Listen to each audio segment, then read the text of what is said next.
Yeah. Okay. All right, so we are recording in progress. Okey doke. So I will let you Hey, guys go ahead. have you recorded contracts to close? That's next on my list. We need to get that updated. Okay. But I yeah, have some that's the people, next we were one. having trouble yesterday morning. And I had a couple people and I was gonna, I guess I'll just sit with them a little bit. Okay. So, All right. Well, let me go. Mr. Hauser is calling. okay, bye.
Oh, look, they came back.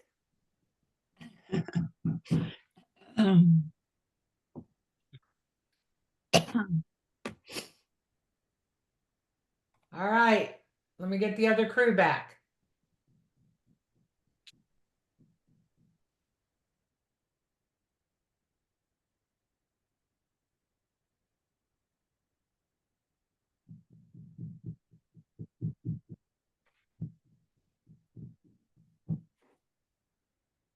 There we go. We got everybody back. All right. So did you guys get to know each other a little bit? A hair? Okay. One of the things I'm going to do is I'm going to throw in the chat in a little bit. It's called a jot form. You just click on it and it will allow you to put your contact information in. And what it does is it makes it so that you guys can interact. even after the class is over. After you spend 30 hours with each other, you may have times when you go, oh, I want to send them a referral, or I want to ask somebody a question of something that you guys listened to while we were talking. Okay.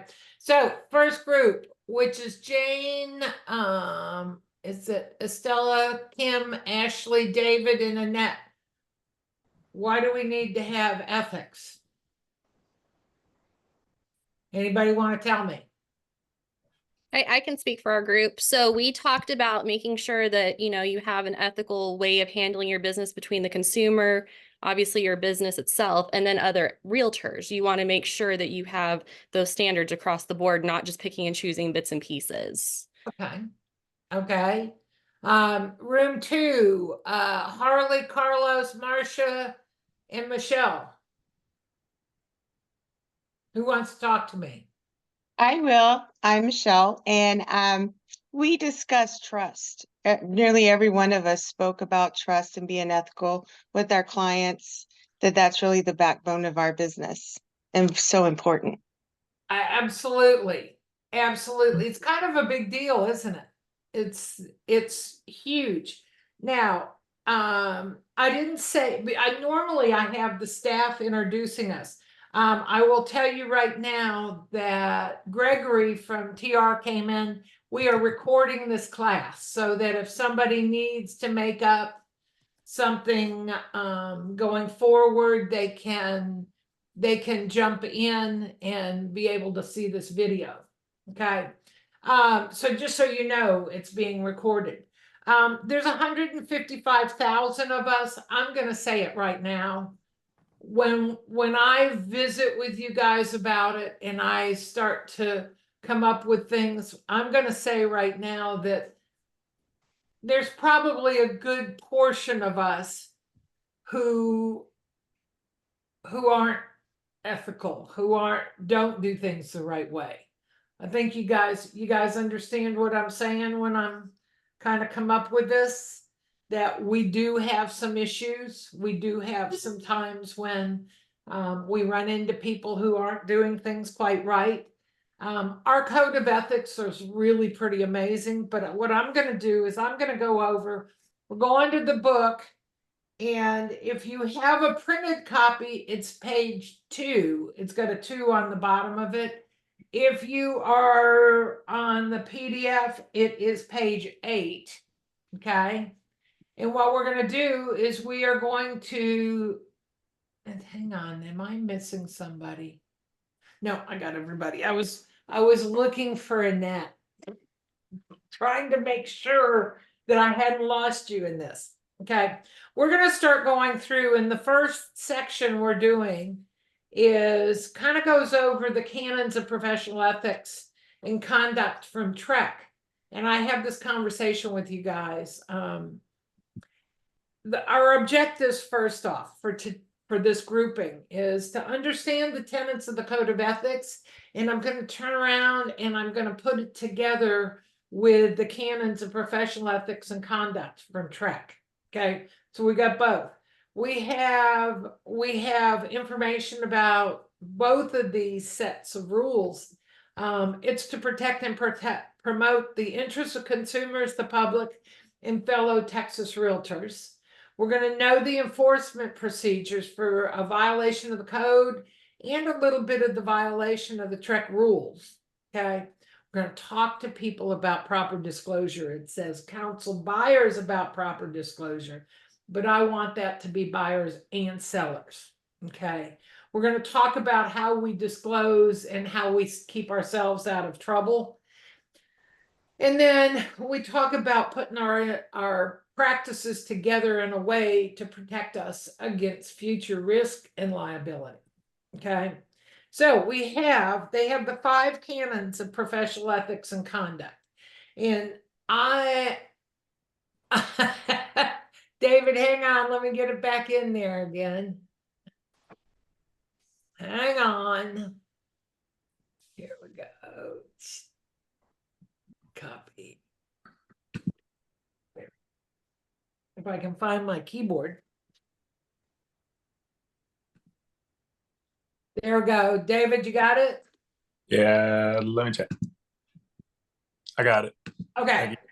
All right. So we've talked about the lawsuits. We know that the world has gone kind of haywire over the last year or so.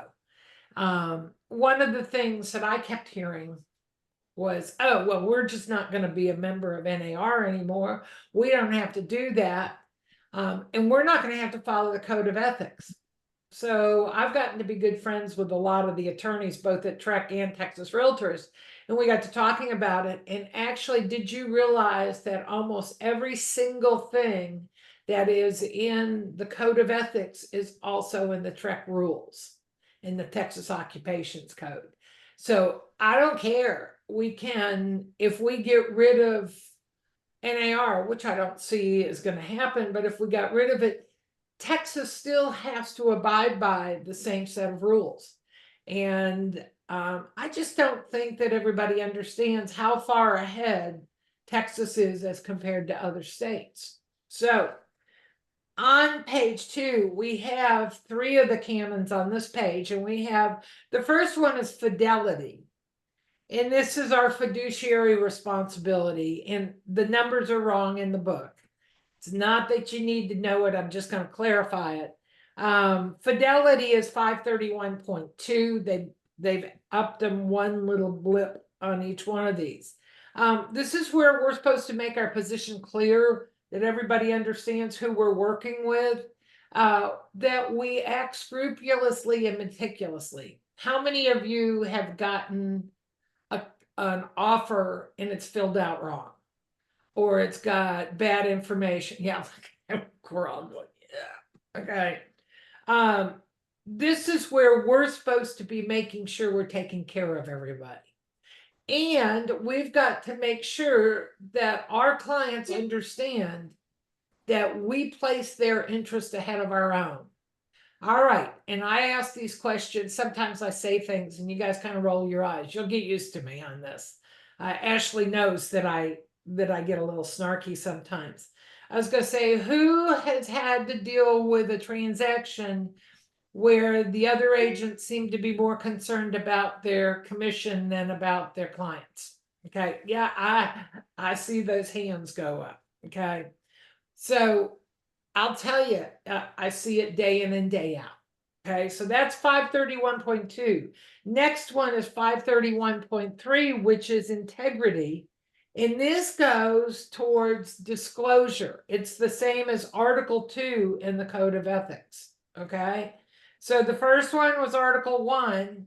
This one's Article 2. This is where we're supposed to disclose if there's latent material defects. This is where we're supposed to let people know if there's a problem. Okay. Now, there's a statement in here, and I always just make sure that you guys see this.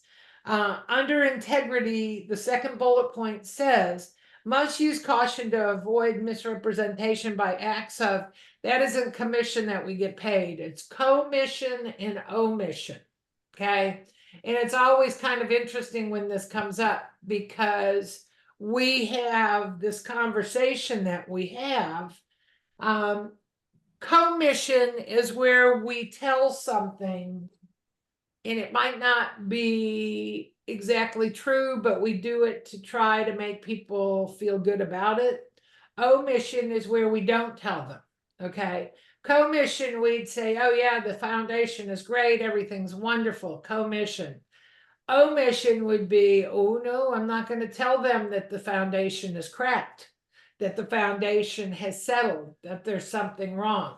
So we have to be sure that we're being clear in our disclosure, same as Article 2. Next one is competence, and it's 531.4, and this is the same as Article 11 of the Code of Ethics. Competence. Oh wait, we're supposed to be knowledgeable. We're supposed to be informed about the market. We're supposed to understand how things go. We actually are supposed to know the area. Okay, so we're spread out across Texas. Do we ever run into where somebody seems to think that they are competent and that they know how to do things, and you find out they've never been there before. Anybody run into somebody who's making an offer on a property and they've never even been in the county, let alone in the house? Okay, so same as Article 11. We go over and we get on to page 3, and we have the consumer protection notice.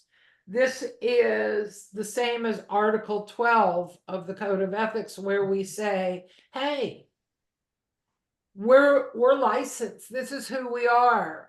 You can recognize me. If you meet me, you'll recognize me. Okay. Okay. Who's ever seen somebody's business card and you look at the picture and you think, that's not who's standing in front of me? And I tell the story. I was teaching legal and legal years ago, and there was a woman that I dealt with. I've got 40 years in the business. I'm quite familiar with all kinds of people. So I'm working along with teaching, and I look down and there's a card from somebody that I have dealt with off and on over the years. And I looked around the room and I thought, well, I guess she's not in here. Somebody probably had this in their book or whatever. And so we went on break, and when we came back, there were more of those cards around. But, well, that's the darndest thing. I don't see her here. And so I leaned forward, because it was a live class, and said to the person in front of me, is this person here today? And she goes, and she points to the woman sitting next to her. The headshot was at least 30 years old on that card. Okay. Okay. Do we really think that the clients aren't going to notice that you don't look like your card? You weigh 50 pounds more, or you weigh 50 pounds less, or you have gray hair, or whatever. Okay. So consumer protection notice is part of our canons, and it also wants us to be truthful about who we are. Okay. And our last one is discriminatory practices, fair housing, and that is the same as Article 10 of the Code of Ethics.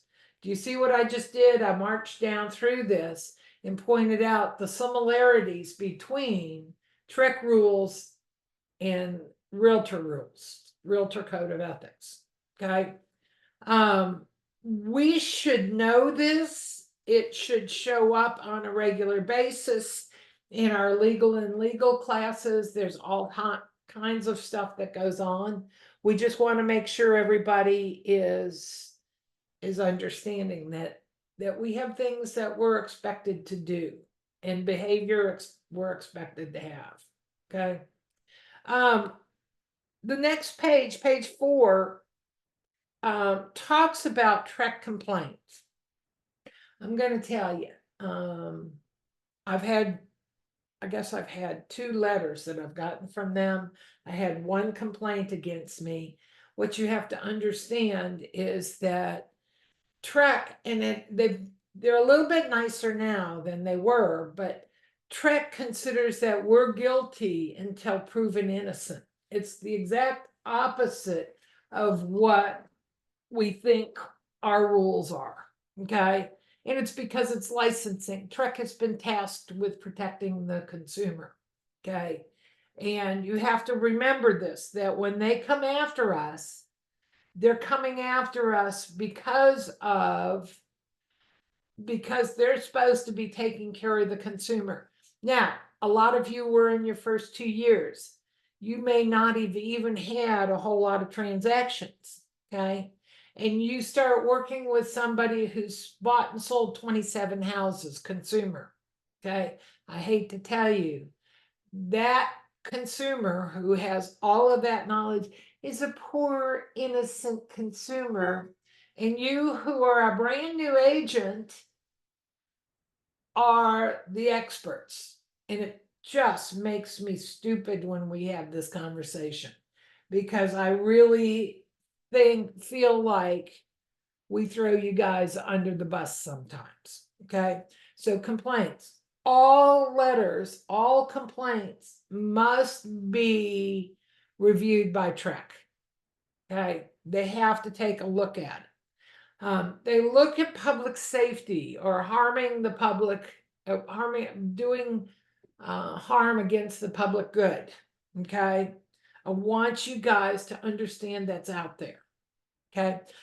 I'm going to put myself on hold just for a moment. I got to pass a comment on to somebody. Hang on.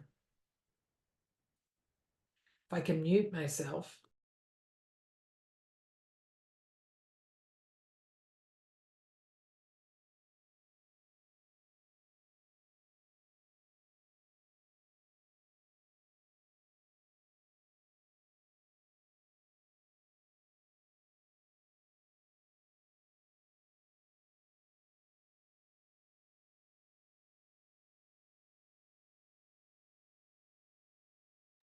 Okay. All right. So we have these complaints that they've talked about, and harm to the public. Okay. Is somebody embezzling? Is somebody doing something horrible? And yeah, they're out there. We know we run into these people. Trek looks at the potential harm and how this might work, the severity of the allegations. Okay. Sometimes it takes a year to get through a complaint. Sometimes they do it immediately because it's so awful. Okay. But Trek looks at every single one of these. Okay. A complaint to Texas Realtors is different from a complaint to Trek. Two different issues there. Here's one of the things. In Trek complaints, they can ask you to refund your commission to the harmed party. Now listen to this. Okay. So let's say you have $10,000 in commissions, and that gets split in half, and 5,000 goes to the listing side and 5,000 goes to the buyer side. And then you split it, and 1,000 goes to your broker and 4,000 goes to you. So you've only got $4,000 in your pocket, but Trex says you screwed up. They can turn around and ask you to pay back the 10,000. Okay. You really don't want that to happen to you. You want to do the best that you can. So Trek gives us advisory letters. I'm over on page 5. They talk about it being informal. I'm going to tell you right now, there's nothing informal about this. This is not, you let your E&O know that you've got a problem. You tell your broker that you've got a problem. Make sure you take care of yourselves. Okay. So let's go over to page 6, and we are going to do a deep dive into the code of ethics. Okay. For everybody who's in this class, by taking this part of GRI, this counts as taking your code of ethics. You have to take it every 3 years. This suffices. Okay. And Texas Realtors keeps track of that. Okay. So the code of ethics came in 1913, forever ago. We've updated it and updated it and updated it, but we started off with it in 1913. And we talk about all of the things that come up in the code of ethics. You know, it changes, it gets updated, we tweak things, we do everything. But one thing has remained the same in all of these years, and it's service to the public. That's what the code of ethics is talking about. Our service to the public. That's your first question that comes up next week. Okay. So I'm in the middle of the page on page 6, and it says over the years, the code has grown and changed, but it's maintained the basic premise on which it was written, service to the public. Remember that for next week. You need to know that. Okay. The code typically is in compliance with the law, and you heard me compare Trek's rules to the code. We've worked back and forth on this. Anybody feel like you've been bullied by older agents and brokers? a lot of times I'll look at you guys and you'll say, oh yeah. So you got to remember, I'm one of those old brokers, you know, the ones who go, I've been doing this for 40 years and I never heard of doing that before. They make me crazy. Okay. And when you guys try to fight back, they slam right into you and go back to that darn, I've been in it 40 years. So what I teach you, and I preach this over and over again, if you get to know your code of ethics and you need to know it, get to know it very well, my comment is that you don't say to them, oh, I don't think that's the way to do it. You say, Article 1 of the Code of Ethics says, or 1-15 says that I can ask you if it's multiple offers, and you can go through and step down through. I want you guys to learn to use a citation, okay? Say where you got this information, not what you have to do, but where the information came from. You'll hear me do it over and over and over again. You'll hear me say, you know, 3-1 says this and 16-1 says this. And I do it all the time. And I teach you guys to do it as well. So you want to make sure that you know your code of ethics. Okay. On the bottom of page 6, and it's not a test question, but I think it's something that you should know and you should understand going forward. Okay. You know, when you look at the code of ethics, there's 17 articles, and I actually have an 18th that I'll add in for you guys. But there's 17 articles. How can you keep straight which ones are which? So I'm going to teach you at the bottom of page 6, there's a little, just a list, and it says that the code is structured in a specific way. Okay. The preamble, okay, tells us what the code of ethics means. And then we have articles 1 through 9, which is duties to the clients and customers. Okay, this talks about how we're supposed to deal with people. Okay. Articles 10 through 14 is duties to the public. This is fair housing, competency, advertising. Okay, I want you guys to understand those are all in there. And then the last ones, articles 15 through 17, is for us, for realtors. Okay. So if somebody's being ugly to you, another agent's being ugly to you, I'm probably going to go look in 15 through 17, not in the other ones. And it starts to break this down. So we have the preamble plus 3 pieces: duties to the clients and customers, duties to the public, and duties to other realtors. Okay. I wish it was still one of the test questions, because I repeat this over and over and over again to you guys. Okay. So if you go over on the next page, on to page 7, we start talking about a couple things in here.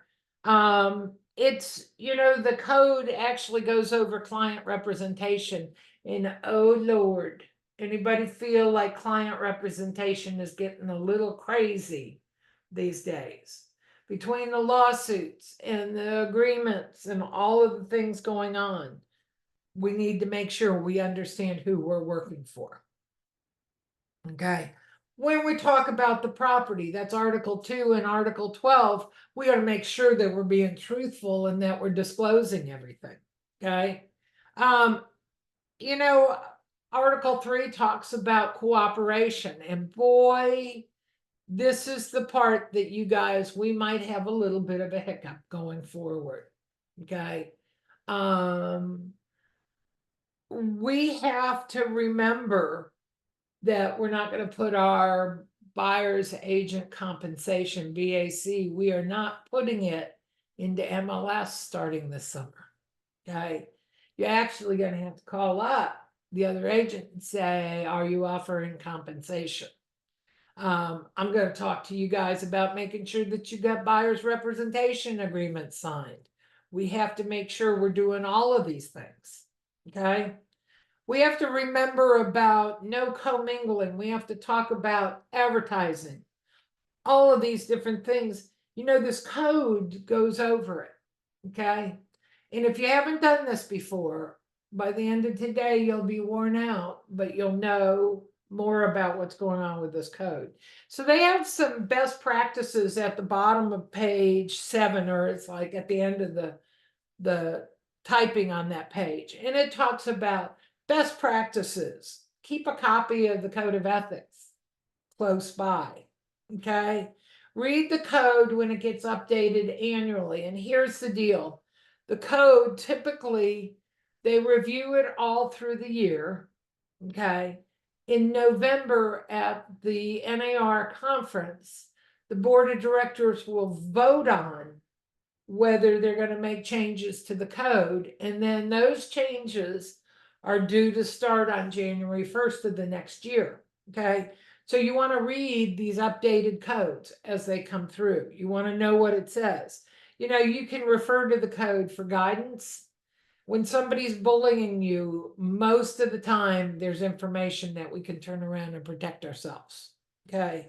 And then share it with others. And I'm going to tell you that you get to talking to people and you say something about the code of ethics.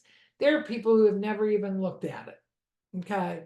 That's why we have to do it every 3 years. They make us review it, go through, talk about it, see what we're working on. Okay. It's something, it's a big deal. It can be overwhelming to you guys when I make you start looking at this. But it's a good guide. It's a good way to know what we're supposed to be doing. Okay. So with the first thing on page 8, they start talking about the preamble.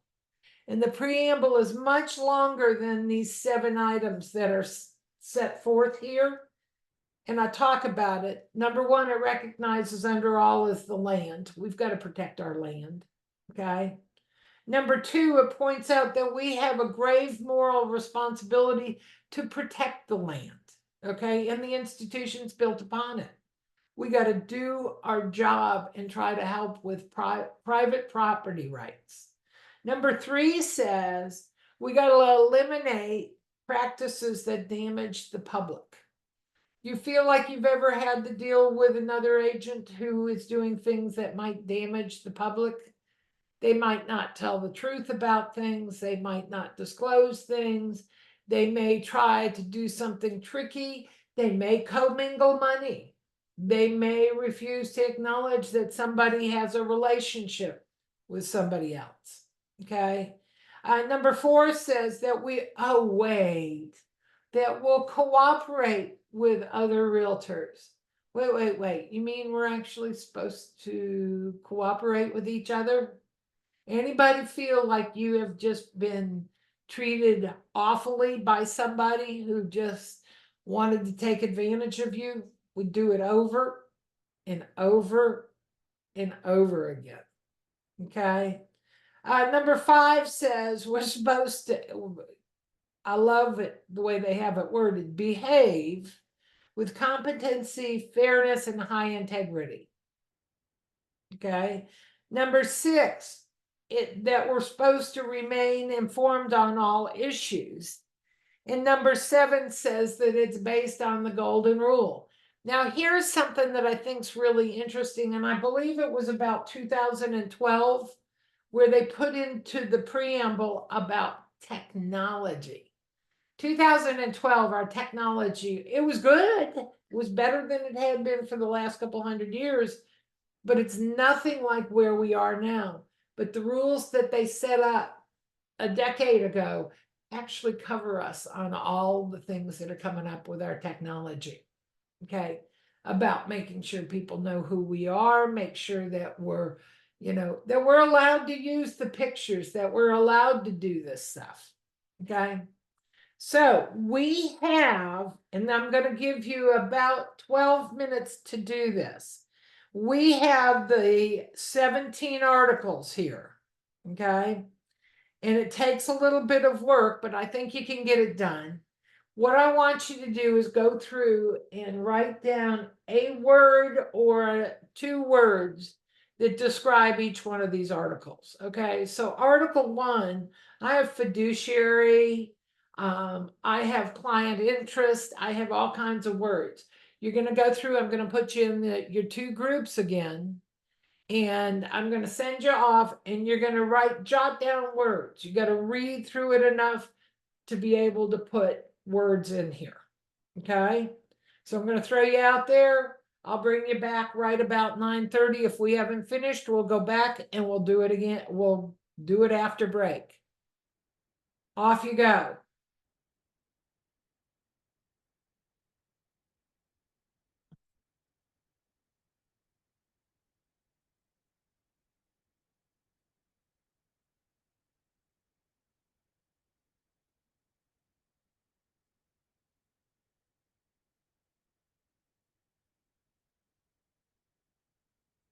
Brenda, do you have an invitation? Let me see if she does. No, she doesn't. I don't. Okay, hang on. Okay, now I do.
60 for me. I've been good. I've been good.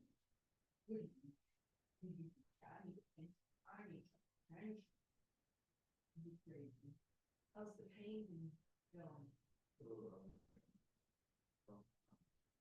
Right here.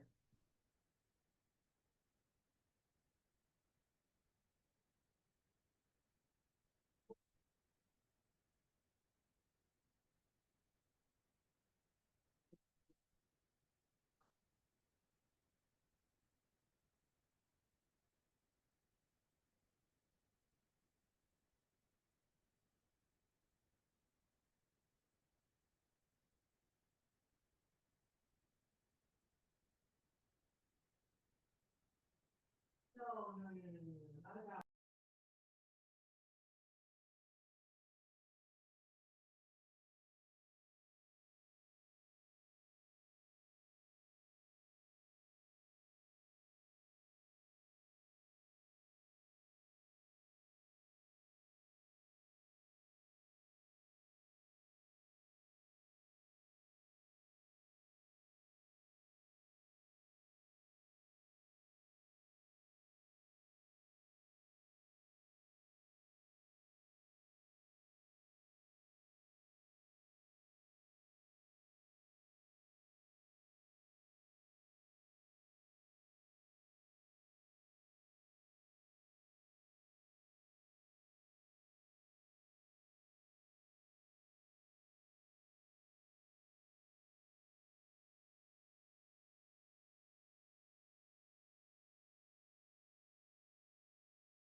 So with fluid, typically it would almost be like a water balloon.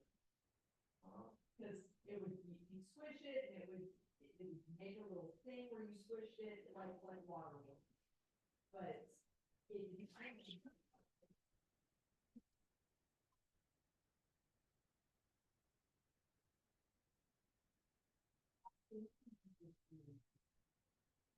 so I think that's probably the first thing. And they could probably do an ultrasound.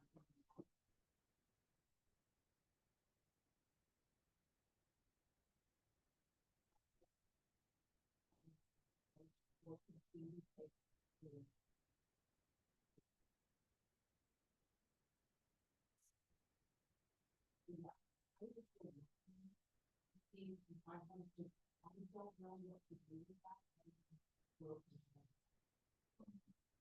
That's probably the best I can do for it, is just throwing pain meds at it.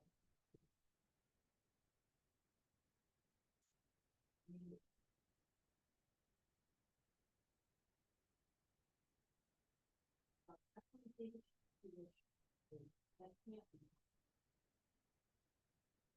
Playing.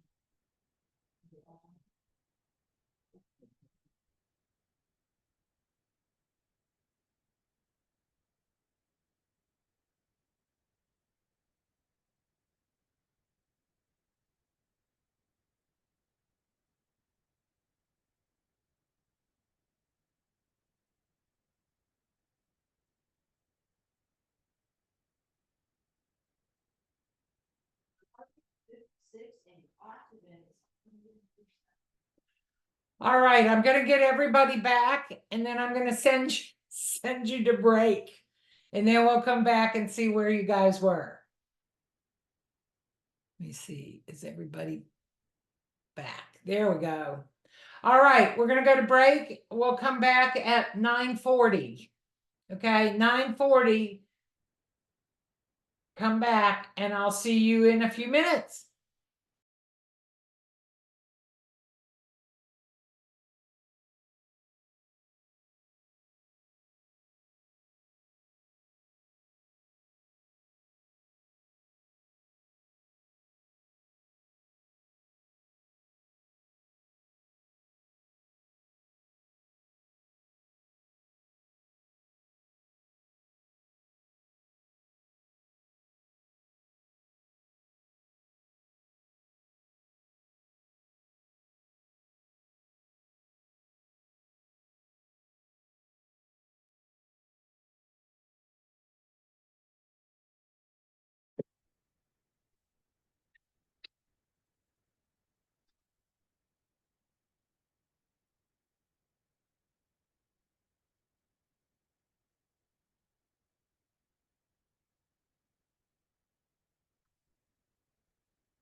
Okay, you guys.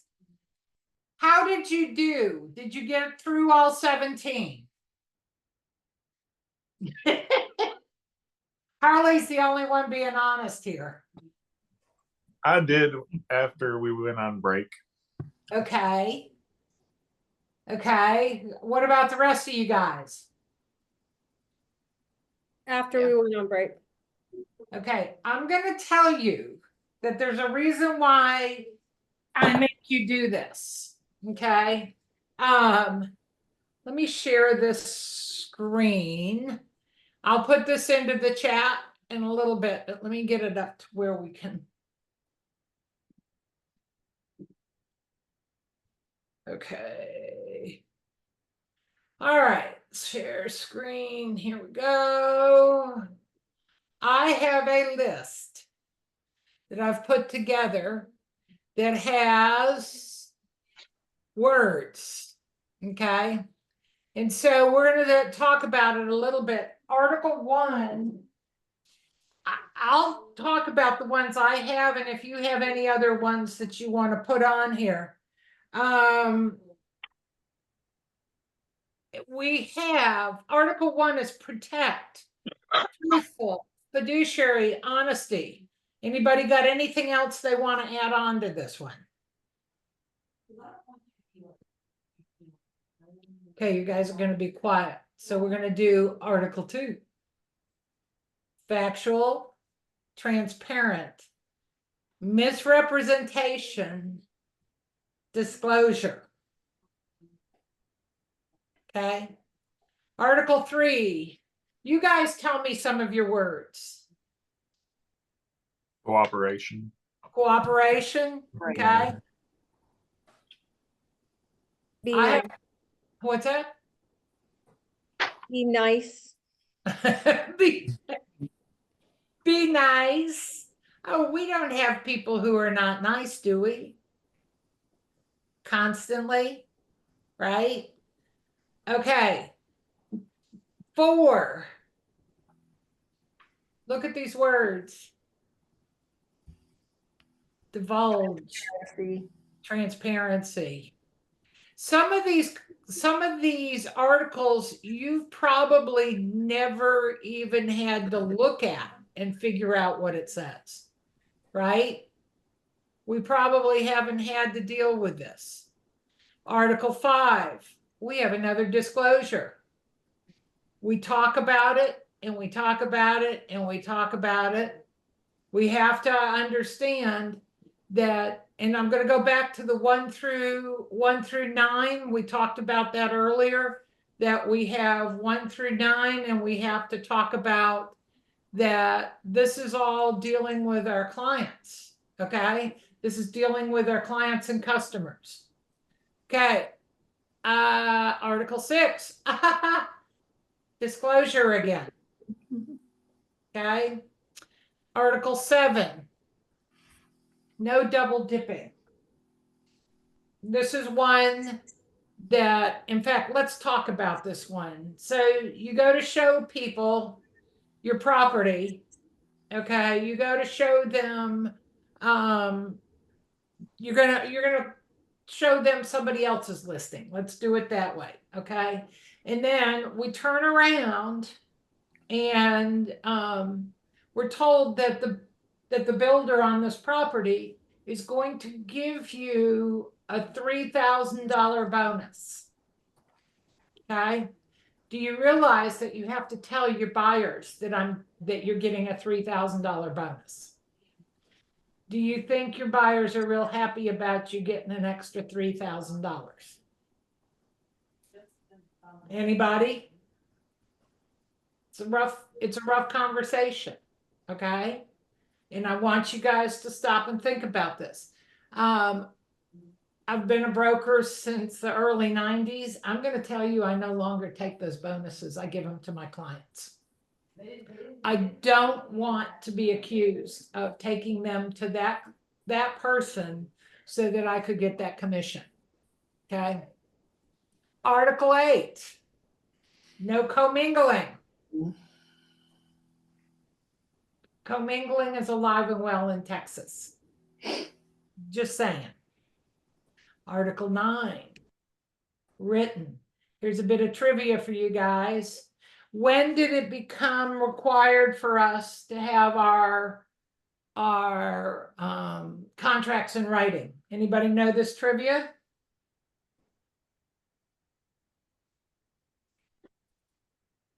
Uh, 17th century statute of frauds. It's not anything new. It's always been there, and we've got to pay attention to that. We've got to understand that these rules are out there. Okay. To protect yourself, have it in writing. Okay. Article 10 is our fair housing, no discrimination, no hate speech, epithets, or slurs. Article 11 we talked about was competency. We got to know how to do things. Article 12, no puffing. Let me tell you, South Carolina allows puffing in their advertising as long as it doesn't harm anybody. Okay, brand new, perfect condition, all of these things. Texas doesn't allow that. Article 13 is don't practice law. Okay, that's the same as 537.11 of the TREC rules. Remember how I talked about we go back and forth between TREC and TR? Here it is. Here's another one that covers. Article 14, cooperation. This is the one that says if you get a complaint filed against you, you're supposed to cooperate. You're supposed to give them information, and you're not supposed to interfere. Okay. Article 15, false and misleading. No slander. Okay. Article 16, exclusivity, no poaching, respect. Article 17, mediate, arbitrate, don't litigate. Okay, I'm going to put this whole thing in for you guys. Now, it isn't here, but I'm going to tell you that at winter meeting, we decided we have an Article 18. This is a special one. This is only for those people who hang out with me. And I always do hashtag, which is like a pound sign. Hashtag 18. You can't fix stupid and they walk among us. How many of you feel like saying that every once in a while? I do.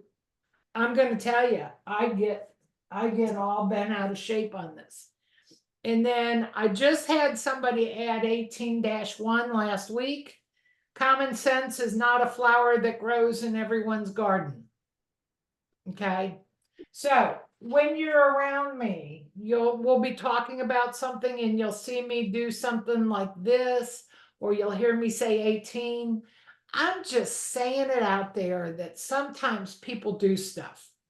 And I was sitting at winter meeting for Texas Realtors, and Scott Kessner, who is the chairman of TREC, the top guy, sits down next to me and he goes, I hear you added an article this week. And you kind of look around like, you talking to me? He goes, I really like it. Can't fix stupid and they walk among us.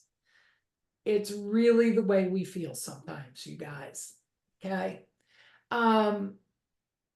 I want you guys to be the best of the best. I don't want you guys getting complaints. I want you guys being able to do everything in the best way you can. But when I bring this word sheet up, and the reason why I do this is a lot of times you guys will call me. You call me and you go, oh my goodness, I've got this person who's just being awful to me. And I think I want to file a complaint, or I think it's against the law for them to be doing this. And what I do is I turn around and say, well, which part of the code of ethics is it? And if you go back and look, and if you're around me, you'll see me, you'll hear me do it, you'll see me do it. I have a Facebook group that has 20,000 people in it. You'll see me quote Code of Ethics, Article 2, Article 1, Article 12, Article 17. I do this over and over and over again. It's, if you give your opinion, well, I don't think that's right. You know what? It doesn't go quite the way you think it will. But if you do, oh, Article 1 says you can't do that, or Article 2 says you can't do that. You know what? People will back off from picking on you. So did I drop it in the right place? I think I got it out to everybody. Code of ethics words. So I have this, and I can go through and say, I know, like disclosure. I know 4 through 7. I got to go read those sometimes to make sure I understand what I'm complaining about. Okay. And it does make us kind of crazy when we try to work on it. So you should have words for the 17 articles. Okay. Now we have something that came through in it, and you know, which of the articles require us to put our client's interest ahead of our own? Anybody able to come up with that one? It's number 1. So I would mark page 8. I would mark something on there and say, hey, I got it.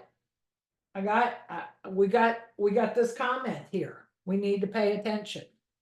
Okay. So if we go over, and this is when you hate me, I'm just going to tell you, you're going to hate me. And everybody looks at me like, what? Okay. We have an exercise on page 12 and 13, and it takes forever to do. And I don't want you to divide it down and split it up amongst you.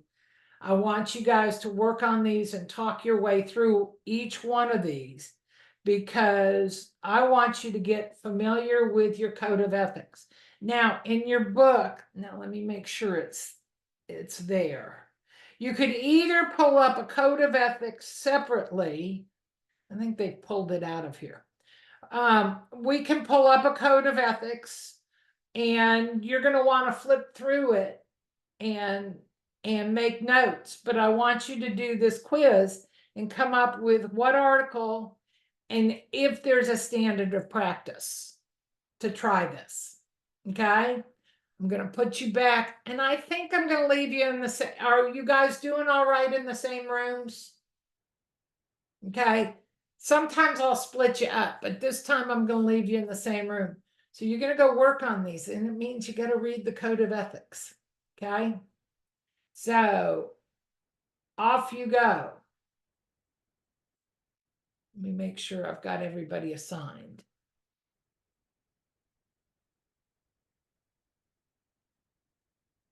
Oh. Carlos, I got to send you.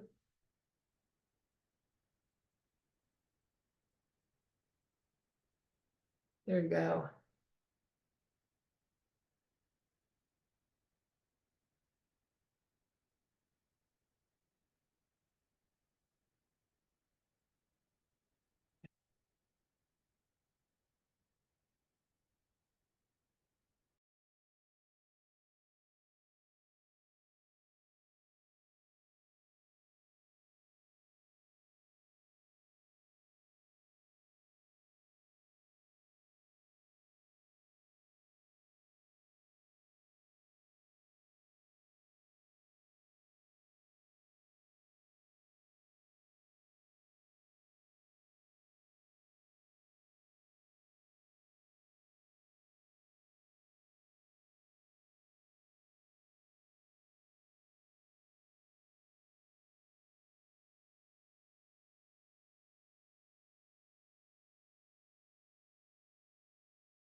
All righty. There we go. Thanks. Thank you. Bye-bye. That's it. That's it.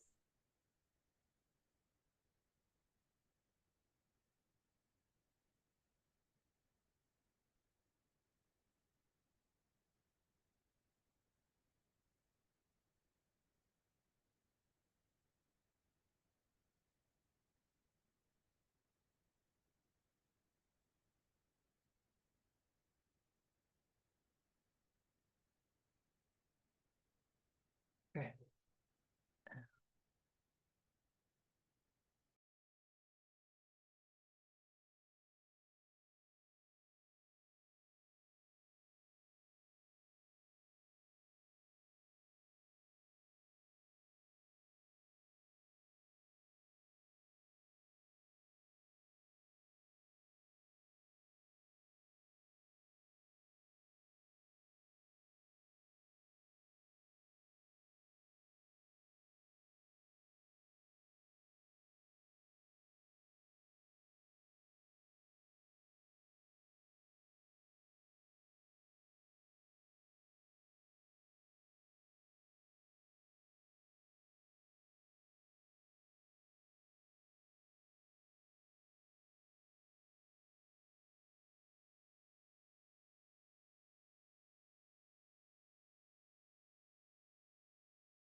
How did you guys do?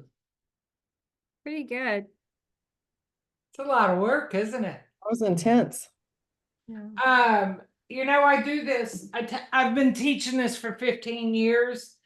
I gotta tell you, this is one of the best exercises. And when you get done, all of a sudden you feel like, oh, I actually know what I'm supposed to know. I thought you were going to say this is one of the best classes. It is one of the best classes. Hey, look, there are times when I have 100 people in this class. The one I had yesterday had 35. It's so easy to deal with you guys. It's like boom, boom, boom. I can just do this. All right, you guys need a break. Let's be back at 11 o'clock. That gives you time to run down the hall, get coffee, return phone calls, and then we'll come back and review this. Okay?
All right.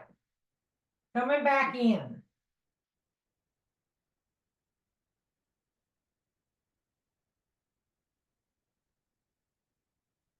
That was a lot of work, wasn't it?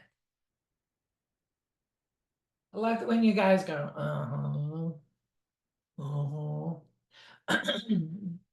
Have you looked at the code of ethics more today than all the rest of your real estate career added together? Okay. I know it makes you guys kind of crazy when I do it, but I want you guys to understand that going forward, I bet you can look it up much quicker.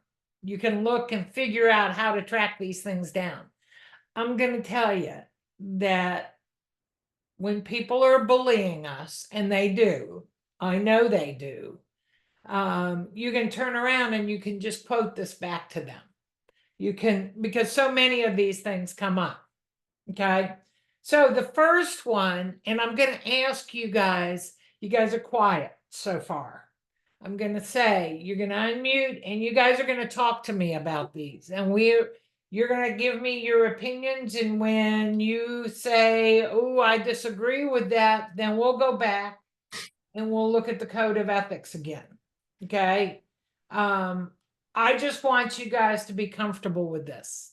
Okay. So the first one we had was, I only get $50 for referring this insurance company. I don't have to tell anyone about the small amount of money. Anybody got a code? 6, Okay. Code, a standard of practice. 6-1. There we go. Mhm. Everybody agrees with that? Yes.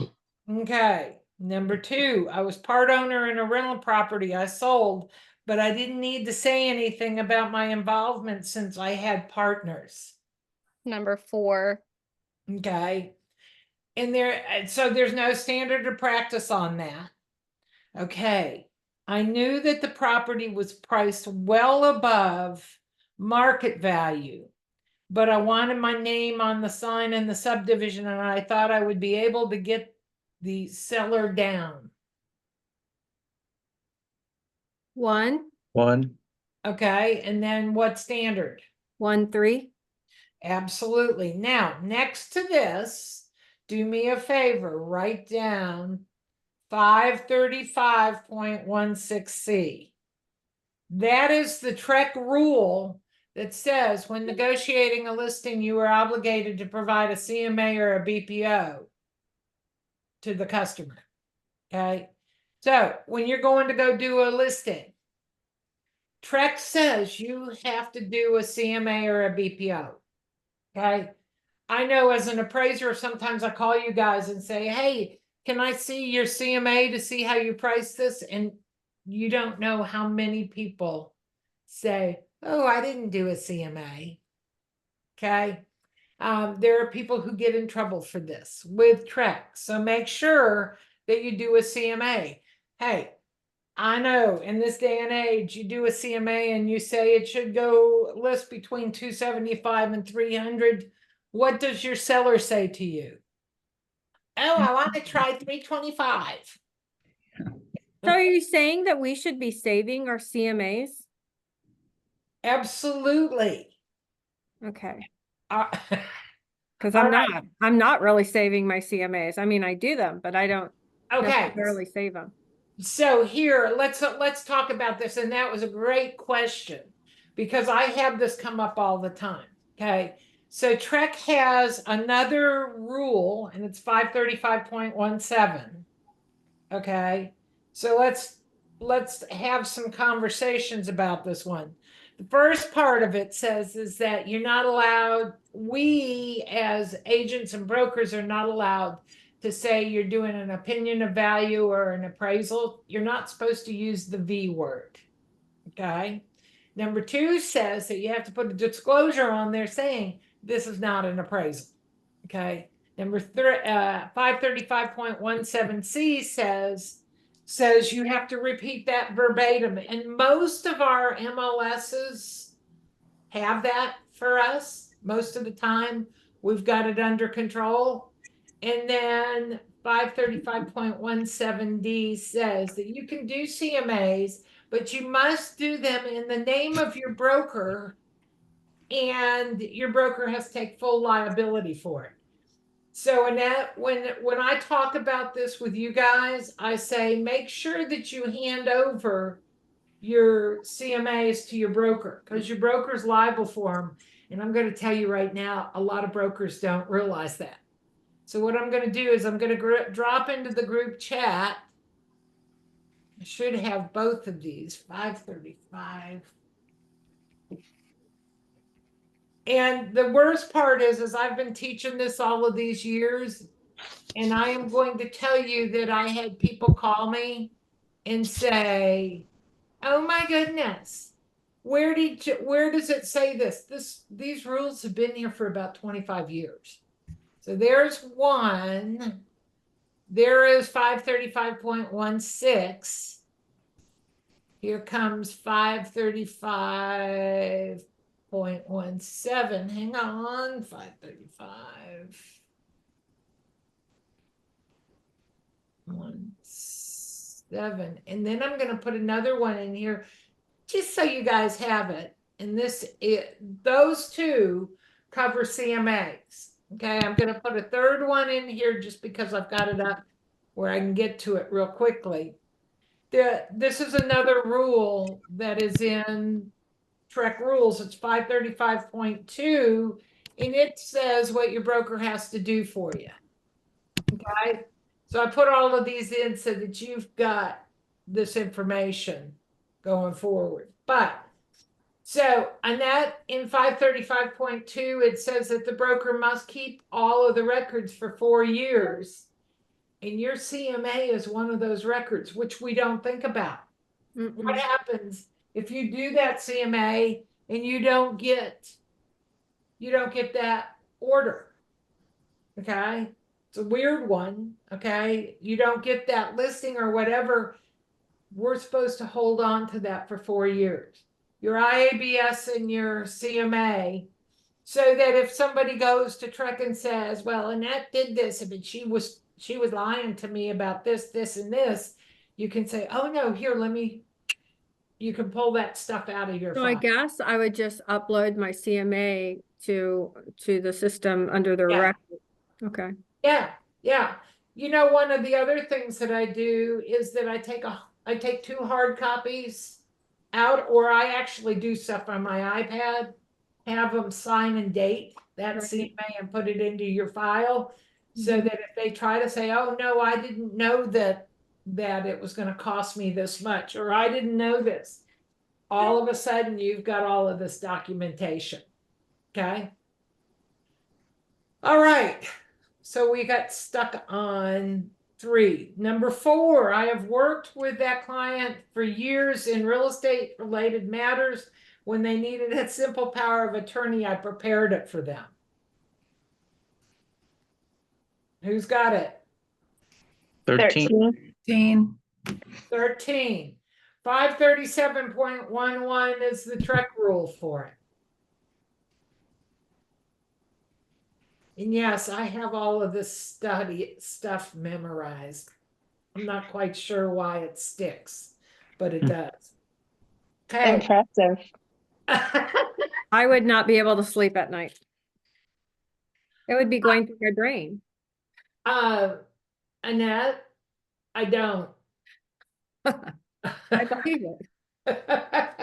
So I have, in fact, I haven't put it in there. I have a Facebook group called Cook to Real Estate. I don't know how many of you guys are in it. I'll drop a link in. I know Ashley is.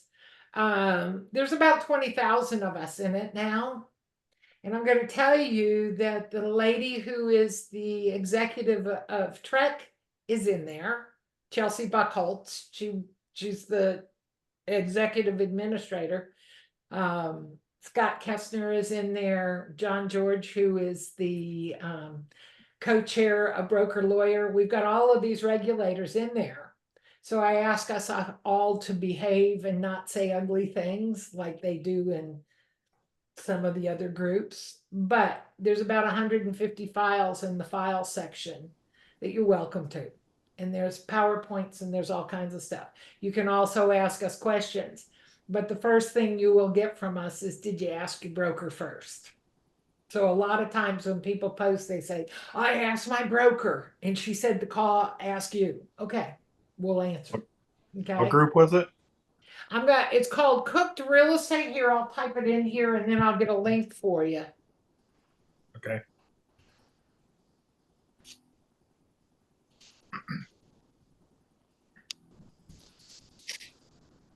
Oh, I can't even spell estate.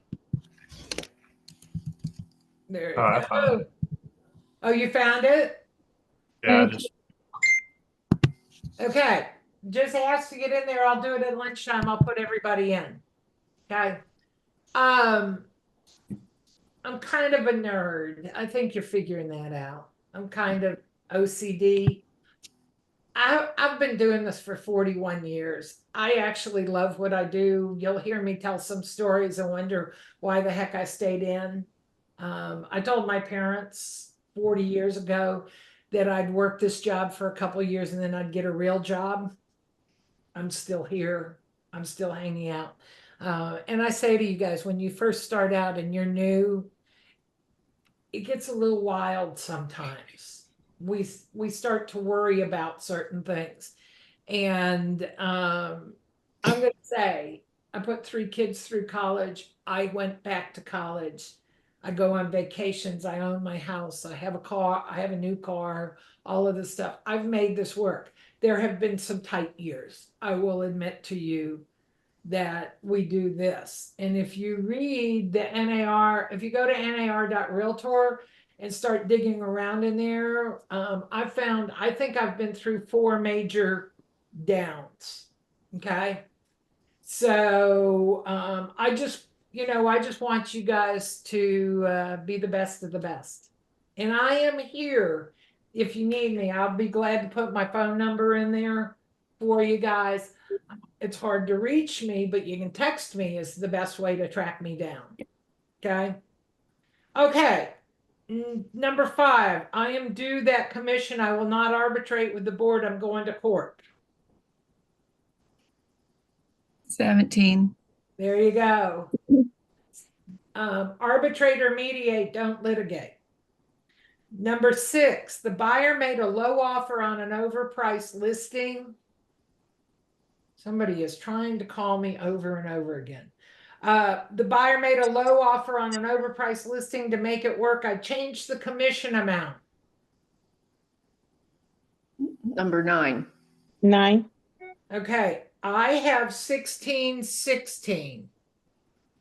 Anybody want to look and see what 1616 says?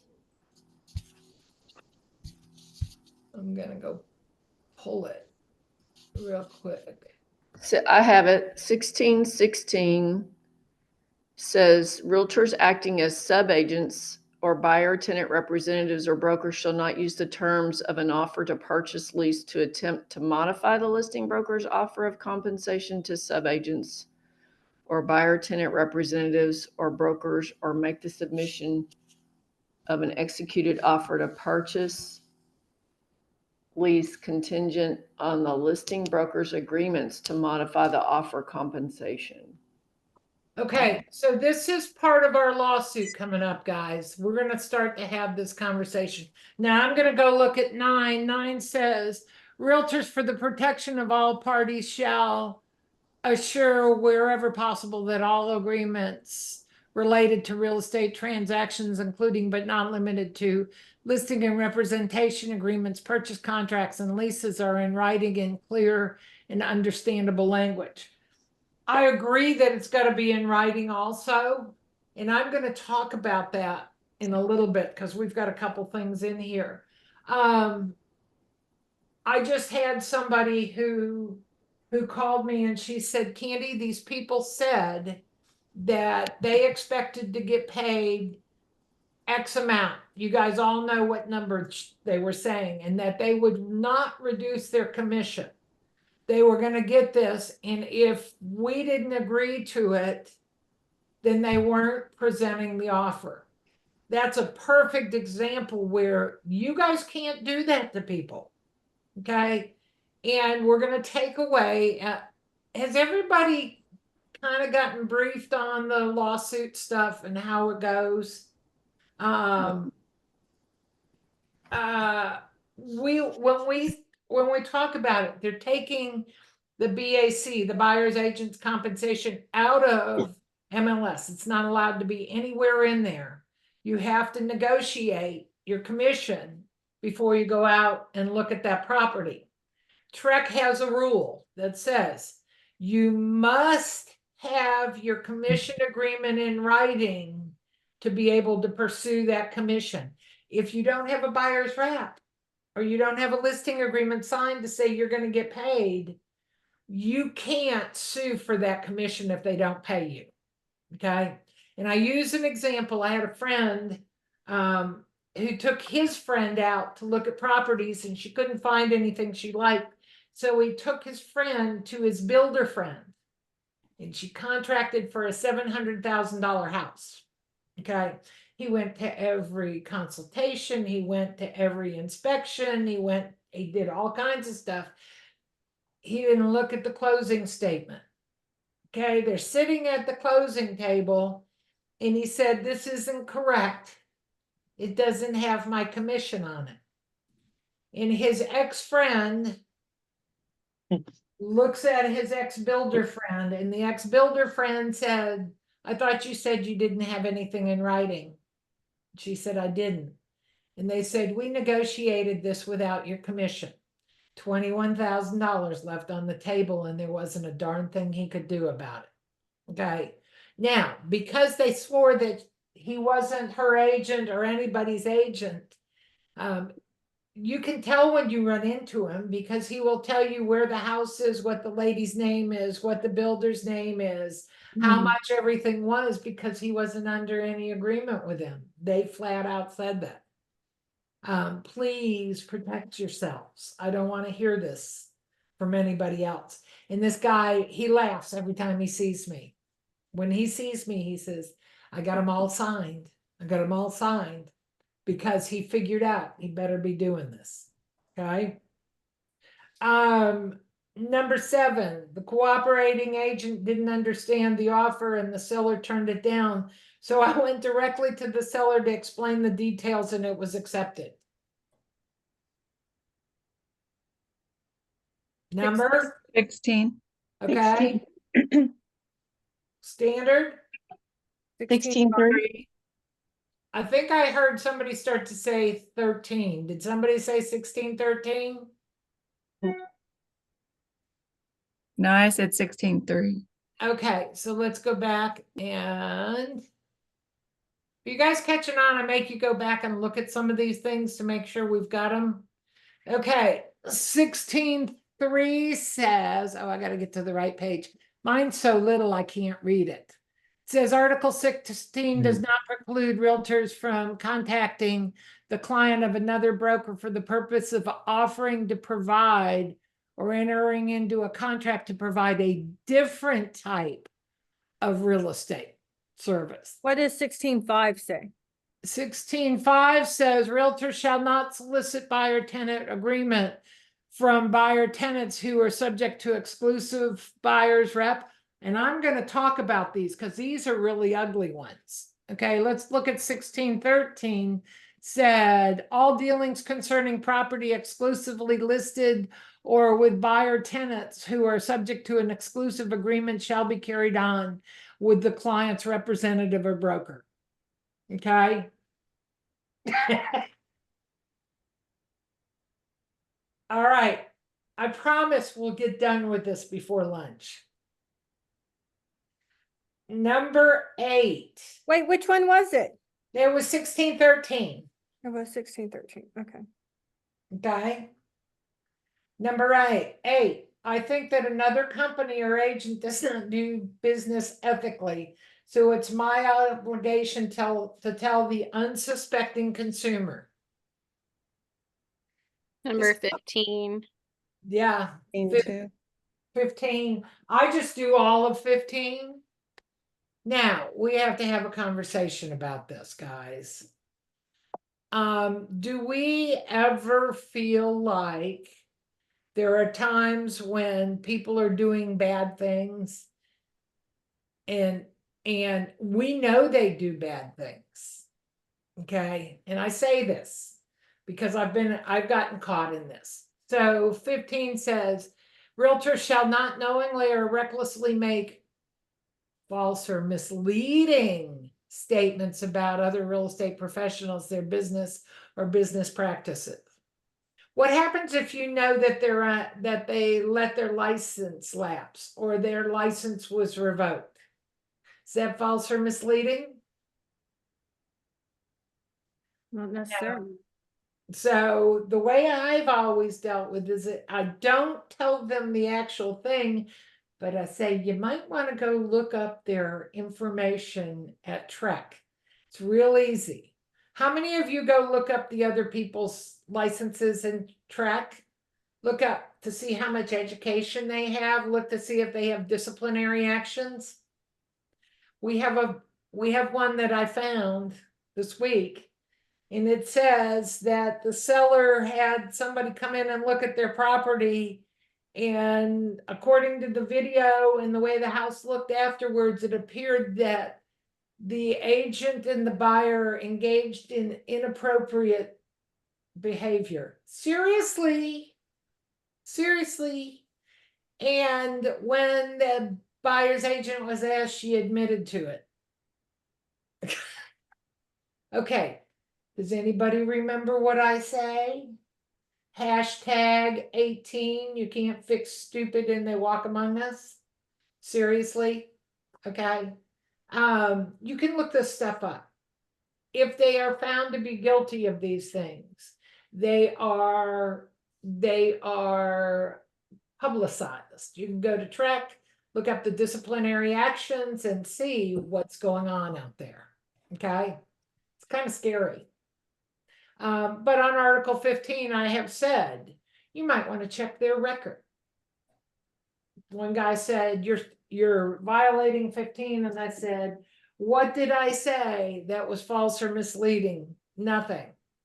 You know, we go through and we talk about these things, but we've got to make sure that we try to protect ourselves also. Okay.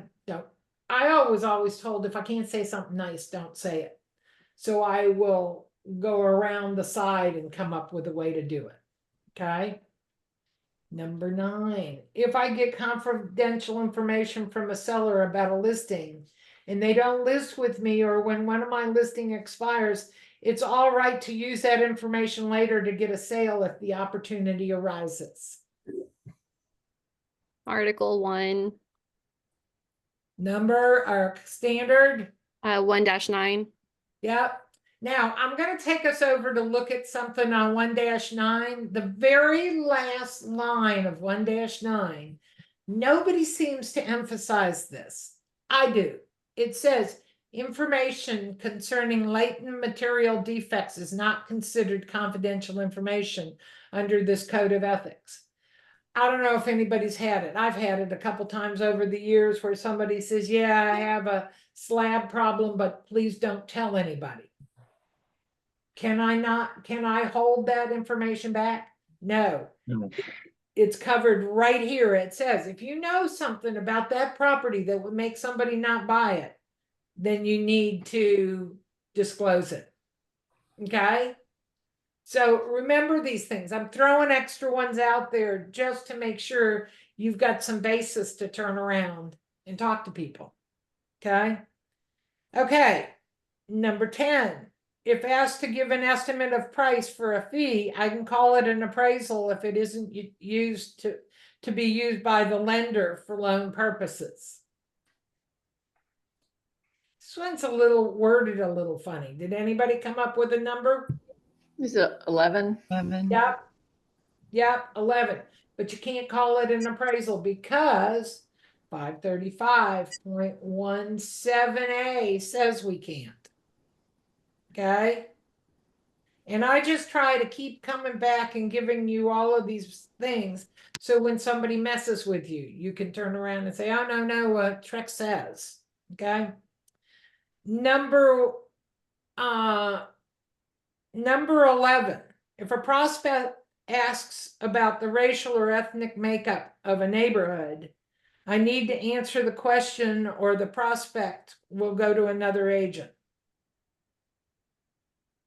Number 10. And 10. Okay. I have 10-1 in here. Okay. All right. I actually had somebody sitting in this GRI a couple of years ago, and I'm on break. It was live. I was in the room with everybody, and I'm looking down, reading my stuff, and I'll look up, and one of the girls says to the other one, "Oh, I just had some lady call and ask me where the Mexicans live." And I'm like dying. Okay. And I'm thinking, okay, we just talked about this. Let's see what she says. So I put my head back down, and the other one says, "Well, what'd you say?" And she goes, "Oh, I went to Google and got the information and called her back." oh gosh. Okay. So I actually called her broker and said, "You may have just gotten tested. Somebody may have called." If somebody asks you stuff like that, they shouldn't be asking you. Okay. You just say, "I'm sorry, I can't do that." But I have a snarky answer also. So, where do the Mexicans live? Mexico. Yep, Mexico. I mean, sometimes I pop off with these things. I just get, I get to the point where it's like, okay, here we go again. 18, you can't fix stupid, and they walk among us. Okay. Okay. Number 12, when I receive earnest money and I can't get to the office, I just put it in my personal bank account for safekeeping. Article 8. No commingling. Okay, we're going over to the next page, and I'm going to do 17 before I do 13. Okay. 17 says a listing has just come onto the market. My buyer wants to know if she's in multiple offer situation before I present her offer. If she is, she wants to know who the other offers are from. Okay. Such as a listing agent, another sales agent, and the listing firm, or by a cooperating broker. As the buyer's agent, do you have the right to ask the listing agent such a personal and perhaps confidential question? If so, name the article and the standard of practice. Anybody? I think you can always ask. They may not tell you. No, they don't have a choice. Oh, 1-15. 1-15. Realtors in response to inquiries from buyers or cooperating brokers shall. Now, here, Michelle, here's the thing. You got to have your seller's approval to do this, but if they don't give you the approval, then you have to say, "I'm sorry, I can't answer that question." Okay.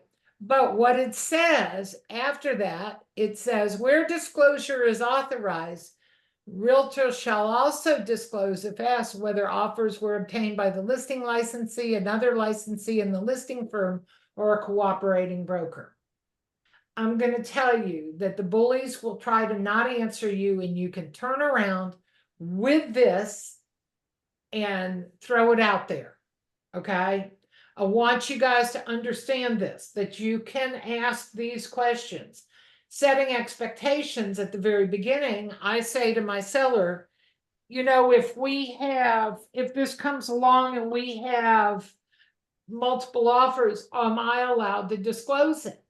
In certain times, you don't want to disclose it, because sometimes if you tell people that you're in competition, they'll just go away. Okay.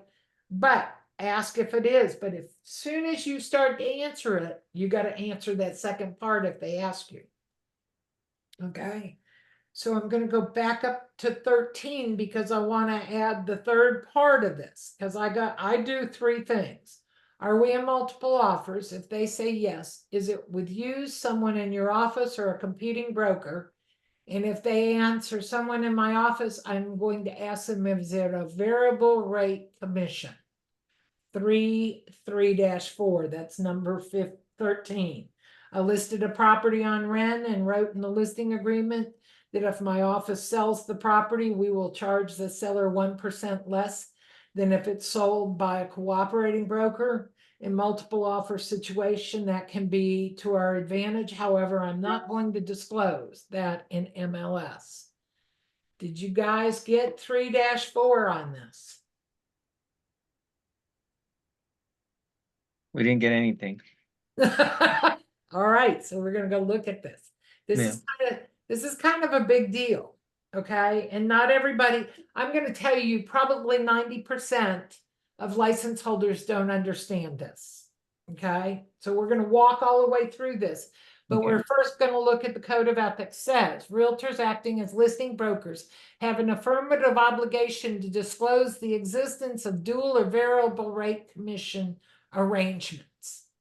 Okay, we have to look at that. We have to agree to that. It says the listing broker shall, as soon as practical, disclose the existence of such arrangements to potential cooperating brokers, and shall, in response to inquiries from cooperating brokers, disclose the differential that would result in a cooperative transaction or in the sale lease that results through the efforts of the seller landlord. So let's talk about this, okay? Number one, when I dropped into, and I think it was room 1, I heard you guys talking about variable rate disclosure in MLS, okay? Most of the time, you guys don't even understand what you're saying yes or no to, okay? So let's do this where we have Ashley has a listing. I'm going to throw some of these people under the bus. Kim is in Ashley's office. I don't know whether you are or you aren't. I don't think you are. Okay, but you're in the same office and you're going to make an offer on Ashley's deal. Carlos works for a separate broker and he's going to make an offer. Okay. If Kim and Ashley do this, they want to try to keep this in-house. They say, hey, we'll discount this 0.5% or 1%. Okay. If we do it together. But if we do it with Carlos, we're going to charge the full amount. Okay. So on a piece of paper, write down 100,000 and 100,000 side by side. Okay. On the left one, this is the deal between Ashley and Kim. Their commission is going to be discounted by, let's say, 1%. So subtract $5,000 from the 100,000. Okay. It's netting 95,000 because we're only paying out a portion of the commission. Carlos and Ashley do this. He offers 100,000, but we're going to subtract 6,000 because Ashley's going to get some and Carlos is going to get some, and they're going to get the full amounts. Okay. So it nets 94,000. Which of those contracts is Ashley's seller going to want to take? The one with the discounted commission. Okay. Carlos's people, it's kind of hard for them to win a bid in this. So you need to ask. And Carlos would go back to his client and say, you know, I think to get this deal, we may need to raise our offer 1% or 1.5% or raise it $1,500 or something to try to help them to up that bid to get this done. Okay. Now I'm going to show you how this works, because who feels like in the last couple years that they called and asked if it was multiple offers and the agent lied to you? Okay. All right. So here's the deal. So I had somebody do this in my class. She actually did it on the phone. We were live again. She has her phone in her hand and she says, shh. So the phone's ringing and somebody answers and she says, hey, this is such and such. I called you yesterday about the property at 123 Main Street. And he goes, yeah. And she says, you said it was in multiple offers. Is it still in multiple offers? He said, yes. She says, is it with you, someone in your office, or a cooperating broker? And the guy hesitated and kind of went, oh, well, it's somebody in my office. She immediately jumped into 3-4 and said, oh, is it a variable rate commission? He said, yes. She said, what's the differential? He started hemming and hawing. He says, hang on a minute. Puts her on hold, comes back and says, oh, I was mistaken. We're not in multiple offers on that property. Because she walked through the steps, okay? You guys who are new, when you ask somebody and they're bullies, they try to blow smoke at you. If you turn around and say, well, according to 1-15, I can ask you this, or according to 3-4, I can ask you this, okay? When you start asking the multiple questions, the ones lying will back down. Almost 100% of the time. Did I just give you a way to test out the people that you're dealing with out there? You guys look at me kind of like, ooh, she just handed me stuff. But are you going to hang on to that code of ethics? Are you going to hang on to that and have this out there where you can ask people these questions and you can do these things? I want to make sure you guys get it done. I have a question. Yes, sir. So we talked about earlier that the broker needed to have authorization from the client. Like, can't they just say, I'm not authorized to give you that information in that scenario? You could, but is that the truth? Well, I mean, I'm just saying, like, would it, if it would be me, I would say don't authorize me to I explained because 2 years ago you wanted to tell people you were in multiple offers so that people would bid up. right. Now we probably don't want to disclose it, but it's up to your clients whether you disclose it or I not. see. Okay, so and get it in writing. Okay, document, put it in your file so you've got it. Okay, good question though. Now, there's another one before I go any further because I happen to be sitting on this page. 1-16 of the code, and I'm going to read it to you because it's real short. Realtors shall not access or use or permit or enable others to access or use listed or managed property on terms or conditions other than those authorized by the owner or seller. Okay? Anybody ever had an appraiser call up and tell you they wanted to look at the house and you said, we can't do it today? And they said, well, I have to do it today. I'm going to go out whether you like it or not. Or has anybody ever accessed your lockbox and gone into the house without an appointment? There are rules in here to say they can't do that. And every once in a while I run across where somebody says, yeah, this person just went ahead and went in. I don't know how we haven't had people shot going into houses without permission. Okay. I kind of like that one and I kind of emphasize it. Okay. I had that happen here in Denton, but it was the agent could let them into the house, so the next door neighbor was like, "Oh, I know how to get in. Let me let you in the back door."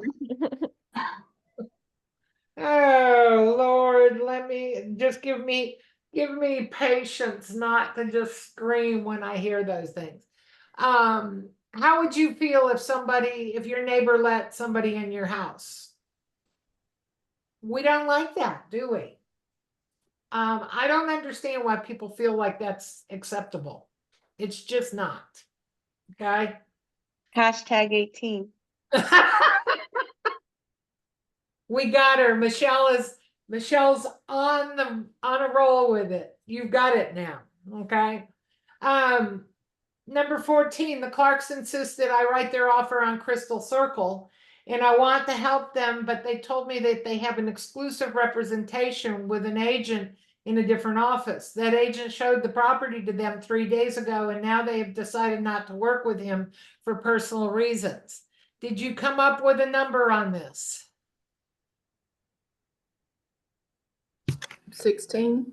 16. Number, standard? 16.6. Okay, a lot of times you guys pick 6. I'm going to say go to 1613 again. And it's the second paragraph. It says, before providing substantive services, such as we're writing a purchase offer or presenting a CMA to prospects, realtors shall ask prospects whether they are a party to exclusive representation. Realtors shall not knowingly provide substantive services concerning a prospective transaction.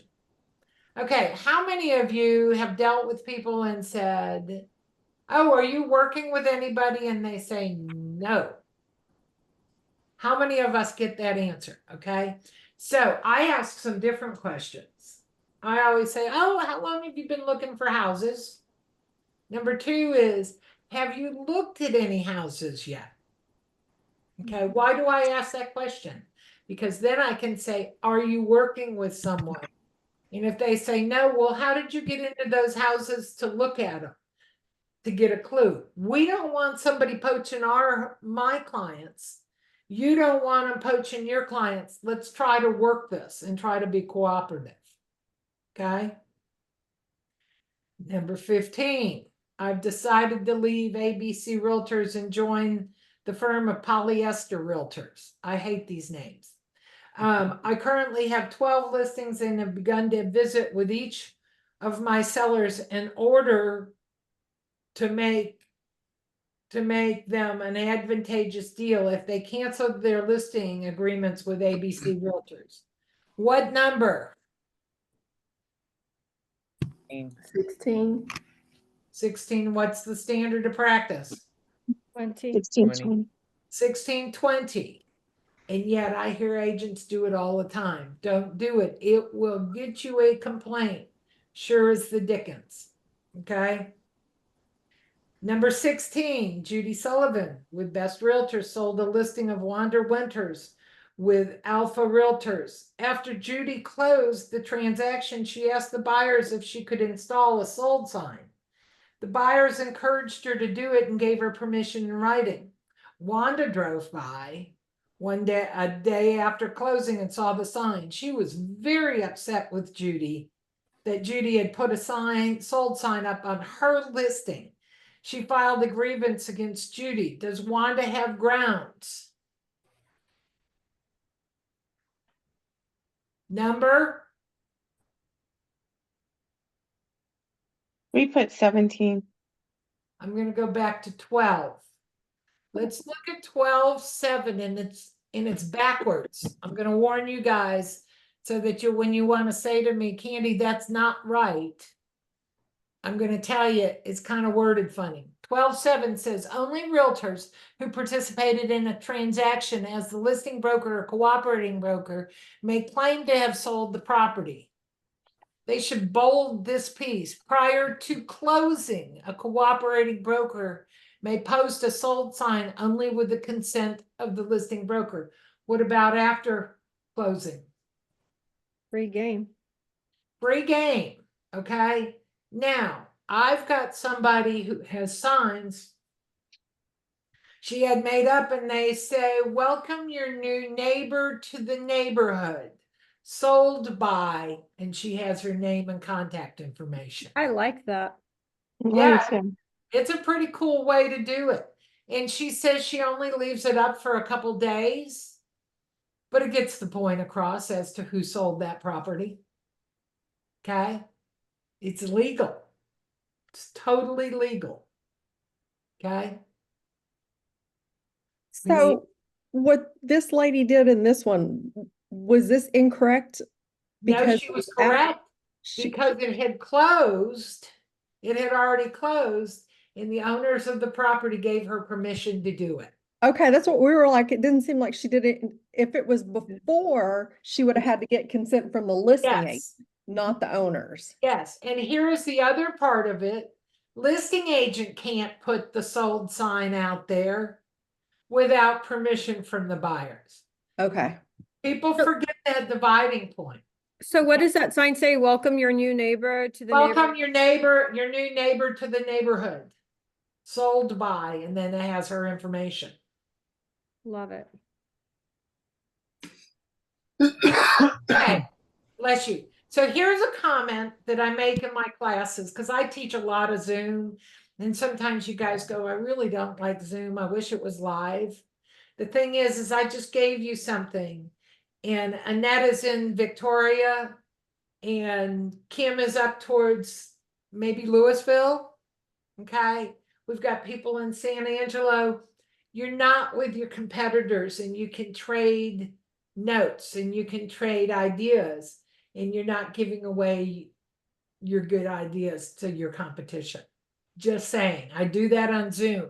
And after lunch, I will give you a link that allows you to get everybody's contact information. Okay.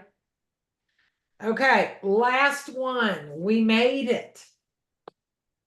This was a lot of work, but we're in the perfect place. You're a listing agent. Your seller gives you the right to disclose multiple offers. There's that statement. Okay.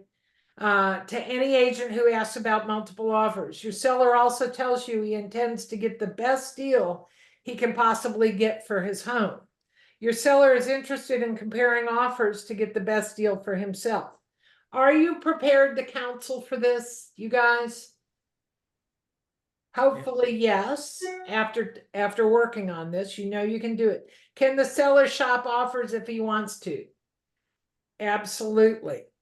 Is there any scenario where he's going to involve you? Absolutely. Okay.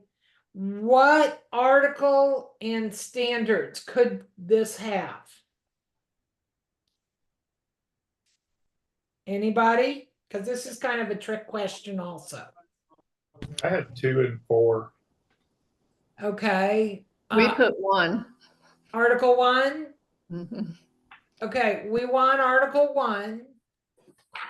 Now, come on, go wherever you're supposed to be. Let me get this down, move down. 1-6. How many of you feel like over the last few years, they didn't always present your offers? Okay, I felt that way. So it says 1-6, realtors shall submit offers and counter offers objectively and as quickly as possible. Okay, sometimes your clients say, well, I don't want to see any offers under 200,000. Do you know what I do? I did this to protect myself. I say, oh, I'm going to send you every offer.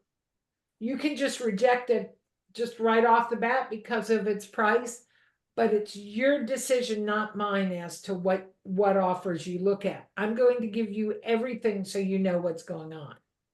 1-7 says, when acting as listing brokers, this is part of this also, realtors shall continue to submit to the seller landlord all offers and counter offers until closing or execution of a lease unless the seller landlord has waived this obligation in writing. So even if you're under contract, you're still supposed to present offers, okay? Upon written request of a cooperating broker who submits an offer to the listing broker shall provide as soon as practical a written affirmation to the cooperating broker stating the offer has been submitted. Did you know you could ask that other guy, have you submitted this? Okay, they're supposed to answer you in writing. I just want you guys to understand all of these things are out there. And then 1-15, okay? 1-15 says, we can ask if we're in multiple offers. If the seller says it's okay, then we can do it, okay? On this last one, I'd like you to write in Form 1926, seller's invitation to buyer to submit new offer, okay? This is a very, very simple form. I don't know if any of you guys have used this. I actually use it instead of counter offering. I use a 1926, and it says the seller has received your offer on such and such property. The seller has not accepted this offer. The seller will more favorably consider your offer if, and then there's a like 2/3 of the page is blank, and you can say if the buyer offers 200,000 instead of 190,000. The buyer offers to close on a different date, or all kinds of things can be written in there. The bottom line of the form says this is not a counter offer and the property remains on the market. Okay, so I gave you line across, ways to go back. This way, when you make an offer, you email it over, they don't have to pull it out and write on it. They send back this to you. You as a buyer's agent have control of the computer file. You open the file, you make the changes that they suggested that your buyers agreed to, and you send it back over. You have a clean copy of the offer, clean copy of the contract. What is this Anybody- form titled?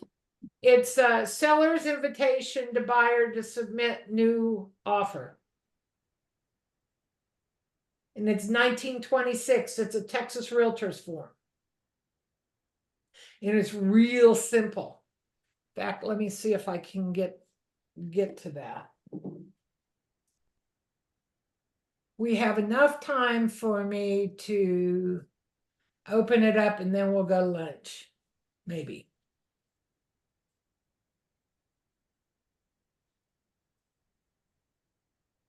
I have a question, Candace. Yeah. So we talked about when you leave your broker and you have current listings, like they're originally your listings, right? So if you leave, like you're shit out of luck, like that, you can't. I mean, sorry to say it that way, but like, No, that's kind of how I would have probably said it too. is that true? Yes. Okay. So let's talk about this a little bit. There are some brokers who say you can have them. Okay. You can just take them. But according to Trek and according to all of our paperwork, it says that the listings and the buyers belong to the broker. So it's up to your broker whether they're going to let you walk with them. Okay. Now, say it's your, I don't know, say it's your grandmother that you have listed. Do you really think she's going to stick with the previous person? No, we go through this quite often. Okay. Our brokers have to understand that there are times that people are going to stick with us. But you can't work on that. What you do is you leave your card behind, you give them information, you do whatever you can so they can find you. Okay. We want to You make can't even tell them you're leaving your broker or changing brokers.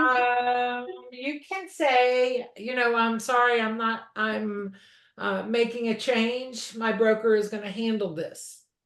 And if they say, but I want to go with you, say at this point, I can't do anything, but here's my contact. You can reach out to me later if you would like to talk to me. Now, let me put this up. This is always a touchy thing. And it's going to lead me into something else. Let me get this. Okay, you can see my screen now. I've got too many things in the middle of my screen. Okay, seller's invitation to buyer to submit new offer. Okay, to the buyer, we put their names on it from the seller regarding the property. Seller does not accept the above referenced offer you submitted. You are invited to submit another offer, which they may more favorably consider.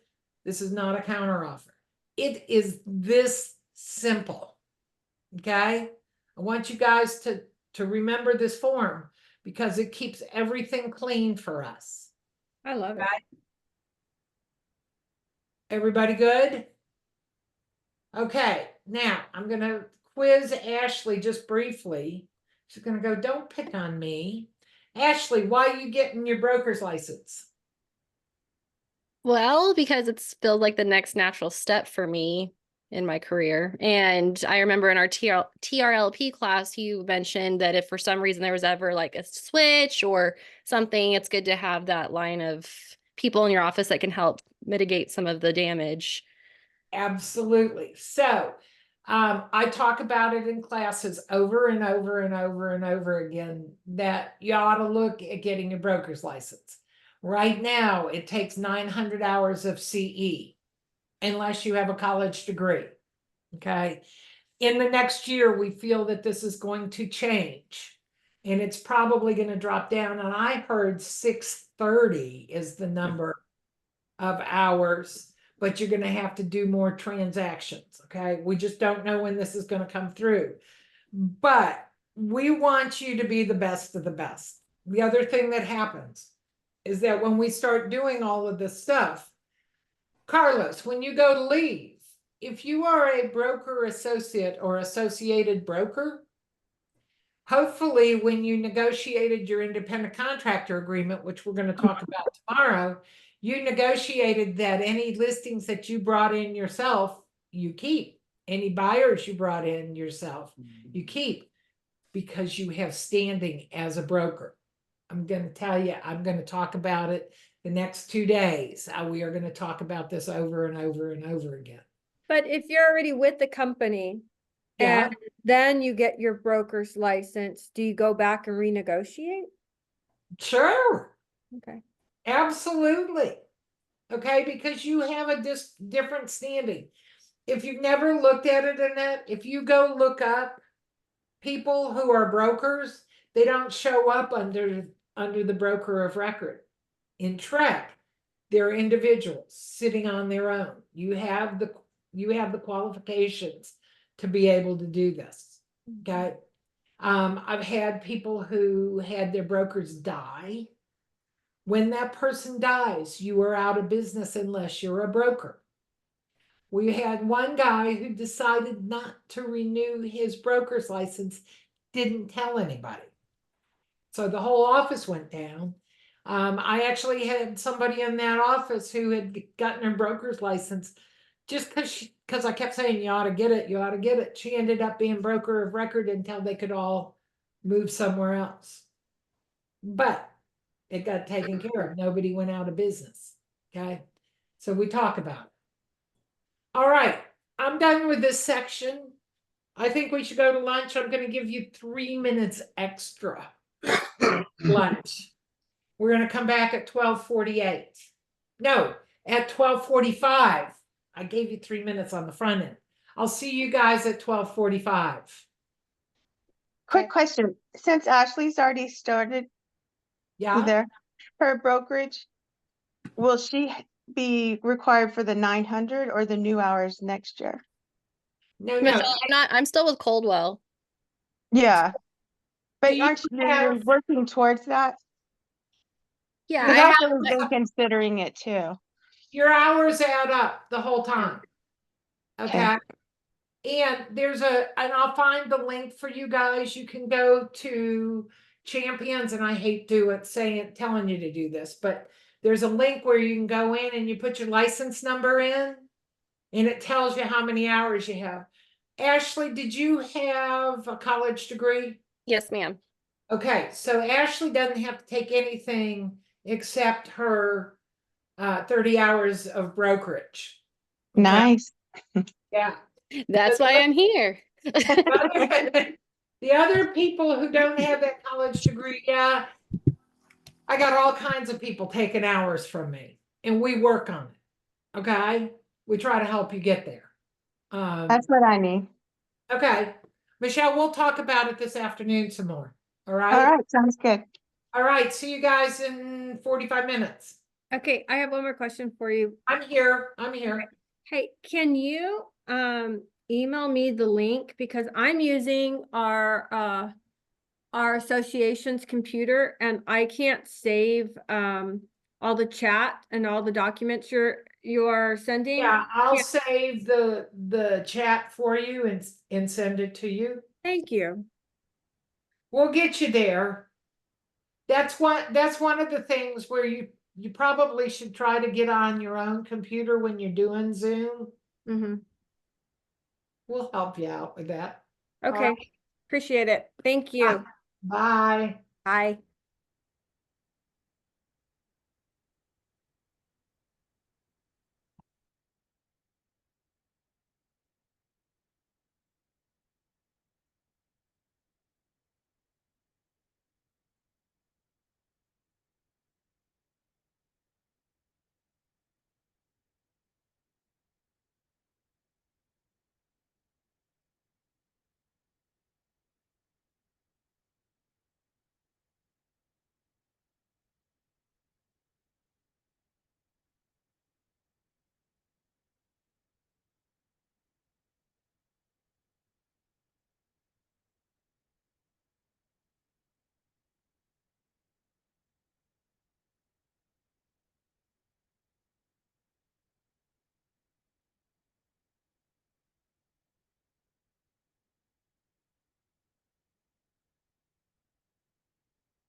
All right. Let's see, we're recording. I feel like we're missing somebody. 2, 3, 5, 6, 7, 8, 9. I think we're missing, oh, I think I'm missing 2 people.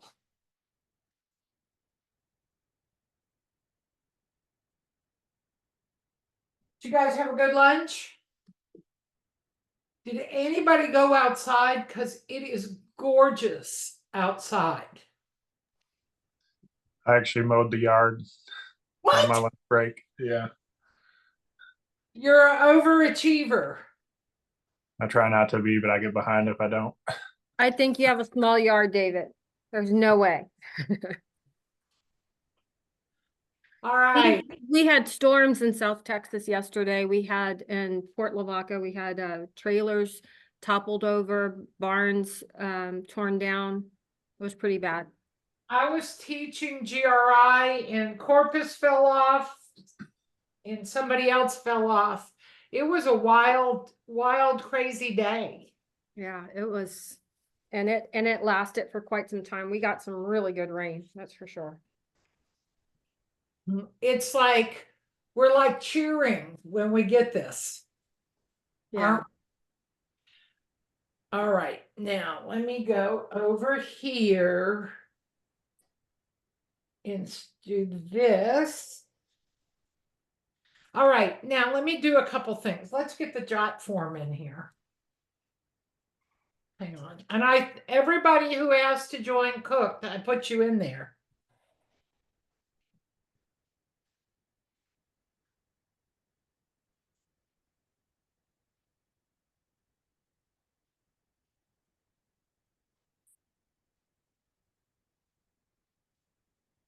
Okay, there's Estella. Now we got the right number, I think. Contact information. No, wrong one. I think I'm going to go back through and make sure that I have given you all of the questions because I have some doubts about whether I did it right. So I know somebody will be all worried about this, and so I got to make sure I give everybody. All right, there's the jot form, number 1. You click on it. Annette, you should be able to click on it there and just fill it out. It's just, it doesn't put anything on the computer.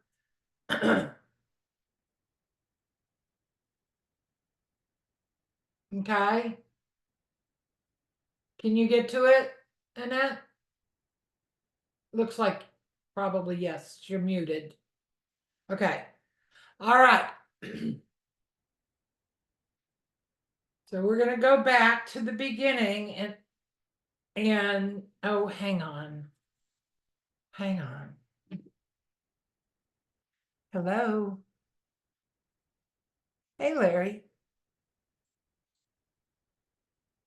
Wander down and ring the doorbell. All right. But okay, hang on. Mike, Larry's coming to see you. Who is this? Estella. She was just here. She logged out. Hopefully it'll come back on. All right. So let's go back to the beginning. We talked about Trek. On the first few pages, we don't have anything in there of things to remember. On page 6, we talked about remembering that the code of ethics is based on service to the public. And we need to remember that over and over again. I really feel like sometimes we have agents who don't remember that. Okay. On the next page, which is page 7, there's something, and I talked about it, but I didn't highlight it. You need to remember that the code is reviewed annually. Remember I said they look at it they vote on it in November, and the next January 1st, it becomes a rule. There was one time when that didn't happen. It was on Article 10-5 about no hate speech, epithets, slurs, any of the harassment. We were having such a bad problem with it during COVID, and people were being so ugly that they voted on it in November, and it was November 20th of 2020 that we actually instituted that change happened that day. As soon as they voted it in, they changed it. But I want you to remember that we want to keep this in the back of our mind, that this thing gets updated every year. And then January 1st, they bring out the new things. When you look at a copy of the Code of Ethics, at the end of each one of the standards, there's a date that tells you when they changed these different dates. Okay. We also are supposed to remember the best practices. Keep a copy around us. Oh, look, there goes my thumbs up. Have you guys been around this where the things? This is really obnoxious. I'm old. Let's see, do this. Or Annette.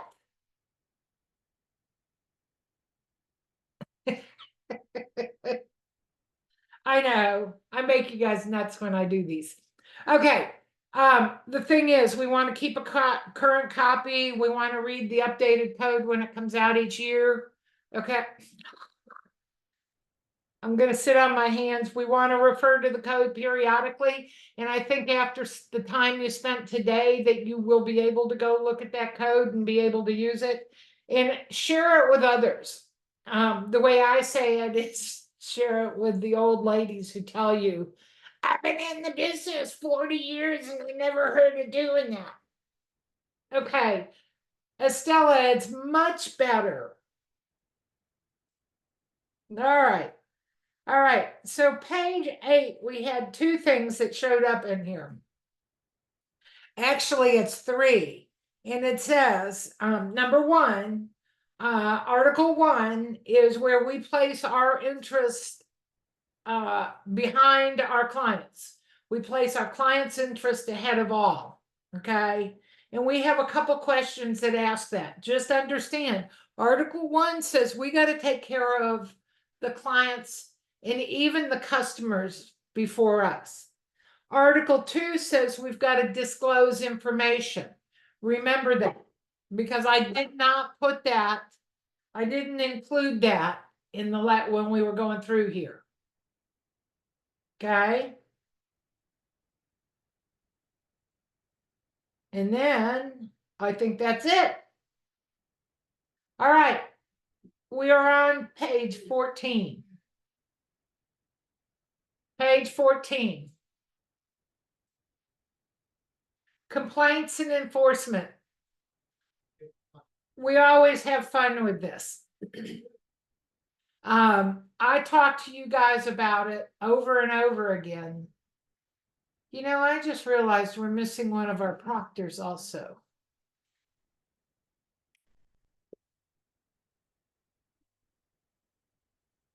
Louisville. Okay. Nope. There's Louisville. Granbury. Nope. There they are. Okay. I don't know. I swear we had one more person signed on earlier. All right. We talked a little bit about TREC complaints. We have professional standards through Texas Realtors. And this is where we actually police our own. Okay. If you file a complaint, it's taken before a hearing panel that's made up of your peers to look at it. And they have different things they can do. But on page 14 at the top, they start talking about some of the programs. So they talk about the ombudsman program, which is the first one. And I do these, and I try to explain to you guys so that you understand. Ombudsman is voluntary informal mediation. So if you call in to Texas Realtors and you want to file a complaint, they're going to ask you, would you be willing to participate in ombudsman? And volunteers will talk to the person complaining, and will talk to the person who is taking care of all of this, and will make sure that they try to work out the complaint between everybody. Okay. So when I've done it, I get this thing. All I get from Texas Realtors is just a phone number and phone numbers for two different people. And I call the complainant and I say, look, my name is Candace Cook. I'm a broker, and I'm with Texas Realtors. I understand that something's gone on and that you're unhappy with a transaction. Can you tell me what it is? And they'll go through and they'll tell me. My last question to them is, what kind of resolution would you like to see? I can't award money. I can't award damages. I can't award anything. All I can do is try to get you guys to work it out.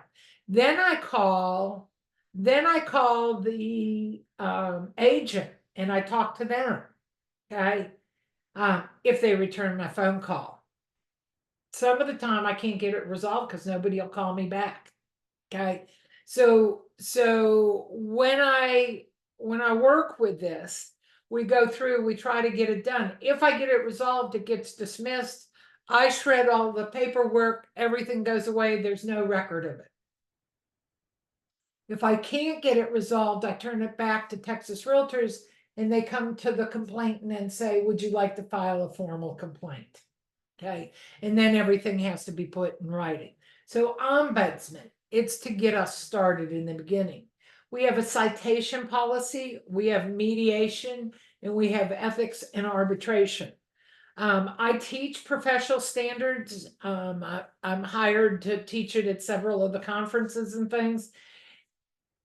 I think it's a good course to take because it lets you know how things are handled and how they look at different things and how we work over different things. It's a 6-hour class. If you are one of the people trying to get their hours for a broker's license, I have people show up in it and they always tell me it was a really good one to take.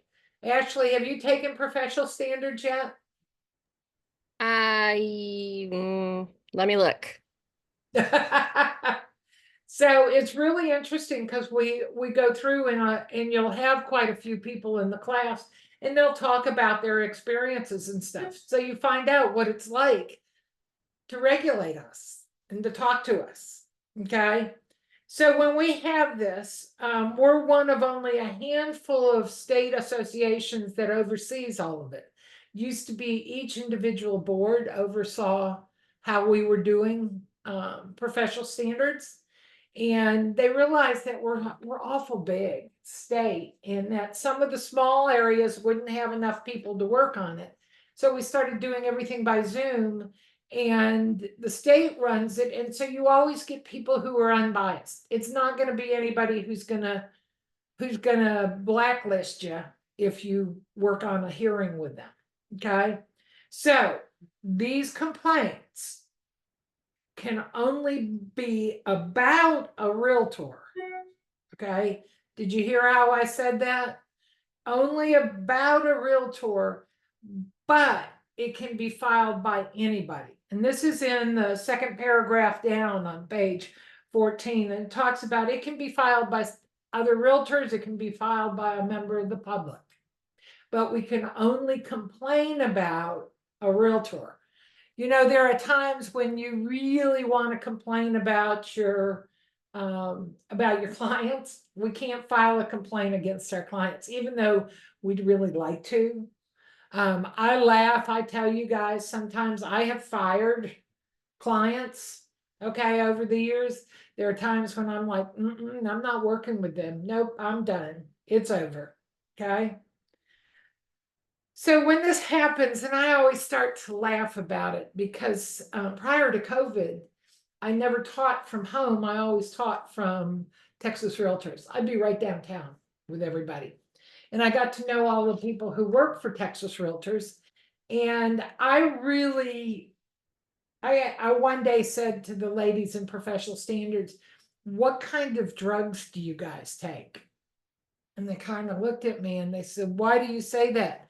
And I said, because you guys are so patient. So here's how their phone calls go. Somebody calls in and they go, and the ladies will go, oh, I'm sorry that happened to you. Here, let's talk about this and figure out if we can resolve this. Oh, here, I think I have a solution to. They talk like this. Guys, if somebody was yelling at me, I would be hanging up on them. I'd be ugly. I'd be rude. So I really do get to laughing about how calm they are. Okay.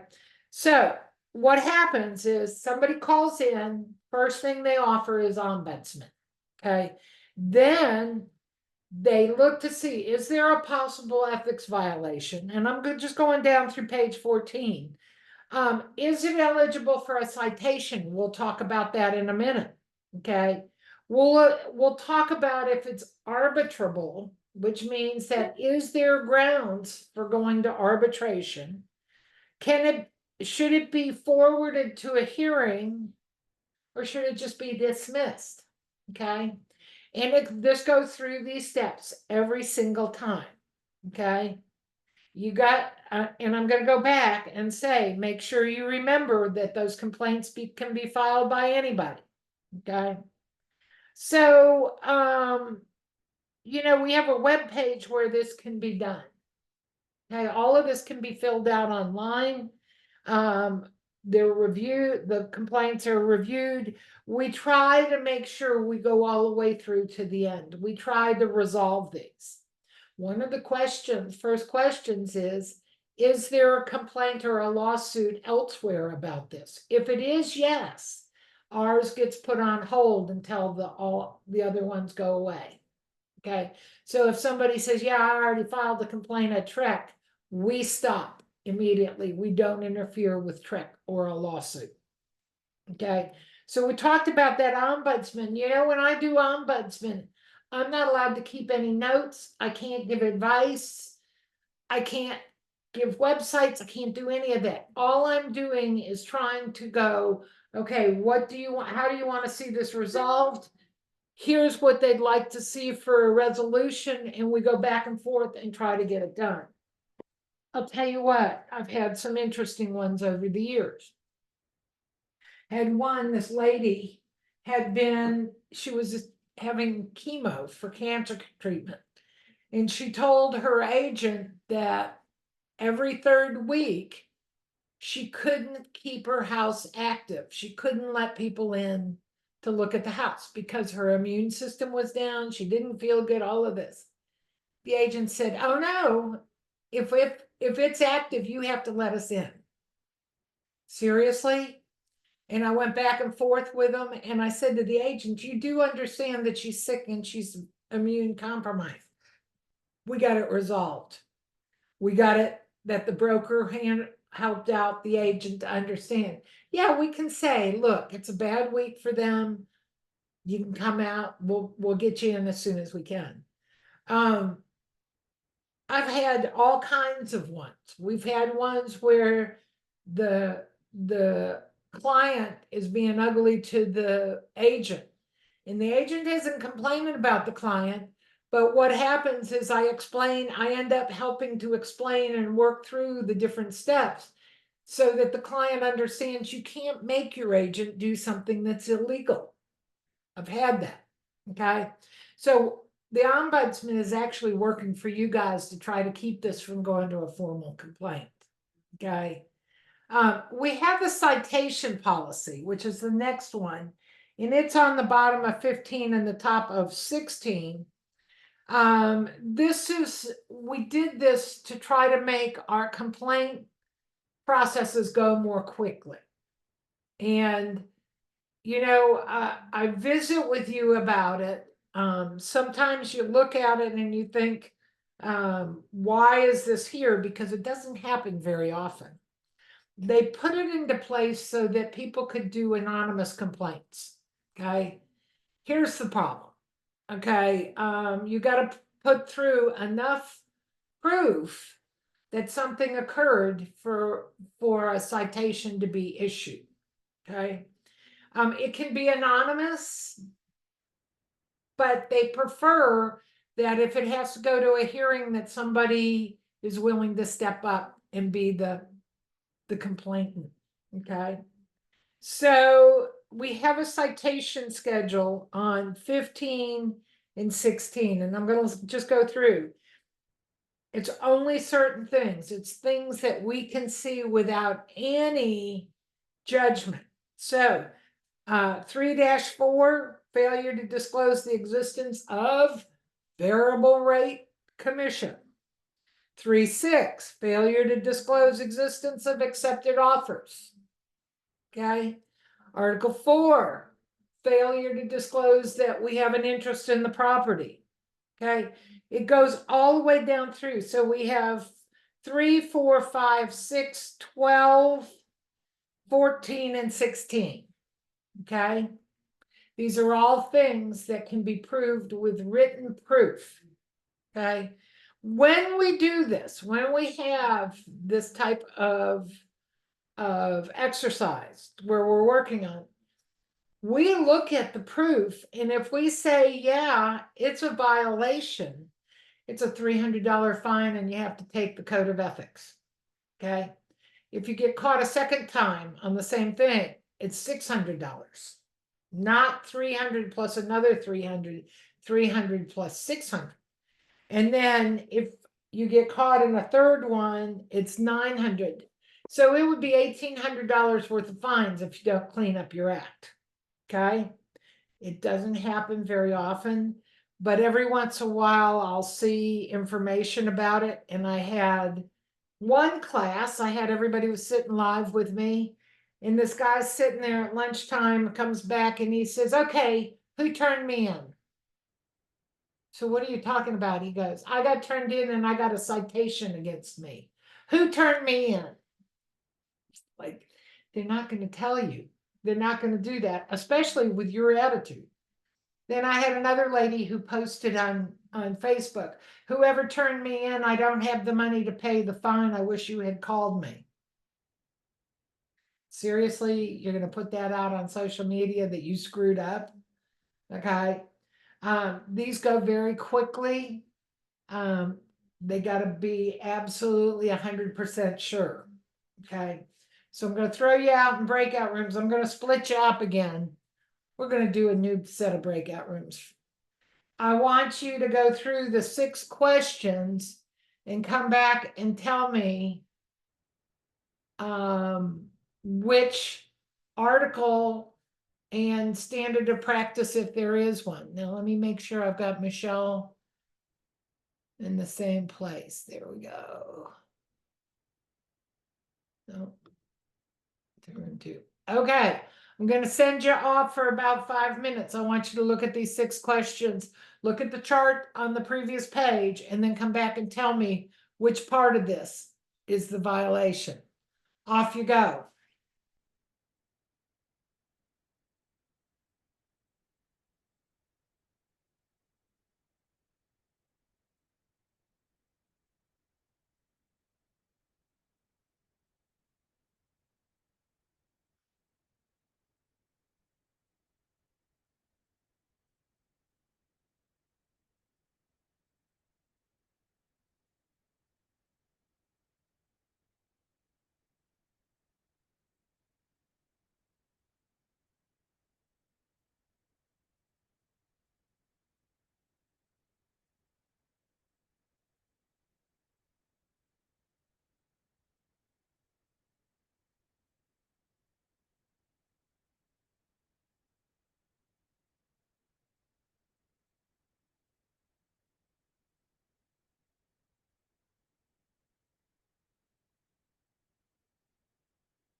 All right, you guys.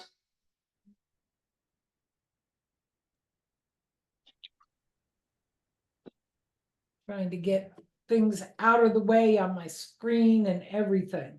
Okay. We ready? I don't want to brag, but I think this is becoming easier. It is. You know why? Because you recognize this stuff now. It's kind of okay, by 4 o'clock today, you'll be going, oh, I got this. I got this. So, but at the beginning of today, did you realize how this was all divided up and how there's all kinds of extra stuff to go with it? Nope. No, no. All right, so the first one, you failed to disclose your personal interest in the property being bought or sold. Article 4-1. There you go. It only has to be Article 4 because they look at the list. There's no standards of practice. It's the whole thing. Oh, okay. Okay. In an effort to enhance your website, you advertise another broker's listing without his permission. 12. Okay. It does go faster, doesn't it? You've been in intense negotiations and are very close to an agreement. In the heat of the battle, you negotiate an offer whereby you modify the listing broker, who is your broker's offer of compensation. This will make up the extra money the sellers want to net. What number? 1616. Yes. Okay, 1616. Okay, and you know there's people who do it, who pull this off. You're an awesome realtor and you help make the transaction a success. You hired a cleaning service that you regularly do business with to help prepare your seller's home for market. You received a referral fee, but you forgot to tell your agent or your client. 6. Okay. Number 5, you win an enticing listing, so you get to work marketing and create a snazzy flyer, but you forget to include your broker's name. 12-4. Okey-doke. And last, a new subdivision is being built and there are several lots for sale. There are 2 lots side by side. One is cleared, the other, your listing isn't. You advertise the cleared listing as what your property could look like. 12. Okay. So you did it in 5 or 6 minutes. You were able to pull this together. This morning, you wouldn't have been able to find these, right? And now you just kind of go, oh, okay. 1 through 9 is the clients and customers, 10 through 14 is the public, and 15 through 17 is other realtors. You can do it that fast as you get going. Okay.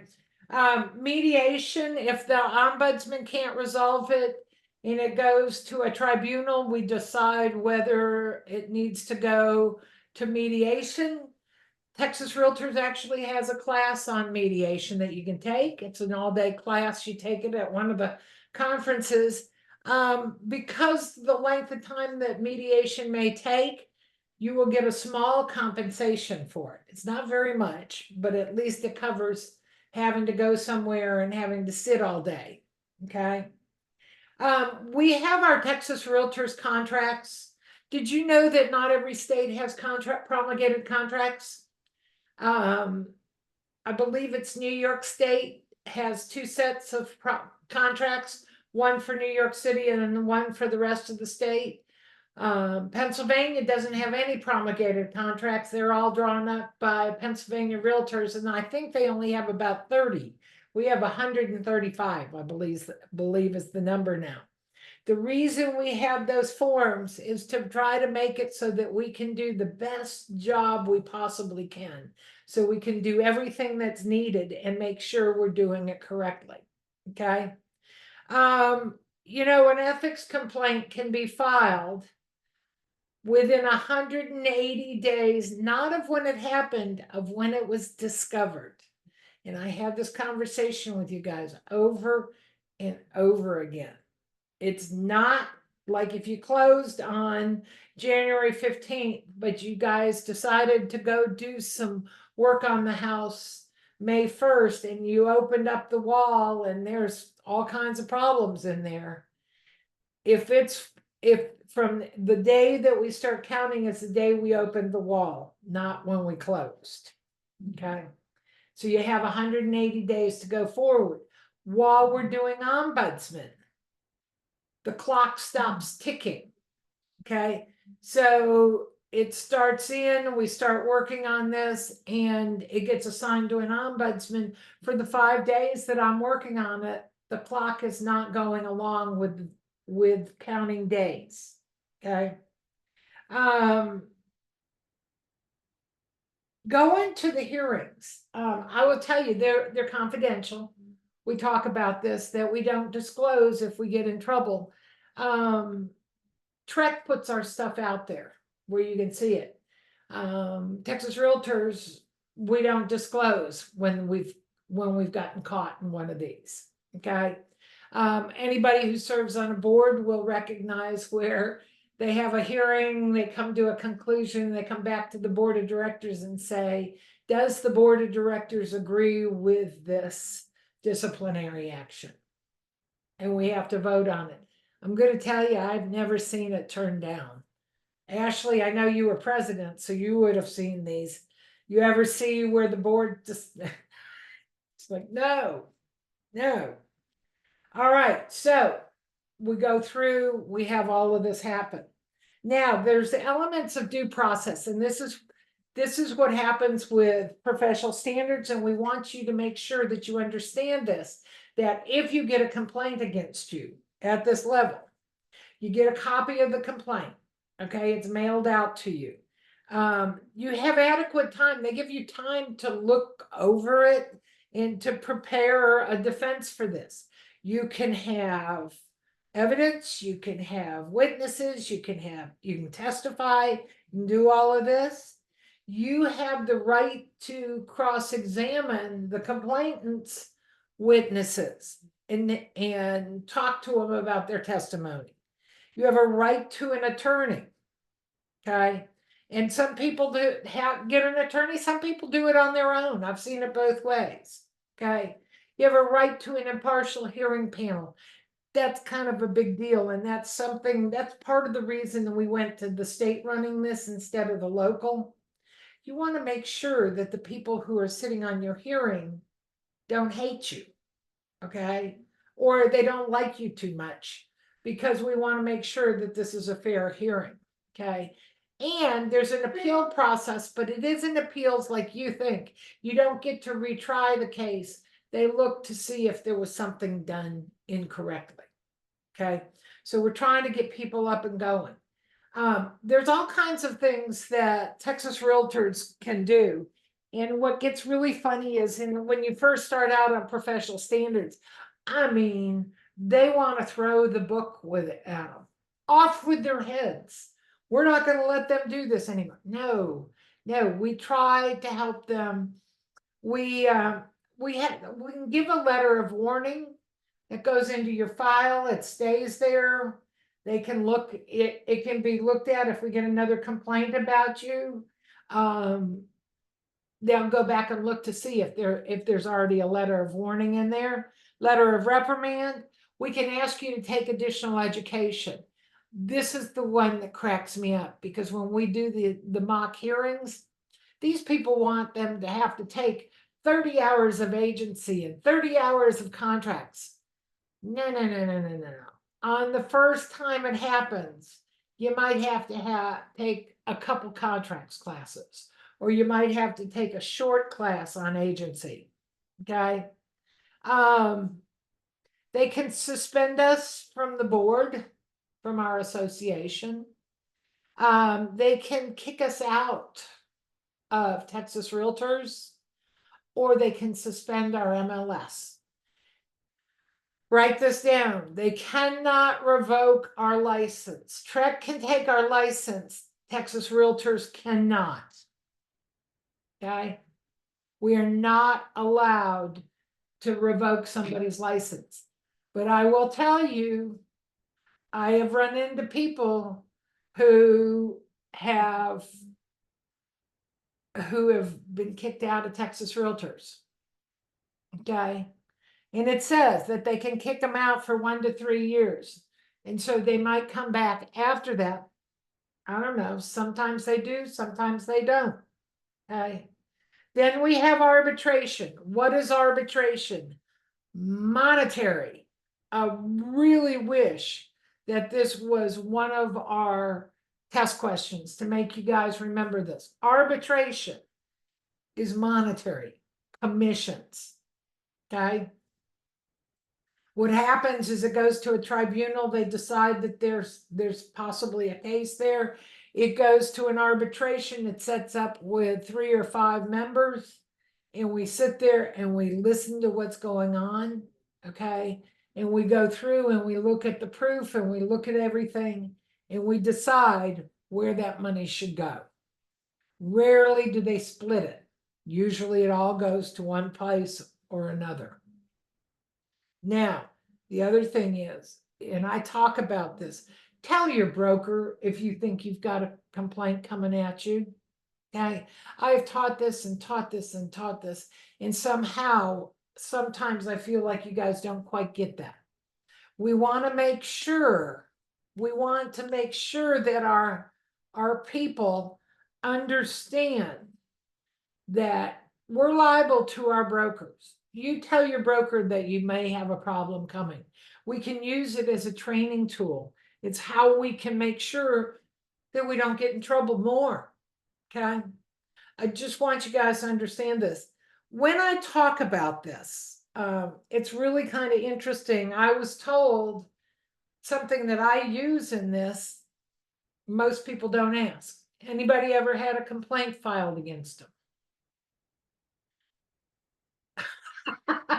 Ashley and I, oh, there, Brenda. Hey, do you realize that it's not just you, that everybody gets these things and they're terrifying. Ashley, did it scare you? Oh, it was horrible. It was already a terrible transaction across the board. It was just the icing on top of the cake. Just thankfully nothing came of it, but no, usually it doesn't. Brenda, was it awful? My transaction wasn't awful. It caught me off guard. Nicest thing, and then out of the blue, the contract fell through, and I was like, "Are you sure you want to terminate the contract?" And everything seemed fine and dandy. Kept on with, continued with the next sale, and then I get a Trek complaint. I was like, "What?" But nothing came of it. Nothing came of it. Nothing came of it. I had it. Nothing came of it. Okay. The thing is that they have to consider it. They have to look at it. And I believe the stat says that it's less than 1% of all license holders have ever had a complaint. I mean, it's teeny tiny on these numbers. But if a consumer gets unhappy, they're going to file that complaint. Okay. It's not the end of the world. The world did not stop because that came in. I will tell you, they terrified me. It used to be they mailed you the stuff in paper before all the technology. And if I opened my mailbox, I had the regular old mailbox out in the country. If I'd open it and there was an envelope from Texas Real Estate Commission, I would come unglued. I only had one complaint against me, but I would come unglued, convinced that I got another one. My husband said he could tell because I would be ripping open that envelope out at the street. Like, what is this? It drove me nuts. We've got to understand it's out there and it happens to us and people do things. When I say document, make sure you got those files in there. Annette, that CMA that you can reach into that file and say, oh, no. You're scaring me. All right. Ashley's taken classes from me. Has anybody else had classes with me before? Okay, a couple of you guys have raised your hands. Okay, do I scare you in your classes? I do. I do. Annette, just you're part of the gang now. I scare you, but I do it out of protecting you guys. Because I think some people think you can just go in and do this and it's no big deal. No, we're helping people spend hundreds of thousands of dollars. Right. But when you get done, I'm trying to give you the tools to be the best of the best. Okay? I will say, I took a class with you. I started doing the CMAs in my files and having my clients sign them. My broker started looking my files, and now she's implemented that every single person in our brokerage start doing that. So, and I was like, why? And she's like, oh, I started looking, and then she's like, I didn't realize we had to do this, but it started for her looking in my file and said, I didn't realize this was a trick rule. And I was like, oh, I took a class. You need to take it. But that's what started it all 6 months ago.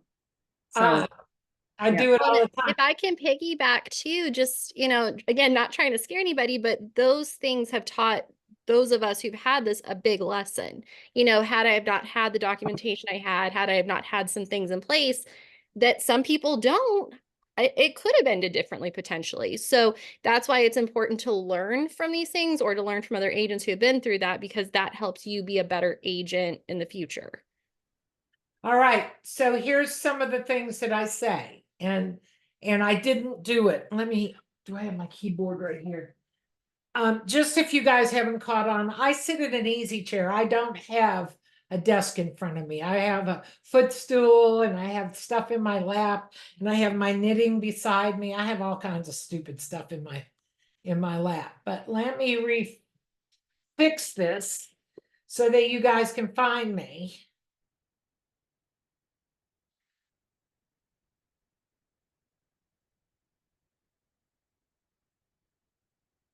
Okay, so there's my phone number. Okay, you guys are welcome. The biggest way to get me is to text me. And that you said something about not sleeping. I don't think I'll be sleeping tonight. I'm going to be regurgitating this stuff. Now what you're going to do is you're going to end up sitting and reading Cooked. Because you'll see there's lots of answers in there. But for some reason, my phone is on silent. It doesn't even vibrate. It doesn't do anything. I woke up in the middle of the night. Somebody was calling me and I answered. I will answer. And this person said, oh my God, I think I've royally screwed up. I will try to help you out. If you have a complaint filed against you, I will look through your work file if you need me to. Okay, to look at things, to say, okay, hang on. I had one person who had done her GRI with me. She had a complaint filed against her, totally bogus complaint. Okay, I sat down and I looked at her file and I said, oh my goodness, this is like perfect. You have everything in here. It's all nice and organized. Trek took one look at it and sent it back and said, no problem. You did a great job. Okay. What I try to teach you guys to do is to set up those policies and procedures. I say it's my own policies and procedures. When I do something, I put all kinds of things in my file. We are now, are most of you guys paperless? Are most of you doing PDFs and stuff? Okay. So how hard is it to save the CMA in the listings and all of the stuff? It's not hard. It doesn't take any room. You can have it on your computer. You can have it on a flash drive, whatever, keep all of that stuff. I'll tell you that I did expert witness testimony on one where a brand new agent got sued. The seller listed the house, and the broker and the listing agent both were fairly experienced. On the buy side, the guy who was representing the buyer was a brand new agent, and he had not a good broker on his side. So they got sued because the buyer decided to buy the house with no inspection, no appraisal, no nothing. Didn't do anything. He was paying cash. He wanted to close so he could have his 4th of July party at the lake house. Kept telling his agent, you need to get my insurance put in place. And the agent kept giving him emails that said, I'm sorry, I cannot do your insurance. You have to do that personally. I'm not allowed to do that. That's outside of my scope. And he had a couple of emails on this. They closed, and it turns out that the seller had finished out the lower level, and it was not in the flood zone. It was in the floodway. Totally horrible part of up against the lake. Okay. When they went to get insurance, the insurance company called the floodplain administrator, and the house got red tagged. And if they wanted insurance, they were going to have to remove 1,500 square feet of the 3,000 square foot house. Take it out, make it back into what it originally was. The guy sued, just went after, but he didn't go after the seller. He went after the listing broker, the listing agent, the buyer's broker, and the buyer's agent. Okay. I got hired by the buyer's agent's attorney. They split it up. When we went through, I found those letters that said, have an inspection, get your own insurance, do this, do this, do this. This is a brand new guy. Kid had a notebook that was a couple inches thick. Okay. His charges got dismissed. The other 3, his broker had not been supervising him. So they went after the broker because he didn't even know whether his agent had done it right. And listing broker and listing agent were found guilty also. The attorneys had spent all the E&O money. So each one of those 3 had to pay $35,000 cash out of pocket to that jerk who didn't have those inspections done. Okay. Did I just give you a reason why you want to keep every single one of those emails, texts, everything? We were able to say, no, he gave this guy all of this information, and the client didn't pay any attention. I just want you guys to understand that. Okay. Okay. So I know I just scared you even worse, but the next thing is procuring cause. And I'm going to tell you, you guys talk about this backwards, forwards, and upside down. Oh, well, I took him in the house first. I was first across the threshold. Yada, yada, yada, yada. At the bottom of page 19 is a definition. Whether it's a test question or not, I want you to know this, but it is something that you probably need to know next week. And it says the proximate cause, the cause originating a series of events which, without breaking their continuity, result in the accomplishment of the prime object. Okay. So what this is saying is, okay, we start off, we've got a buyer, we have the buyer, get pre-approved and all of this stuff. We take them out to look at properties. You write the offer. It goes to a contract. You work with them all the way through, and it closes from start to finish, okay, without breaking continuity. What I hear sometimes, we had somebody who had buyer under a buyer's rep. She went to Hawaii on vacation.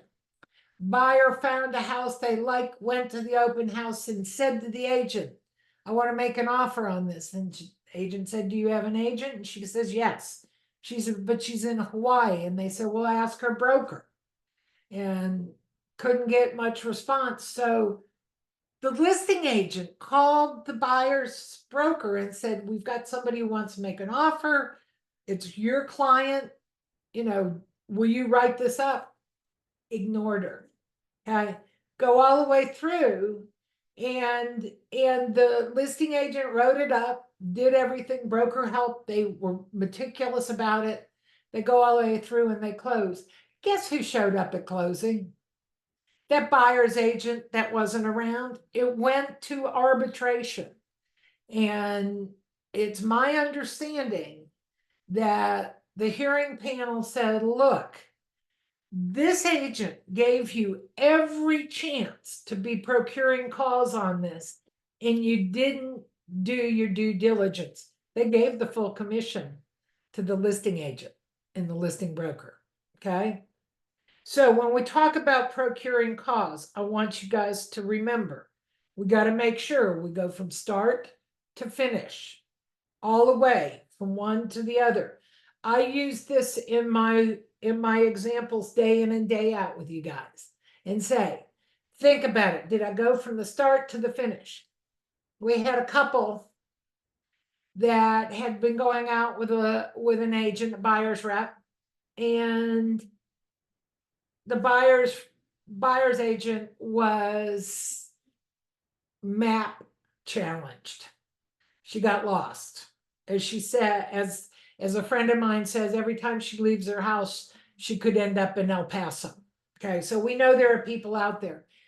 The buyers got mad and fired the buyer's agent and said, look, you keep getting us lost in these neighborhoods. We don't know whether they're right or they're wrong. We don't want to work with you anymore. They went to another agent, signed the buyer's rep. Okay, agent took them out. They realized that one of the houses that they went into was the perfect house because this agent knew how to get in and out of the neighborhood, could talk about things, could do everything. Goes under contract, closes, guess who shows up again? That first agent. Now this is when I say karma is really ugly. Okay, so they're at the hearing panel and the first buyer's agent is there, the second buyer's agent is there, and the buyers are there. Okay. And so they had the buyers come up and testify. And they said to that girl's face, you couldn't find your way out of a paper bag. We were not going to let you put us into a transaction for hundreds of thousands of dollars and hope that you could get it right. Okay, do you really want somebody to say that about you? I'm like, I was just having a heart attack when I heard that. Okay, we want to make sure that we understand this from start to finish. Okay, it's kind of a big deal. All right, let's go through this quiz real quickly on page 20 and then we'll take our break. Okay, and I do this very fast, okay? An ombudsman is used to try to resolve differences before they go to mediation or a hearing. True. True. Okay. If you are a respondent called into a hearing, you can choose whoever you want to be on your hearing panel. No. False. No. Okay. A fine cannot be, we didn't talk about this, a fine cannot be increased for an ethics violation because more than one article has been cited. That is true. We can't just keep running that up. Number 4, a citation can be given for an anonymous complaint if it appears on the Texas Realtors citation schedule and there's evidence to support it. True. True. Mediation is a request for monetary compensation. False. False. Okay. Arbitration requests can involve commission disputes. True. Okay. Both parties must agree to mediation. I did not say this earlier, but it's true. Okay. And it's binding if both parties agree in writing. If both parties don't agree in writing, you cannot force somebody to do it. Mediation does not have to be offered before a matter goes to a hearing, and that is false. Hearing panels are made up of 3 or 5 members. True. True. And lastly, an ombudsman meets with both parties in person. False. False. All right. Let's take a break and come back at 1:55. Okey-doke. I'll see you guys in 10 minutes.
All righty.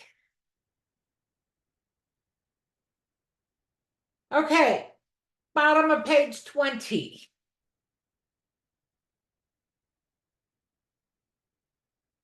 It talks about the TREC rules and the complaint and enforcement. Okay. And I always go over this list to help you guys understand, because it's kind of weird. We have Texas Real Estate Commission and we have Texas Appraiser Licensing and Certification Board. Okay. We have both of those. And I want you guys to understand about them, because the appraisers are overseen by TALCB. So TREC on the bottom of 20 talks about we do real estate brokers and sales agents, inspectors, education providers. Do yourself a favor, cross out residential service company.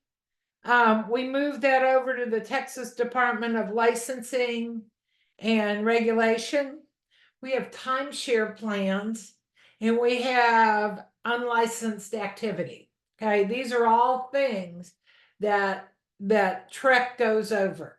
Okay. You know, if you want to file a complaint with TREC, you've got to fill out all of the paperwork. You've got to make sure everything is taken care of. Okay.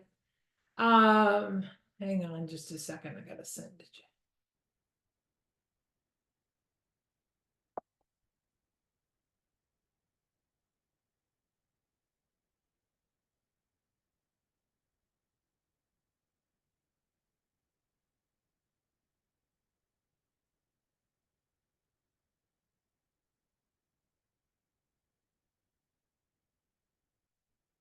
Okay, so the thing is, it has to be filled out. It has to be done in paper. We have to make sure that we're paying attention to this.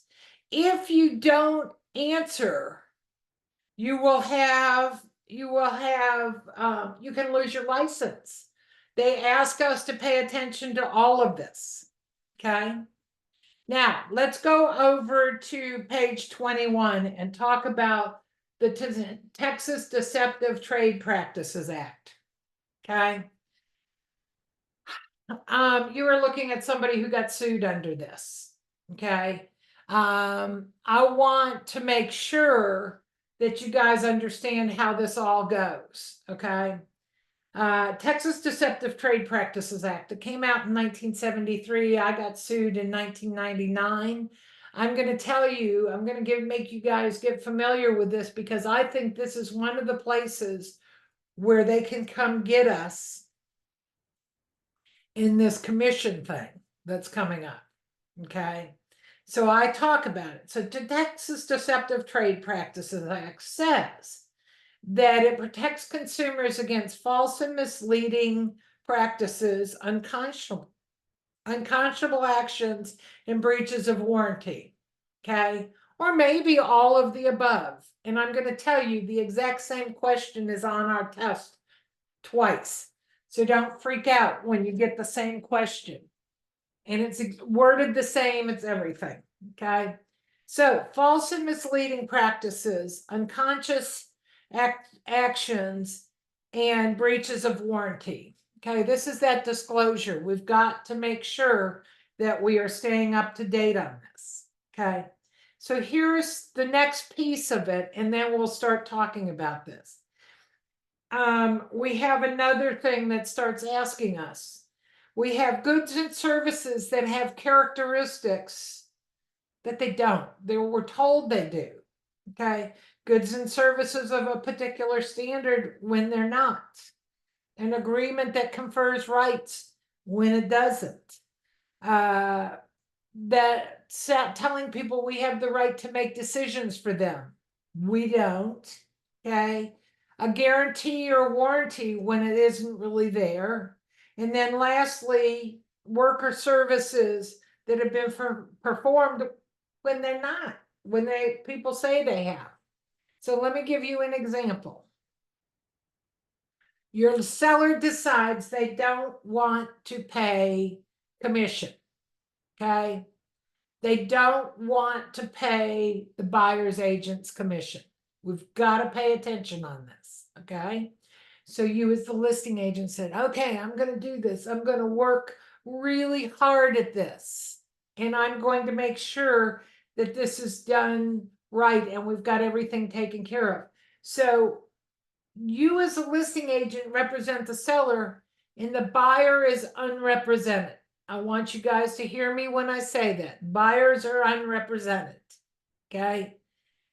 So we go through this whole thing and we give all the disclosures and we do all of the things we're supposed to, and we go all the way forward, but we can't give any advice to that buyer, right? Because they're unrepresented.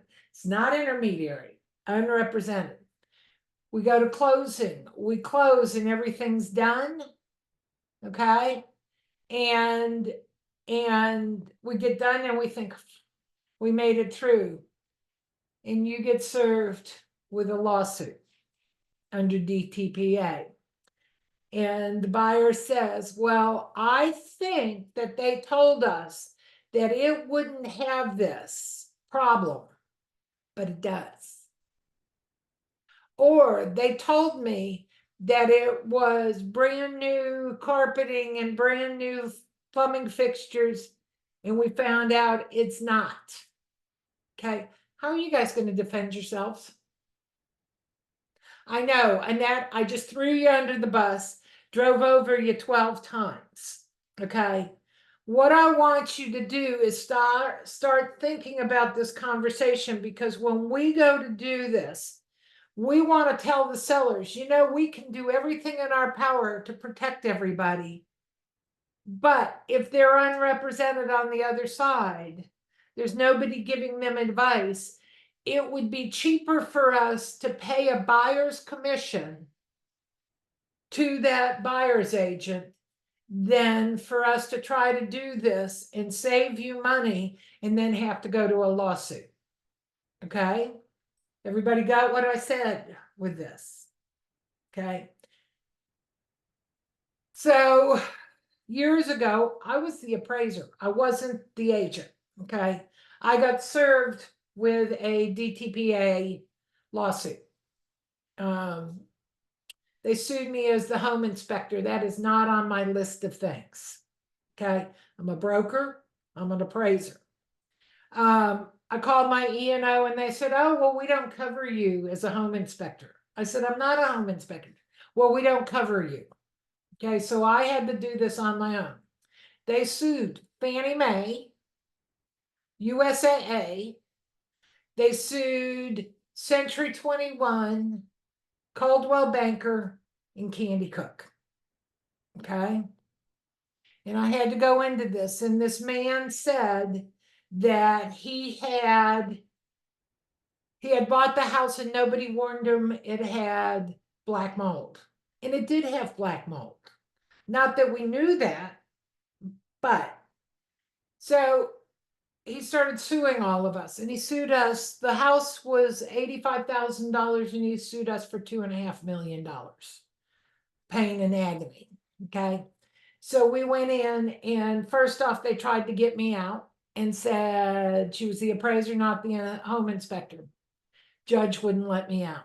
We kept going through this argument. This went on for a year, and I kept trying to get out. USAA went in and said, we have very deep pockets. We're going to spend every penny in our coffers to make sure this guy doesn't get a dime. They let him out. Fannie Mae tried to get me out, could not get me out. Everybody's attorneys were trying to get me out. In the meantime, I ended up with $12,000 worth of legal bills on this argument. Okay. We kept arguing. We couldn't get me out. Mike and I, okay, we've been together 41 years now. We actually looked at possibly relocating to Canada if they got me, because everything was in my husband's name. We had just gotten married. We lived together, but he owned all of our real estate and stuff. We said if they got us, we weren't sticking around. We were leaving. We were done. I looked into it. I looked into it about getting my license in Canada. We looked at houses. We looked at possible businesses. We did all of this. Okay. So we go along and I went to all the depositions. They suggested that I probably should do that and listen. Okay. So while I'm listening to this, this is a veteran, bought the house, and they started pulling out paperwork and they said, here's all the paperwork that you signed. Here's this for your protection. Get a home inspection. You guys know what I'm talking about, right? His agent had given him that. He had signed it and they said, well, you signed this. And he goes, I didn't read anything because she just put papers in front of me and told me to sign them. Okay. So we kept going with this and guys, the stress on me was over the top. I really thought that I was just gonna quit. Okay. So we go forward. They get him up there and they're asking him and they said, what are your symptoms? Why do you think you have this? And he goes, I have headaches and double vision and all of this stuff. Anybody ever been deposed besides me? Okay, when Jane's hand kind of comes up from the bottom, kind of a yeet. Okay, Jane, it's not comfortable, is it? Because they can ask us anything. So they're asking this guy. And then they said, oh, by the way, what did you do in the Army? And he goes, oh, I was infantry. And they go, no, what did you actually do in the Army? And he finally answered that he was a boxer. Okay, headaches, double vision, all of this stuff. Still couldn't get us out, still wasn't there. So they kept asking him questions, and it turns out that the Century 21 agent who had the house listed was on the school board. Okay, karma. And I talk about karma in our business. They started asking him, and his wife was next to him. It's a new wife sitting next to him. And they said, you used to be at such and such school. And he goes, yeah, I was a football coach. And they said, you left there and you came over to this school. And he said, yes, I got a better offer. And they said, we don't believe that's the true reason. And he said, yes, it is. And they said, were you given the choice of resigning or you were going to be fired for inappropriate behavior with a student? So you guys do realize that now the wife is having a heart attack. Also, who did I say was the listing agent? School board. He was fired the next day because he didn't disclose this. He finally let us out. He finally dropped the lawsuit. I said to my attorney, can I countersue? And he goes, Candy, this man owns nothing except for the black mold house. He says, I'm not going to let you do this. He says, you'll have to hire somebody else to do this and nobody's going to take this. I paid that money out of my pocket. Okay. The house was an 1880s Victorian, 3,000 square feet. I said, the roof was leaking. There were signs of water penetration. The plumbing system had been condemned by the city. The natural gas had been condemned by the gas company. The AC had rusted out and had no way of working. We had all of this stuff in there. And the guy came after us. He didn't get anything. I'm going to tell you, I changed everything that I do in my reports. And I am very clear and make sure that everything is disclosed appropriately and that I am not a contractor and I am not an environmental engineer and I am not. Do you see why I preach to you guys? Because it was terrifying. It's 24 years ago and I'm still PTSD because of this. Okay. I want you guys to understand. It was a $12,000 lesson. I will tell you, I never skip anything. I I am always making sure I dot my i's and cross my t's and everything. So they can't get me. They can't do anything to me.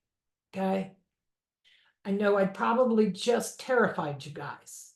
I want you to understand how terrifying this is when I say goods and services have characteristics, uses, or benefits. They don't. Work or services have been performed when they've not.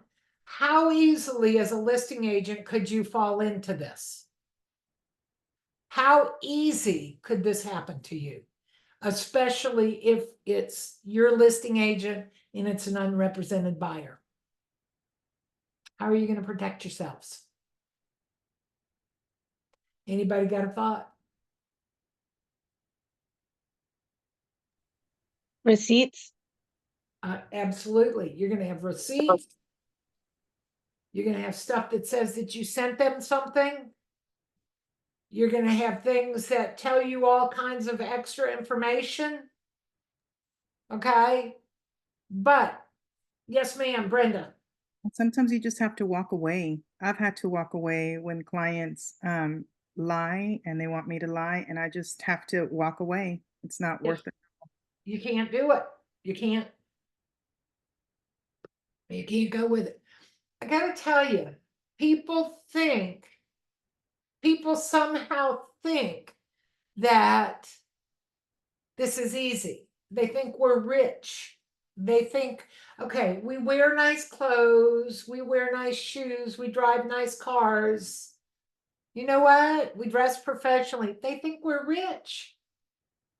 We have to watch out for this. We have to be very careful about how we handle this because we have people come after us. I will tell you, one girl was in my class one day and I said something about a lawsuit and she goes, yeah, my sister sued me. I said, what? Your sister? She says, yeah, her friends told her that I had E&O and it wouldn't be any skin off of my back. Okay. You got to make sure you do everything. And so when I start talking to you guys about this, I say, set up that you're always going to print out these papers. You're always going to save these things. You're always going to put these pieces together. You're going to keep it all together so that you've got this under control. So that when somebody files something on you, you can turn around and ask them, you know, or say, here, I've got this. I have this. Okay. I want everybody to understand that if you do the same thing, and when I teach, and I think Brenda probably could tell you, I say to do CMAs the exact same way. Do it in the same steps. Don't do what I say, do it your way, but hit all the steps. We got to make sure that we document our behavior. Okay. Jane. So I have a question. I see sometimes in listings where agents put on here like all information deemed reliable, but not necessarily reliable, blah, blah, blah, you know, do your own due diligence. What do you think about that disclaimer? If we It doesn't matter. It doesn't work. Okay, just It wondering. doesn't work. Here, okay. So let's go through we're just going to talk about the contract. And walk down through this. We have the contract and we say that we're selling the house as is. Isn't that 7D, I think it is, in the contract? Okay. They fill out the seller's disclosure and they lied. Okay. They just filled out that seller's disclosure but they said, well, we sold it as is, so it doesn't matter. Yes, it does. We are obligated to disclose. Okay. Property code 5.008 says that we have to fill out the seller's disclosure. Okay. Now, here's one of the things, and it's kind of an interesting conversation that we go through. We have this rule that says we have to fill out the seller's disclosure for single family, but we still have to disclose no matter what. If we know we have to disclose. We have to tell people if there's something wrong, okay? 1-9 says that if we know it, we have to disclose it, okay? Want you guys hearing me on that. So if those people said deemed whatever, but verify it yourself, you better not have anything that your seller's hiding. I walk away from those people, Jane. I walk away immediately. Brenda. I have a question with regards to the seller's disclosure. You know, we have like 2 or 3 different forms for seller's disclosures, and I think I've noticed that it's like an out almost for some of the sellers, because you know some of them are just very blank and you can kind of avoid some of the stuff on there. So Okay, so let's have a conversation about it, because I do it. I do it over and over and over again. Okay. You have the TREC form. That is the bare minimum that you have to do. If there's not a blank for something, that doesn't mean that you don't have to tell about it. You still are supposed to tell. If you have the TREC form and you get a full inspection report and it's handed to the seller, seller has to fill all of that stuff out and disclose it on that form. Okay. If you use the Texas Realtors form, which is long, there's a place where it says, have you gotten any inspection reports? And you can put it in there. Okay. You can add that into that place. Okay. And you can disclose that information. TREC protects who? Consumer. Who does Texas Realtors protect? Us. Okay. And so I want you guys to understand when I'm talking about this is that we need to make sure that we are helping our clients to understand about filling out that disclosure. Is that disclosure, is it a problem, or is it a way to reduce risk? And it's a way to reduce risk. So I try to tell them to fill out the longest one you can. Give me the longest thing that you can. Okay. And anybody use sellershield.com? Anybody seen this? Okay. Ashley, you want to talk about it briefly? Yeah, so we use it through our office and it's really nifty. It just, you send it to your seller, enable them through their email. It asks them a series of questions. It breaks it down a little bit easier, I think, for them to digest and understand what they're filling out. And then essentially it fills it out in accordance with those answers. And so it's, in my opinion, it's a much more transparent way for them to disclose things that they may not think about disclosing otherwise. Okay. Okay. Seller Shield was written by Bo Blackburn. He used to be on the broker lawyer committee. And he put this together and it takes the liability off of you. You don't have to explain what's going on. You don't have to tell anybody what's happening. Okay. You just have them fill it out. They can't close it out until they've filled out everything. Okay. Take a look at it. It's free. If they want to get coverage, I think it's about $200. They can get coverage on it, but they don't have to do that. Okay. So I want you guys to look at using these type of forms to try to put that information out there. One thing I'm careful about is, remember when I was talking about how I answer things? I'm not a contractor. I'm not an engineer. Don't give opinions on something that you're not an expert on. Okay. Be the source of the source. I actually teach a class called that. Be the source of the source. Go talk to a contractor. Go talk to the regulators. Go talk to the floodplain administrator. Go talk to somebody else. Don't rely on my information. Okay. And that's one of the places that we get sued in DTPA, is because somebody says, oh yeah, they just put the roof on. Well, did they do it right? Is it, what is it? It's not my thing. get inspections. I actually get inspections before I list a house. I don't do a whole lot of listing now, but to me, it's easier to disclose everything and get it out of the way than have them come back and sue me later. Okay? Any questions on this? Page 22 talks about cite the source, and I think I've been talking to you about this several times. Okay, I keep saying cite. Give me the information. Tell me where you got this information. Okay, tell me that we understand this. Okay, that here's where this information comes from, and I've done it to you all day.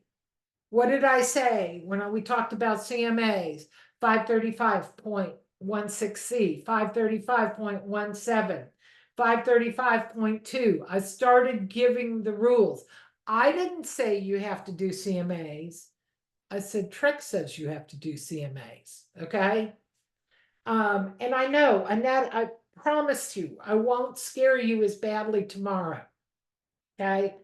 I want you guys to understand this because it's a wild ride. Okay. You've got to push that liability as far away from you as you can. Okay. Jane, if somebody said to me, you know, it's deemed reliable, but my comment at that point is you need to do your research. And if you have a concern about this, you need to get that inspection. Okay. All right. We made it through that. So we have case studies. Let me see how many of them we have. 4, 5, 6. Okay.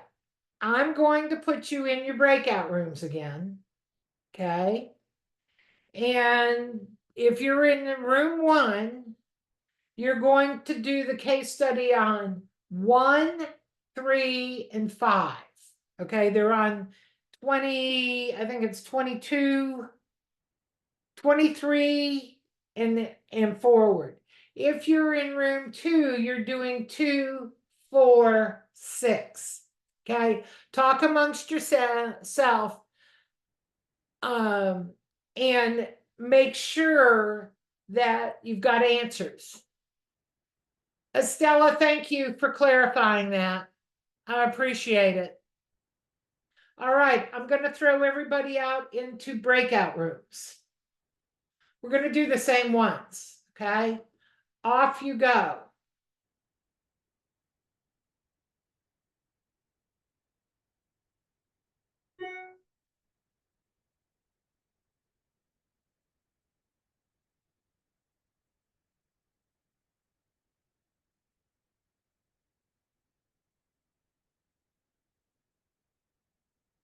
I'm trying to move you.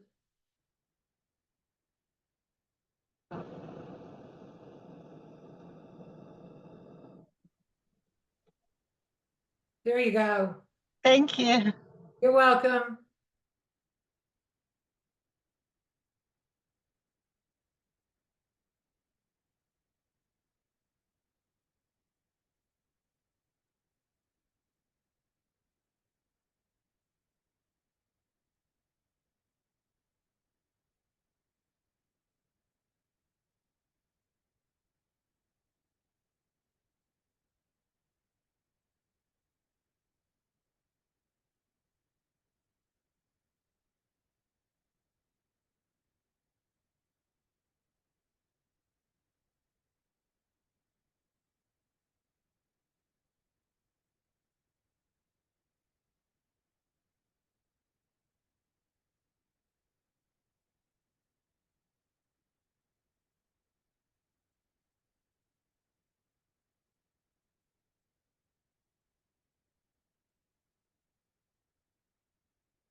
Hey, you, how are you?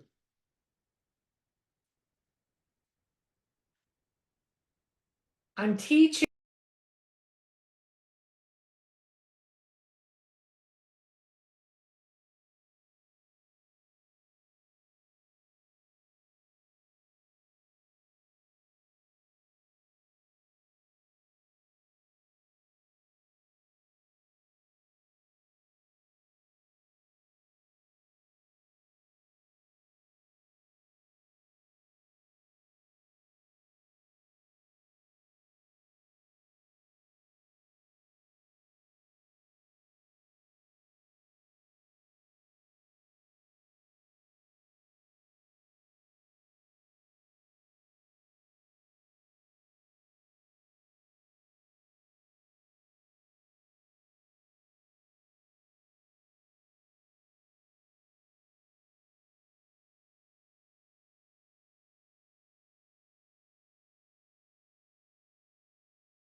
Ashley, is that your headboard behind you?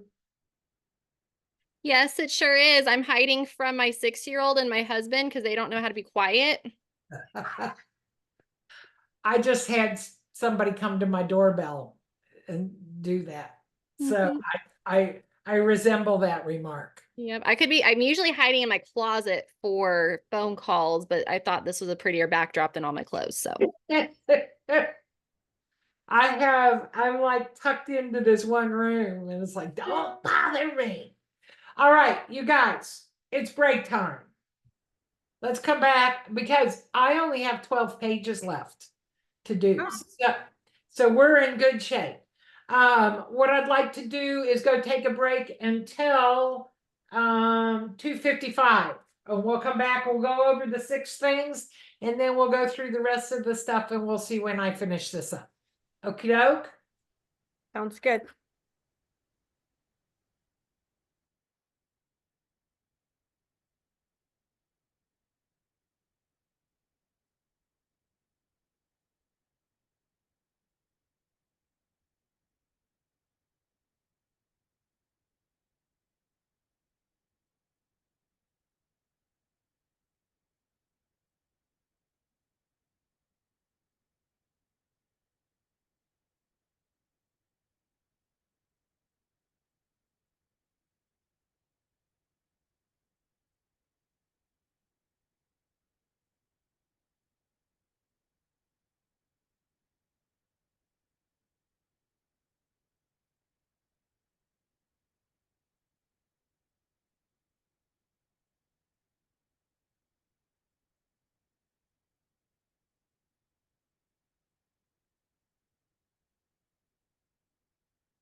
How many emails do you guys get a day? Too many? Including my junk mail? Yes, too many. It just is ridiculous, like constant.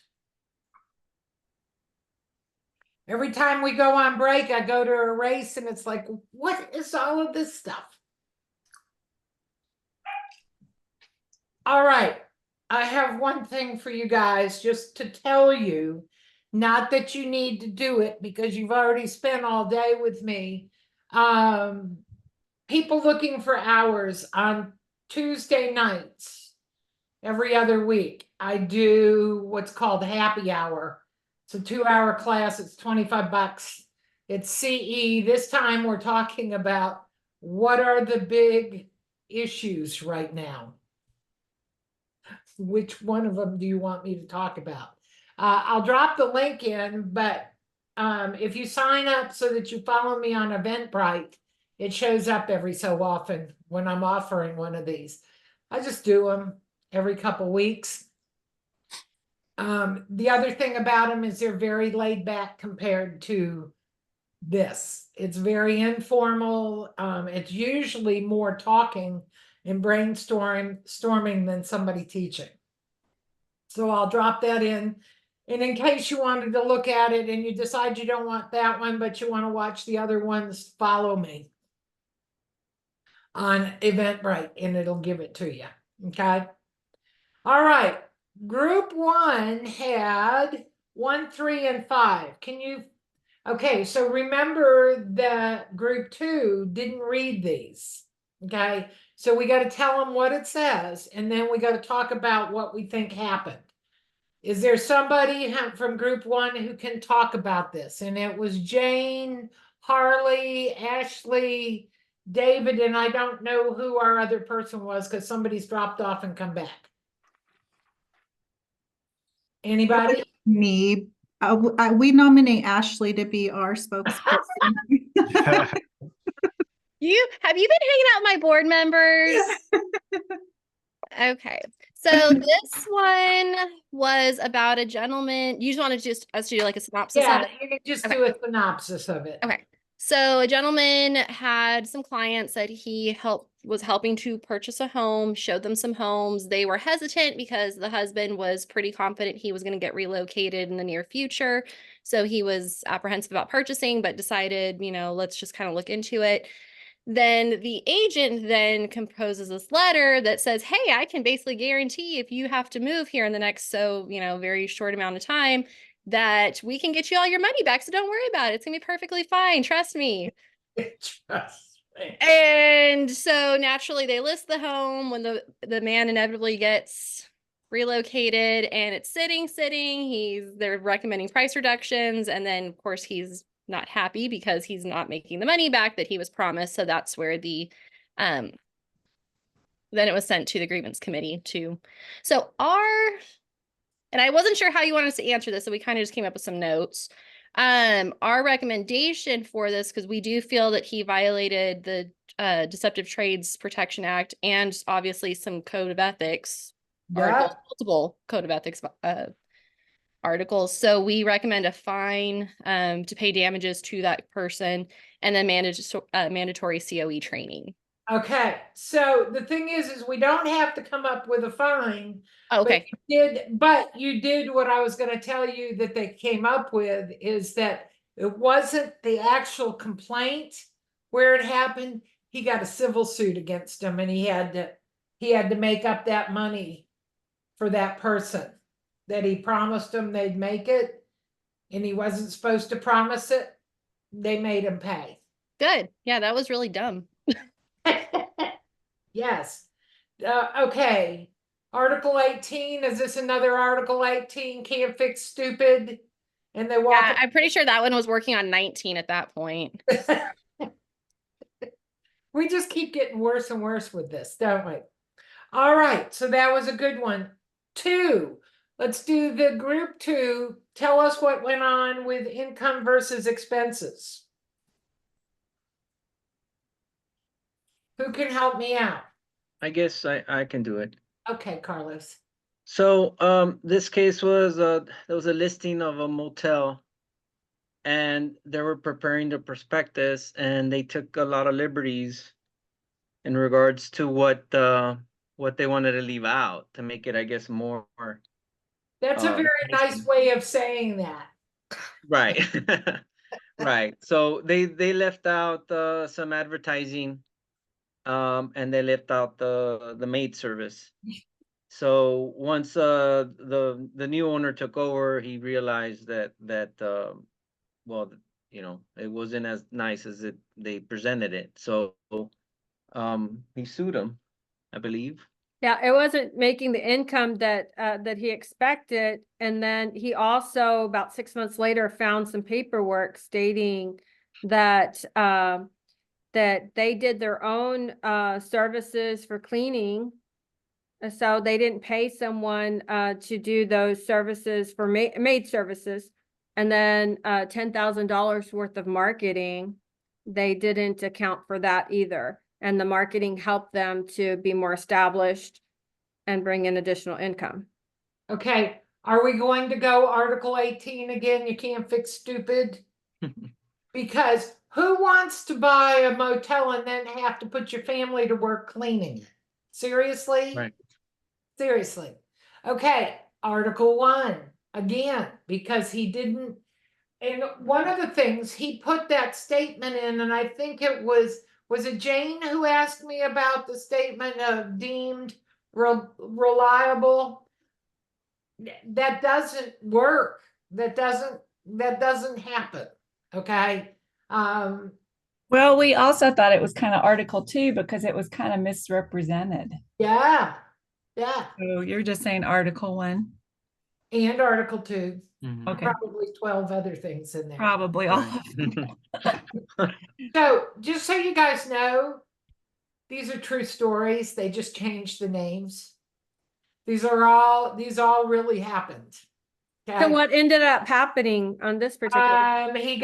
They got sued, and again, Texas Realtors can't award money, but it went to a civil suit. But he also got education, and he got fines and told that he wasn't competent. We struggled a little bit with the fact that, not struggled, but we said, okay, the buyer also has some sort of due diligence to do as well, and he should have. I mean, if he's in the hotel business, he should know. He should know. He should Okay. know. So the thing is I'm going to go back to that thing about the consumer gets protected so much of the time. And that's what really causes us some heartache in these things. But on this one, he never should have, the prospectus should have been filled out by the owner. Don't go out of your lane, because he didn't know. Some people clean the room. Sometimes families do this, some don't. So we just have to look at it. They took caveat emptor away from us. Let the buyer beware. That has somewhat been removed from our protections. So I want you guys to just not overstep. Don't. Now, buyer should have done this research, but it's the fact that the expert put that in writing is where the problem starts to come in. And well, at the end of the day, though, he's not an expert either. He's not an expert on this, but he actually did own up to the fact that, yeah, he told them leave out the 10,000 for marketing. Oh yeah, let's leave out the cleaning services. I mean, that's a huge one right there. You can only imagine how much that will cost per month. Yeah. Yeah. So I go through here and I talk to you guys about these things, and I want you guys to visit about them because we have such a small class. We can actually sit here and do exactly what we just did, talking through and say, yeah, but what about this? Carlos, you said, what about? Shouldn't the buyer have some responsibility in here? You know, that's something. If I was representing the buyer, I would be saying you need your financial advisor or your CPA to take a look at this and see. I am not putting my thumb up. I am not putting my thumb up. Here, we like to do this. I don't know. I just have weird stuff. Okay, that was a good one. Case 3, back to room 1. Okay, so happened here? this one, a gentleman is a property manager managing it for another man. There is doesn't say who she is, but there's another woman who submits an offer to the property manager. This home is not, or this apartment complex is not listed. It's not on the market. There's never been any conversation between the property manager and the owner of this property with any interest of selling that's been communicated to him. So the owner runs into the prospective purchaser at some point and she says, hey, I thought I sent you a great offer. The gentleman had no idea about it. So then he goes back and gets mad at the property manager, who now, you know, we feel bad for, because reading this poor guy had no idea that he was on the hook for this. So our opinion on this one was he didn't do anything wrong. There was no, as far as we're concerned. Now, Candy, I'd be really interested. Are you watching my face? You watching my face on this one? Yeah. Okay. Do you guys remember what I said about 1-6? I actually read it to you guys, and it says all offers and counter offers will be presented as quickly as possible. Okay. A property manager, when we're managing, and this is one of the things with when we talk about property management. Why do people have properties that they rent out? To make money. There you go. So the hearing panel felt that if you were doing your fiduciary duty to your owners, wouldn't they want to know if there was a way that they could sell it and make money? So they found that this guy violated Article 1 and didn't pass on that information. I think I talked a little bit about presenting offers. I always present all offers. Just saying. Okay. They said that property manager possibly harmed his client because he didn't offer him a chance of making money on an investment property. Okay. So even if it's not for sale, but he has a fiduciary duty to that person, he's still supposed to do it. Is the property manager like told that he has that duty? Because in the paragraph it says that there was no time that they spoke about that. Yeah, no, it's because, okay, so one of the assumptions in this story, in these stories, is that they're all realtors. They're not just a property manager, they're a realtor. What do we have to abide by? Code of ethics. Okay, I'm going to tell you another group that falls into this trap. Appraisers in the state of Texas have to be a member of Texas Realtors to get MLS. Okay, they have to abide by the code of ethics. This drives everybody kind of crazy when I talk about this. Okay, the appraisers have to abide by the code of ethics.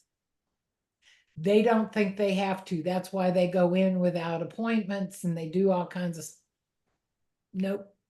Okay, code of ethics. And that's where this came in.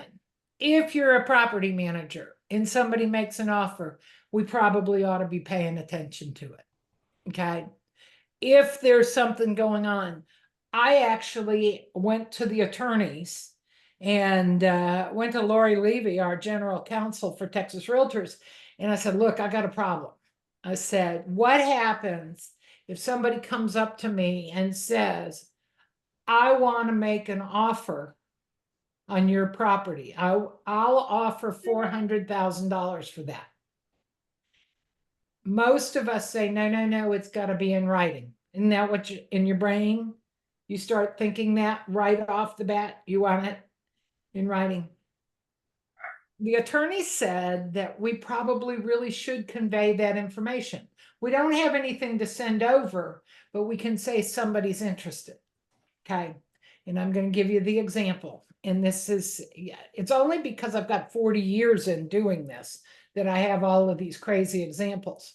A couple years ago in that crazy time when Californians were coming in, hope nobody's from California, because I really don't mean to be insulting about that, but it's something that happens.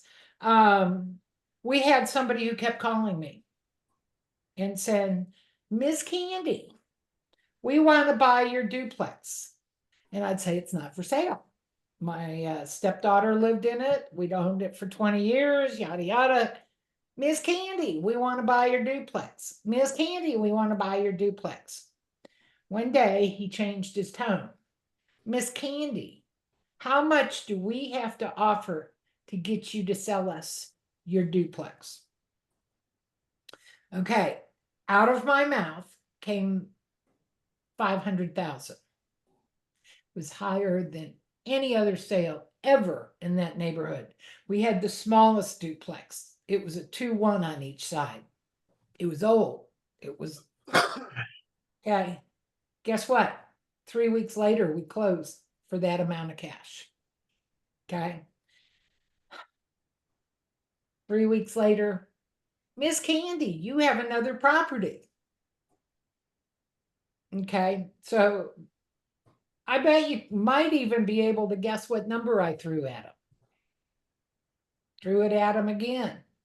And they bought my house again. Were my houses for sale? Hell no. If the price is right. If the price came out to be right, and I got to tell you, it was very unnerving to do the whole thing. And people looked at us like we were kind of crazy when we did it. But our properties were built in the late 70s. They were built after 78, so they didn't have lead-based paint. But we had all the other stuff going on with them. And we turned around and bought 4 properties in New Braunfels that all were built in the last 10 years. I swapped out my properties. I did a 1031 exchange. I think my lesson out of this is don't discount sometimes those offers that come in, because it might work. It might happen. Okay. I was involved in the largest sale in Austin probably 30 years ago. It was 6.4 million. Somebody drove up to the front door and knocked on the door and offered the people to buy their house. And the lady said, it's not for sale. And he goes, I want to buy it. And he ended up buying it. Highest price sale at the time. It was outrageous. Okay. There are people out there who do those kind of things. Okay, stupid question. So let's just say that, okay, in this scenario, the building manager was, he worked for the owner. Okay, but let's just say someone called me up and says, hey, Annette, I want to buy this property. I'm like, oh, well, it's not for sale. I don't show it on being sold or listed, and they say, I don't care, I want to buy it, 500,000. So is it my, you don't have an obligation Okay, to all do right. it. You don't have an obligation because you don't have a fiduciary responsibility. But I'm going to do it. On the other hand, is it harmful to go say, hey, I got somebody who's looking for these things? Now, we have the wholesalers out there who are being jerks. They're just being ugly. But I gotta tell you, I laugh about these deals of mine because I kept telling that guy to go away, to just leave us alone. And I actually ran into him, probably 6-9 months later. He goes, "You got any more houses?" I said, "No, Daniel, go away. Leave me alone." But the other comment was, he said, "I was asked to do this." He said, "I kept trying to do it." He says, "You're one of the only ones who actually talked to me, who actually came back with something." So they never should have paid that much for that house. Never. But they did. Okay. They paid higher than anybody else twice. Not, it wasn't on MLS, so we didn't have to fix it up. We didn't do anything. Okay. So when you run into this, I'm just the property manager. Stop and say, does my client need to know this? Do I need to let them know? Does it do any harm to call them and say, "Oh, by the way, somebody's trying to make an offer on this property. I know you don't have it for sale, but I wanted to let you know. How do you want me to handle this?" Okay. Everybody good? Okay, case study 4, how you say it.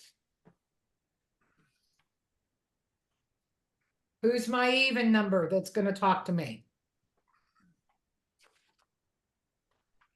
I will. Okay. This one, the realtor, Mike, said that he was going to guarantee savings, don't purchase without representation, blah, blah, blah, blah.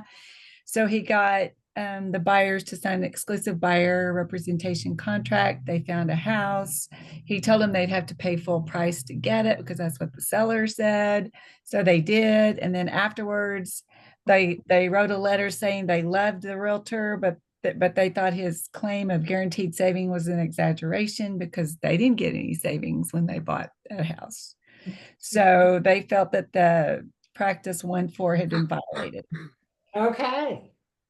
Okay. The thing is, we cannot guarantee savings. We just can't do that. And yet people keep doing it. And I've heard people say, "I can guarantee you'll get this money back." No, you won't. Okay, number 5, that's my client, back off. So we had just started reading this one when you called us back.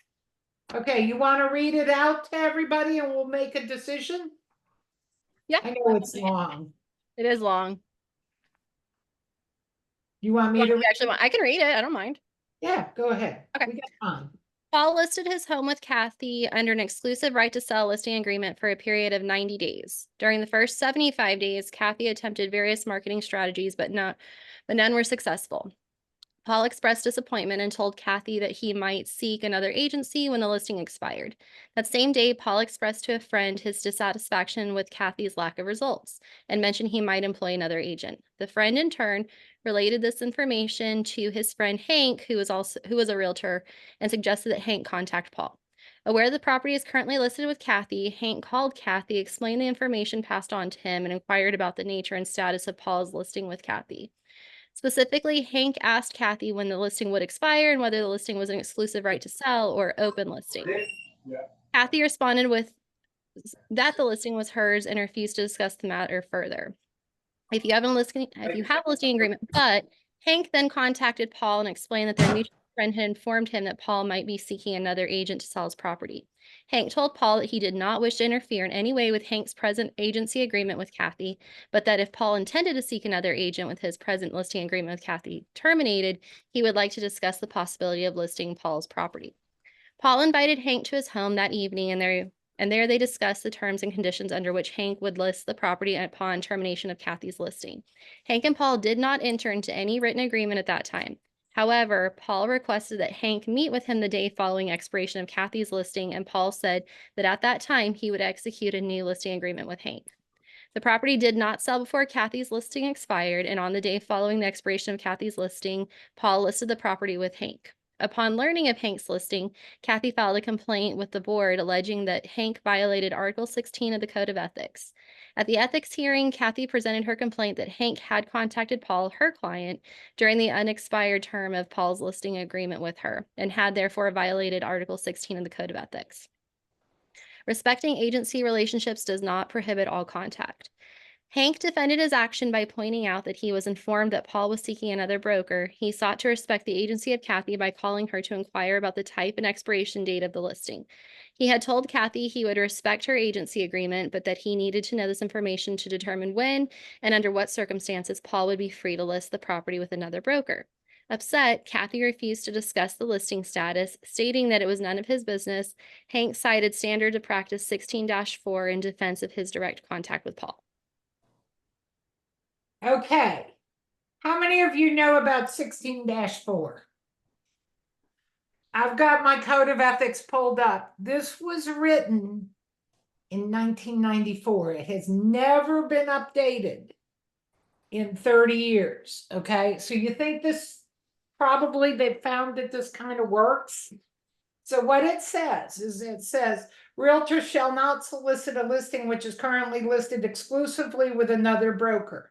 However, if the listing broker, when asked by the realtor, refuses to disclose the expiration date and nature of such listings, such as exclusive right to sell, the realtor may contact the owner to secure such information and may discuss the terms upon which the realtor might take a future listing, or alternatively may take a listing to become effective upon expiration of any existing exclusive listing. I'm going to tell you, this thing's been sitting out there. You ever been asked by anybody when's the expiration date? Because I'm going to tell you, you know what our first reaction is? None your business. As soon as you do that, you just gave them permission to talk to your client. Okay. What I say is if somebody asks you an expiration date, I'm going to text it. And I may text it from my watch if I have to have documentation that I gave them that date. Then they can't talk to your client. Okay. We think that this was put in, we have, some of you guys live out in more rural areas.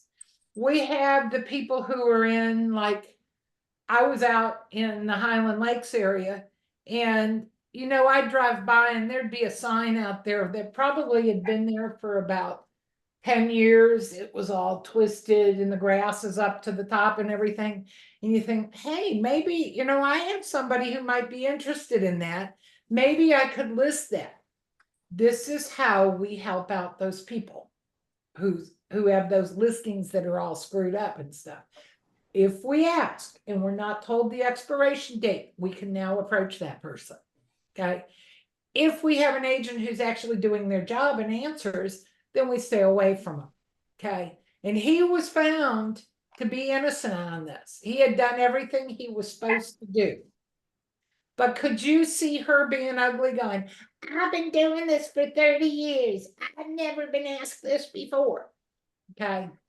We see it come up sometimes. We've seen it when things get tight, when we go into a buyer's market and you've got things that have been sitting there and you're trying to find out about these things, people start getting kind of edgy about it.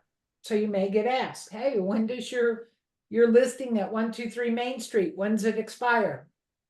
You got to come up with a date. Okay. Sometimes somebody will raise their hand and say, but it's in MLS. No, you can only see your own expiration dates. You can't see other people's expiration dates. Okay. All right. Number 6. I can do this one. So Larry is a home builder and Jake is the potential home buyer. It's a new construction and Jake's interested in the property, and he asked Larry, the home builder, what is going up in the area. There's some shopping center or something being built, and Larry says, I really don't know. I believe it's an attractive new shopping center that's been planned in the area. So Jake purchases the house, and after he's moved in, he realizes that it is a bottling plant, and he never would have purchased the property if he would have known it was going to be a bottling plant.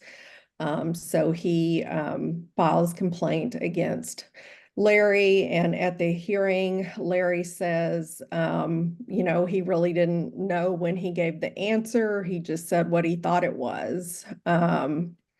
And so because he had heard that a new shopping center was coming somewhere near the area.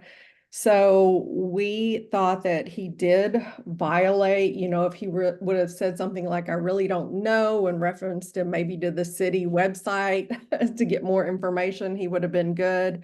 But since he went further with it, he violated 2-1. Absolutely. Absolutely. And you heard me talk about, I have a class, be the source of the source, right? What I'm saying to you guys is we've got to be careful. Don't say something. Don't guess at it. Carlos, again, we're going back to your same argument before. Shouldn't the buyer have done due diligence? Yeah. Except the expert, the license holder, answered. He never should have answered that question. Never. But he did. Okay. These are all true stories. They're all craziness. So I want to make sure that you guys understand. I don't want to be reading about you guys at a later date. Okay. I really don't want to have to go through that. Okay. Okay. Page 28.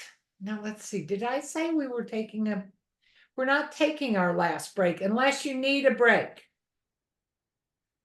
And that's like, no, I don't want a break. I don't want a break. Okay. We're going to keep going. We're going to get through this. It's limiting liability. And I've been talking to you guys about this all day long. Haven't I? Isn't that what I've been discussing with you guys? Let's make sure that we can limit our liability, pull it back, make it as safe as we possibly can. Okay. So potential conflicts of interest on page 28, they start talking about some of them. And they have, when buying, selling, or leasing property for yourself, we must disclose that we're involved. Okay. The next one says, as a licensee, you can't act in a dual capacity as an agent and an undisclosed client or principal. Okay. We have to tell people who we are. We have to let people know. We have to take really big care. Has anybody ever bought a house that was listed by their broker? This is, and I'm going to do this. This is not loser. This is lawsuit in my world. This is where, God, you're leaving yourself out to so many problems by leaving that open. We don't want you to be in trouble. Okay. If you receive a commission, we've got to disclose it. Remember what I said about the buyers or the builders bonus? We got to tell people that we're doing that. Okay. You've got to stay on top of these things. The next one says you may not receive compensation, money, trips, or gifts from more than one party without disclosing it. Okay. You may not interfere with the exclusive agency of somebody else. Okay. If you represent two buyers who are making offers on the same property, you must disclose the status to both buyers. This is a weird comment, and I have to always talk to you guys about it, is that we don't actually have to tell who it is, because if you have a buyer's rep signed, says that we're going to keep that information confidential, but there's actually a paragraph in our buyer's rep, it's paragraph 9, that says that we may be showing this house to more than one of our clients. we may be bidding against each other. Okay, there's a way to do this. So we have this statement. We've got to be able to protect ourselves. Okay. A mortgage originator may not act as a mortgage originator and a real estate agent. Anybody hearing this? I just heard this story yesterday. Somebody said, oh yeah, I've got this lady, she's the lender and the real estate agent. Seriously? Why would you want to take on both of those things? Why would you try to do that? I just don't think it's appropriate. Okay.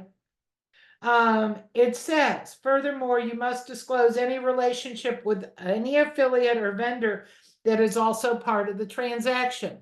Okay, so let's look at this one. Let's say that I suggest that my husband does repairs and contracting at a property. Should I disclose that he's my husband? Yes. Yes. We need to do these. We need to make sure we're disclosing this information. So antitrust. Yeah, this is what we're getting sued over. Okay. I happen to be with one of the boards that got sued. Okay. I'm treasurer of Williamson County Association of Realtors, and we got sued.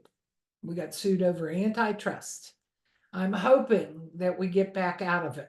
I really am hoping that the settlements are going to come through and they're going to let me out, because it's pretty scary. I've gone and listened to the broker summit. I went to NAR, to the legislative meetings. I did all of these things, and I've listened to what people are saying to us.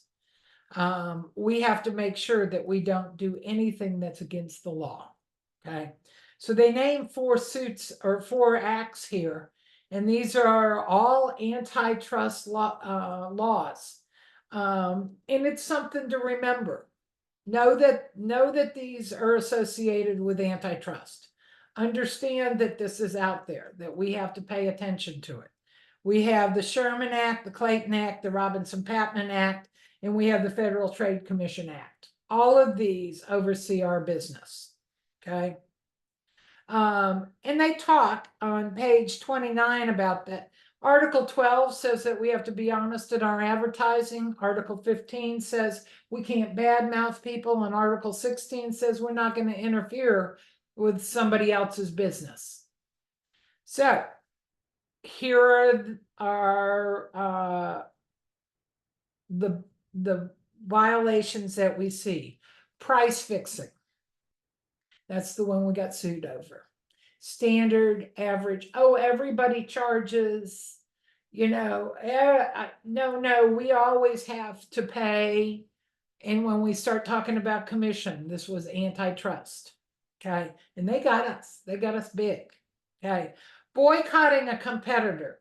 Anybody ever seen on social media where you go be bopping along and you look at something and somebody says, oh, this person only charges X and they don't do all the services I do, so I'm not going to show their properties.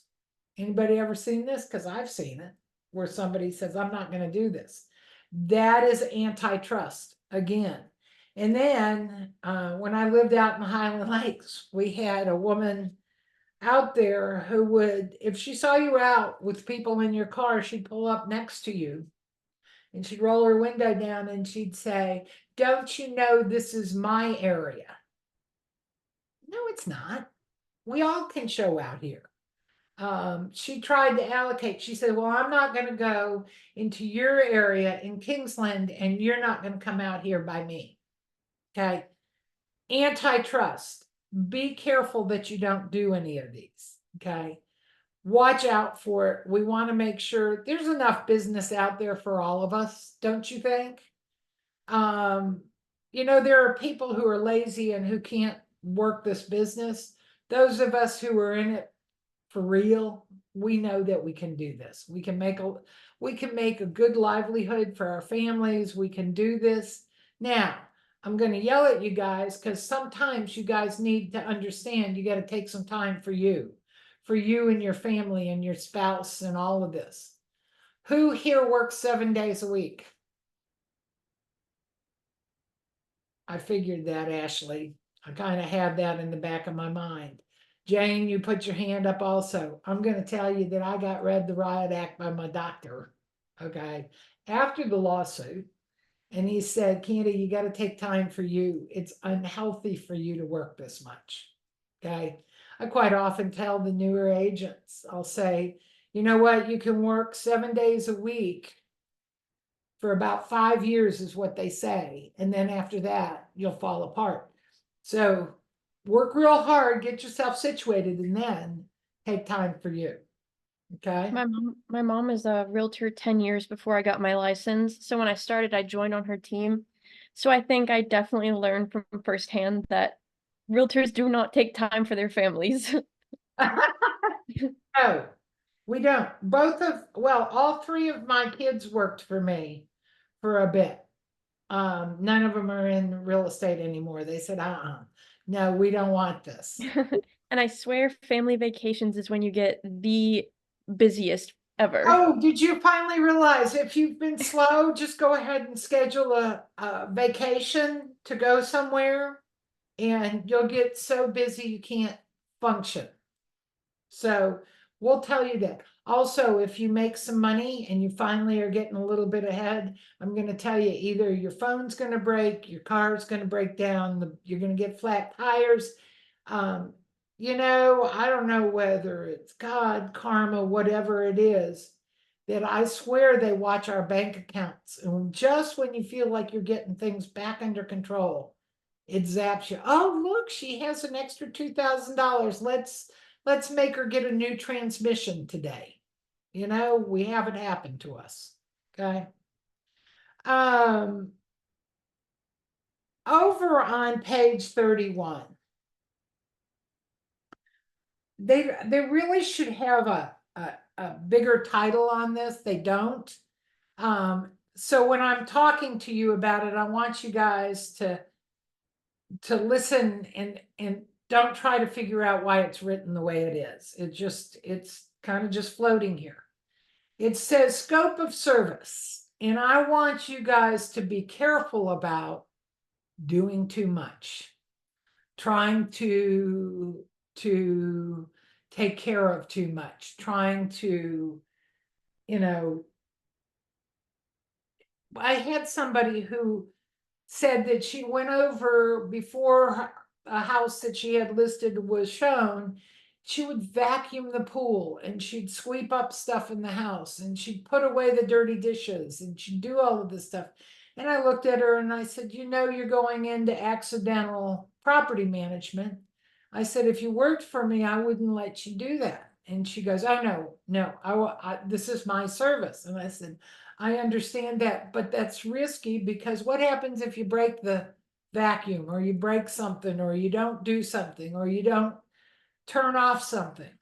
And we talked about it. Now I got mad because she kept arguing with me in a live class. And I finally said, well, you'll never work for me. That's for sure. And she looked at me and said, no, I probably won't. But I want you guys to think about it, is that don't overstep your bounds. People will ask you to put the covers on to the faucets outside, okay, when it's supposed to freeze. What happens if it freezes and you didn't do it right? Are they going to hold you liable? There's a good chance they do. So I want you guys to be careful in this and decide how much you're going to do. What are you going to do? How are you going to shove it off? Sometimes we have to push things over to the side. Go do this. Take care of this. Okay. They say one of the best ways to stay out of trouble is to be polite. Be courteous. Okay. And you've heard me mouth off and go, I'm in the business. Don't be ugly. Take the high road. You'll find out that it keeps you out of trouble faster than anything else. One of the things they talk about, and I want you to listen to me as I say this, because it's not written anywhere. If somebody says to you, will you go out and do the inspection on this property? Should we tell them no? Are we inspectors? I was very clear that I am not an inspector. I want no parts of this. When the inspector is at the house, I don't go until the last 30 minutes. I don't want to be there while they're there. Okay. I want to protect things. Never volunteer information. Okay. Who's had that agent who just blah, blah, blah, blah, blah, and they tell you all kinds of things that they're not supposed to be telling you? It always scares me. It's like, oh my gosh, why are they telling me this? Oh, they're desperate. Make an offer. I bet they'll take it. Stop it. Okay.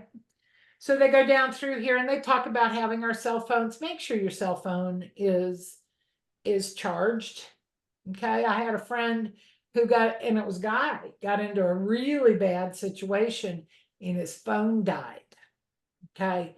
Always have that phone where you can get to it. Okay. Have panic words, have phone numbers for everybody.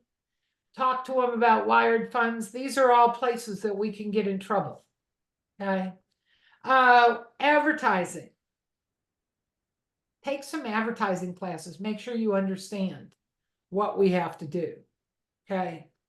Oh, wait, professional photo. Are we going to get our headshots? Let's ask about the one that's making me crazy now. AI. What about these AI headshots? Okay, a whole bunch of you joined Cook today. You may find me being ugly because I had a woman who put a headshot on, and I gotta hope she never comes to my class because I use her as an example. But she had about 5 of them that she put in a line and said, which one do you think's best? They had different color eyes. They had different skin tone. They had different hair.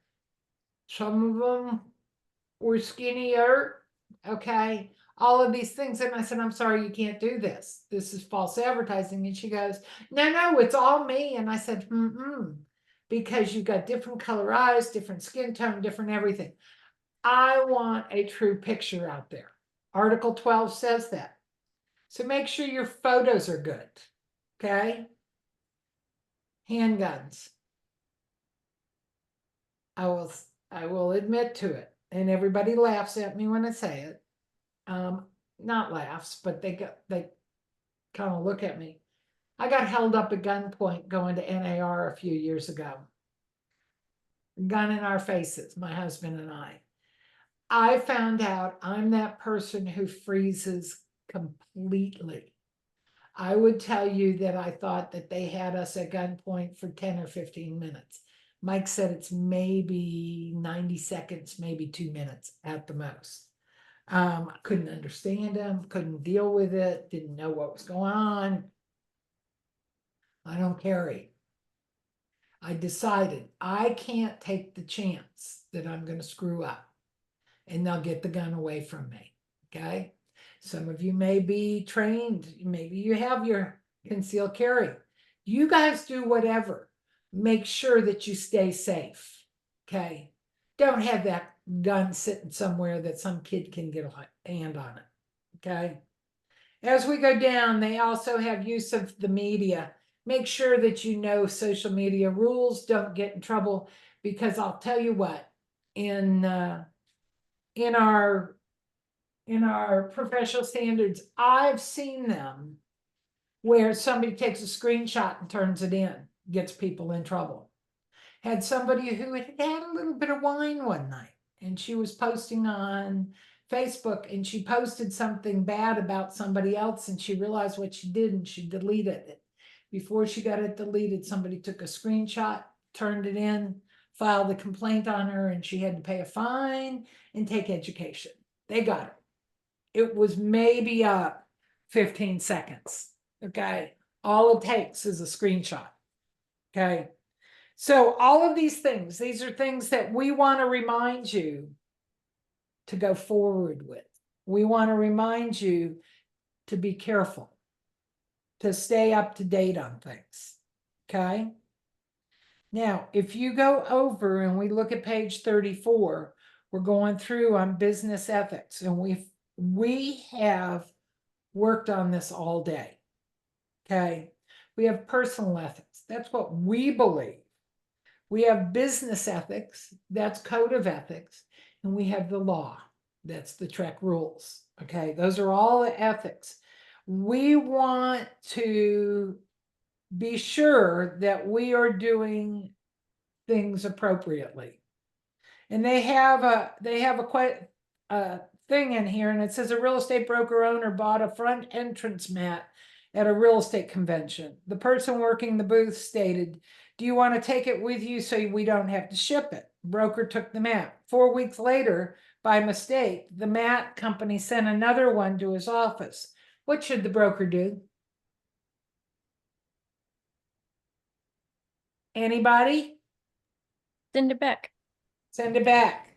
Okay. Yeah, I would call them and maybe purchase it. There you go. Okay. We can't assume, we just can't take it. We got to work on it. Okay. They say ship it back, it'd be a violation of personal and business ethics to keep it, but offer to purchase it, offer to do something. Okay. We go down through these and they have all kinds of examples. They talk about our preamble. If you haven't read the preamble, do me a favor tonight, take a few minutes to read through it. Okay. It's a fast read. It's a really good read. Okay.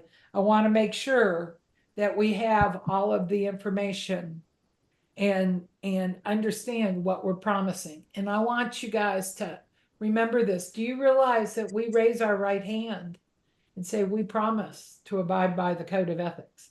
We pledge to that, and we need to make sure we stay up on it. Okay.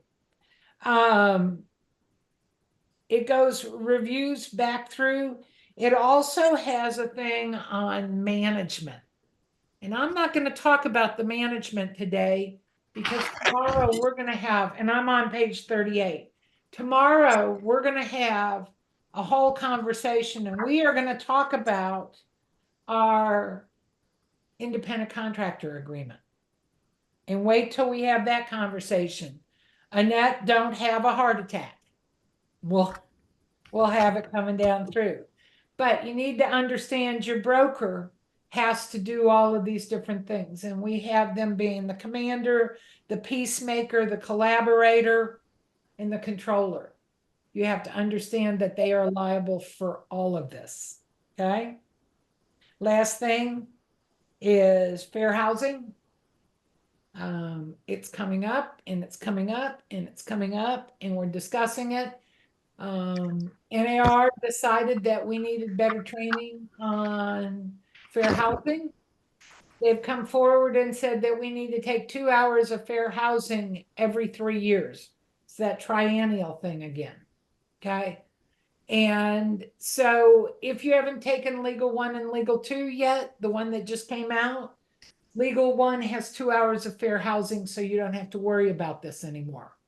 Okay. We've tried to put it together so that when you take Legal 1, which everybody but a few grandfathered brokers have to take CE, then we should be covered with it. Okay. We've got to be sure that we stay up to date on this. I teach Legal 1. I talk about appraiser bias. I talk about fair housing, all of these different things. They're making us work on this over and over again, so we better behave. Okay. Now, last thing, I need an aha. I was going to say 5 ahas, but I'm going to ask everybody to tell me, why was it worth sitting with me all day? Why was it worth being here? Okay. Annette, do you have any golden nugget that you learned? Well, I used to be a banker for 13 years. And so I've always said the devil is in the detail, but if you don't know it, if you don't know it exists, then you don't know. And so I got a lot of true factual information that I can take back with me now and build on. Absolutely. Absolutely. Ashley. I like the fact that we honed in more on the specific articles and the standards of practice, so that way we know more about the things. We might know them very generally, but now we know where it's actually coming from. And honestly, there were some that we, may have misinterpreted over time. So I liked kind of honing in on those. Okay. All right. Jane. I did like going over the code of ethics again. I've been doing it for 5 years, and so I probably just read it really fast. And I like the way you had us do keywords and also the sectioning out of the articles for specific areas that we would cover. And I also like learning that if I have a college degree, I just need these 30 hours to become my associate broker, which I did not know. Yes, Thank you. you were there. You were there. Okay, Carlos. So I like the real world examples that you guys gave. Sometimes it's hard to just read like a standard or whatever, and I had no clue what the hell what it meant. But now this Absolutely. helped. It helped a lot. Okay. Michelle. Well, I agree with everyone so far. And no, I didn't know as in depth on the code of ethics and the articles, but I do now. I really enjoyed that. And again, I too liked that we associated it with case studies. And I've already looked at Champion and they have sent me my information. How Thank many you. hours do you have? Do you know? Yes. I need 500 and something more. How long have you been in the business? 11 years. You should have more than that. I'll go I look. could. So it says 548 remaining. That something's wrong. I'll go look at your stuff for you. Okay. Well, it looks like they only went back 4 years. No, I they don't know. should. Were you somewhere else other than Texas? No. Okay, I'll go look at your stuff. I'll go look. Yeah. Hey, do me a favor. Tell me what your license number is. 636-912. Okay, I'll check it. I'll have it for you tomorrow. Brenda. Well, I checked last night for the code of ethics because, I sometimes forget. So I skim over it. So today, just getting more knowledge of it. And I really like this form 1926 because I hate going back and forth and doing all this stuff. So that was really a golden nugget for me. And of course, learning about the seller's disclosure. I always had that question and no one seems to have ever been able to answer it. And you just kind of hit it on the nail for me today. So Did I do it well enough so that you felt good about it? yes, because I've always asked and no one ever seemed to tell me. They were like, just use whatever you want. And I was like, well, why do we have to? Actually, legal last year, legal one from the previous set of them said that it's up to the seller to pick which one they want, not us. Just saying. Okay. But I sure can give a good reason why they should use Texas Realtors. Yeah. And I like the other one that you said, I guess which one was it? Took the note of it. The Seller Shield. I'm gonna look into that one. You go check it out. It's awesome. It's awesome. Okay, Estella. I really liked, everyone's already kind of said everything, but it was just very informative. For me, my favorite part was the case studies and seeing what's actually happened. That really puts things into perspective for me. And again, that form 1926 was it? 1926. Yeah, I already shared that with one of my fellow agents and I told her, hey, like we haven't been using this, like what are we doing? Okay, I gotta ask, you have an OBR after your name. Are you Odessa? Yes. Okay, are you gonna come see me and do the live class at the end of the month?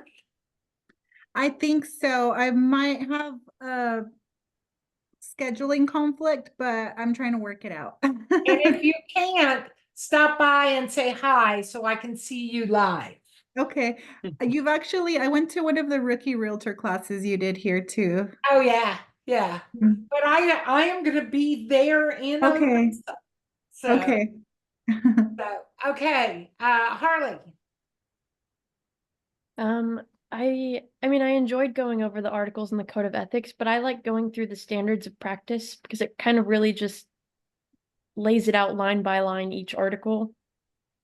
Absolutely, absolutely, absolutely. All right, David.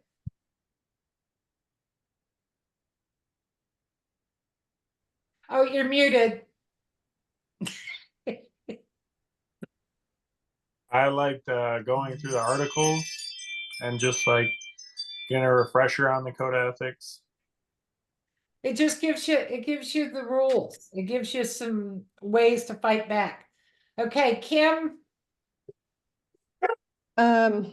So I've been kind of thinking the last 6 months how ironic it is because I used to do forensic social work, and I got out of it after 26 years because I was so tired of having my license tried to be taken from me. And I used to have to know the family code back and forth to protect it.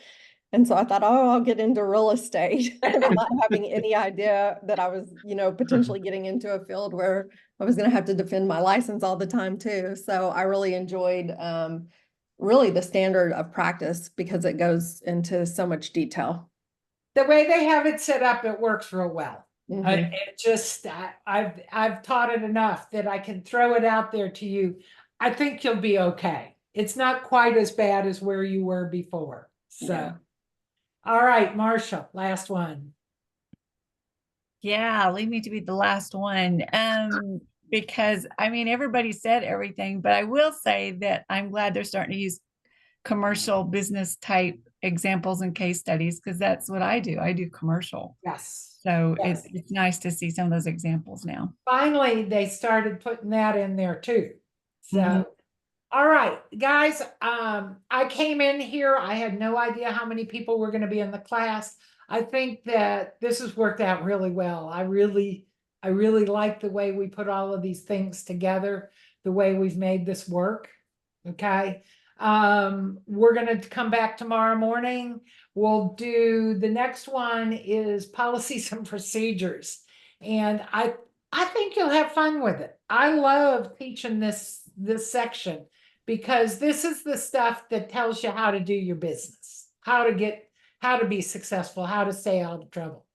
Again, I put my phone number up there. If you need me, text me. I'm in class from 6 to 8 tonight, and I will see you tomorrow, and we'll do the same schedule tomorrow. Okay. Candy, Thank you. Thank you. can I Thank get you. the chat notes because I want Okay. those documents? Yeah, Did you- hang on. I think when I sign off, Annette, hang on. Did you get my form that has my email? Yeah, yeah. Okay. So I just have to make sure I remember to do it. Okay. So I'll send it in just a second. And I'll try to sign on to my personal one tomorrow instead of the associations. Okay. You can do that. Michelle's on too. We can do that where you can be on and have that chat running off to the side. You don't even have to do anything with it if you want to do that. Yeah, the only thing is I'm using the association's computer, and so I can't save the chats on there. No, I know. That's why I say you could still use their computer if it works better, but have yours sitting next to it and have it there. Yeah, Okay. I could do that. Yeah. Okay. All right, everybody. I'll see you guys tomorrow. Thank Okay. you. Thank you.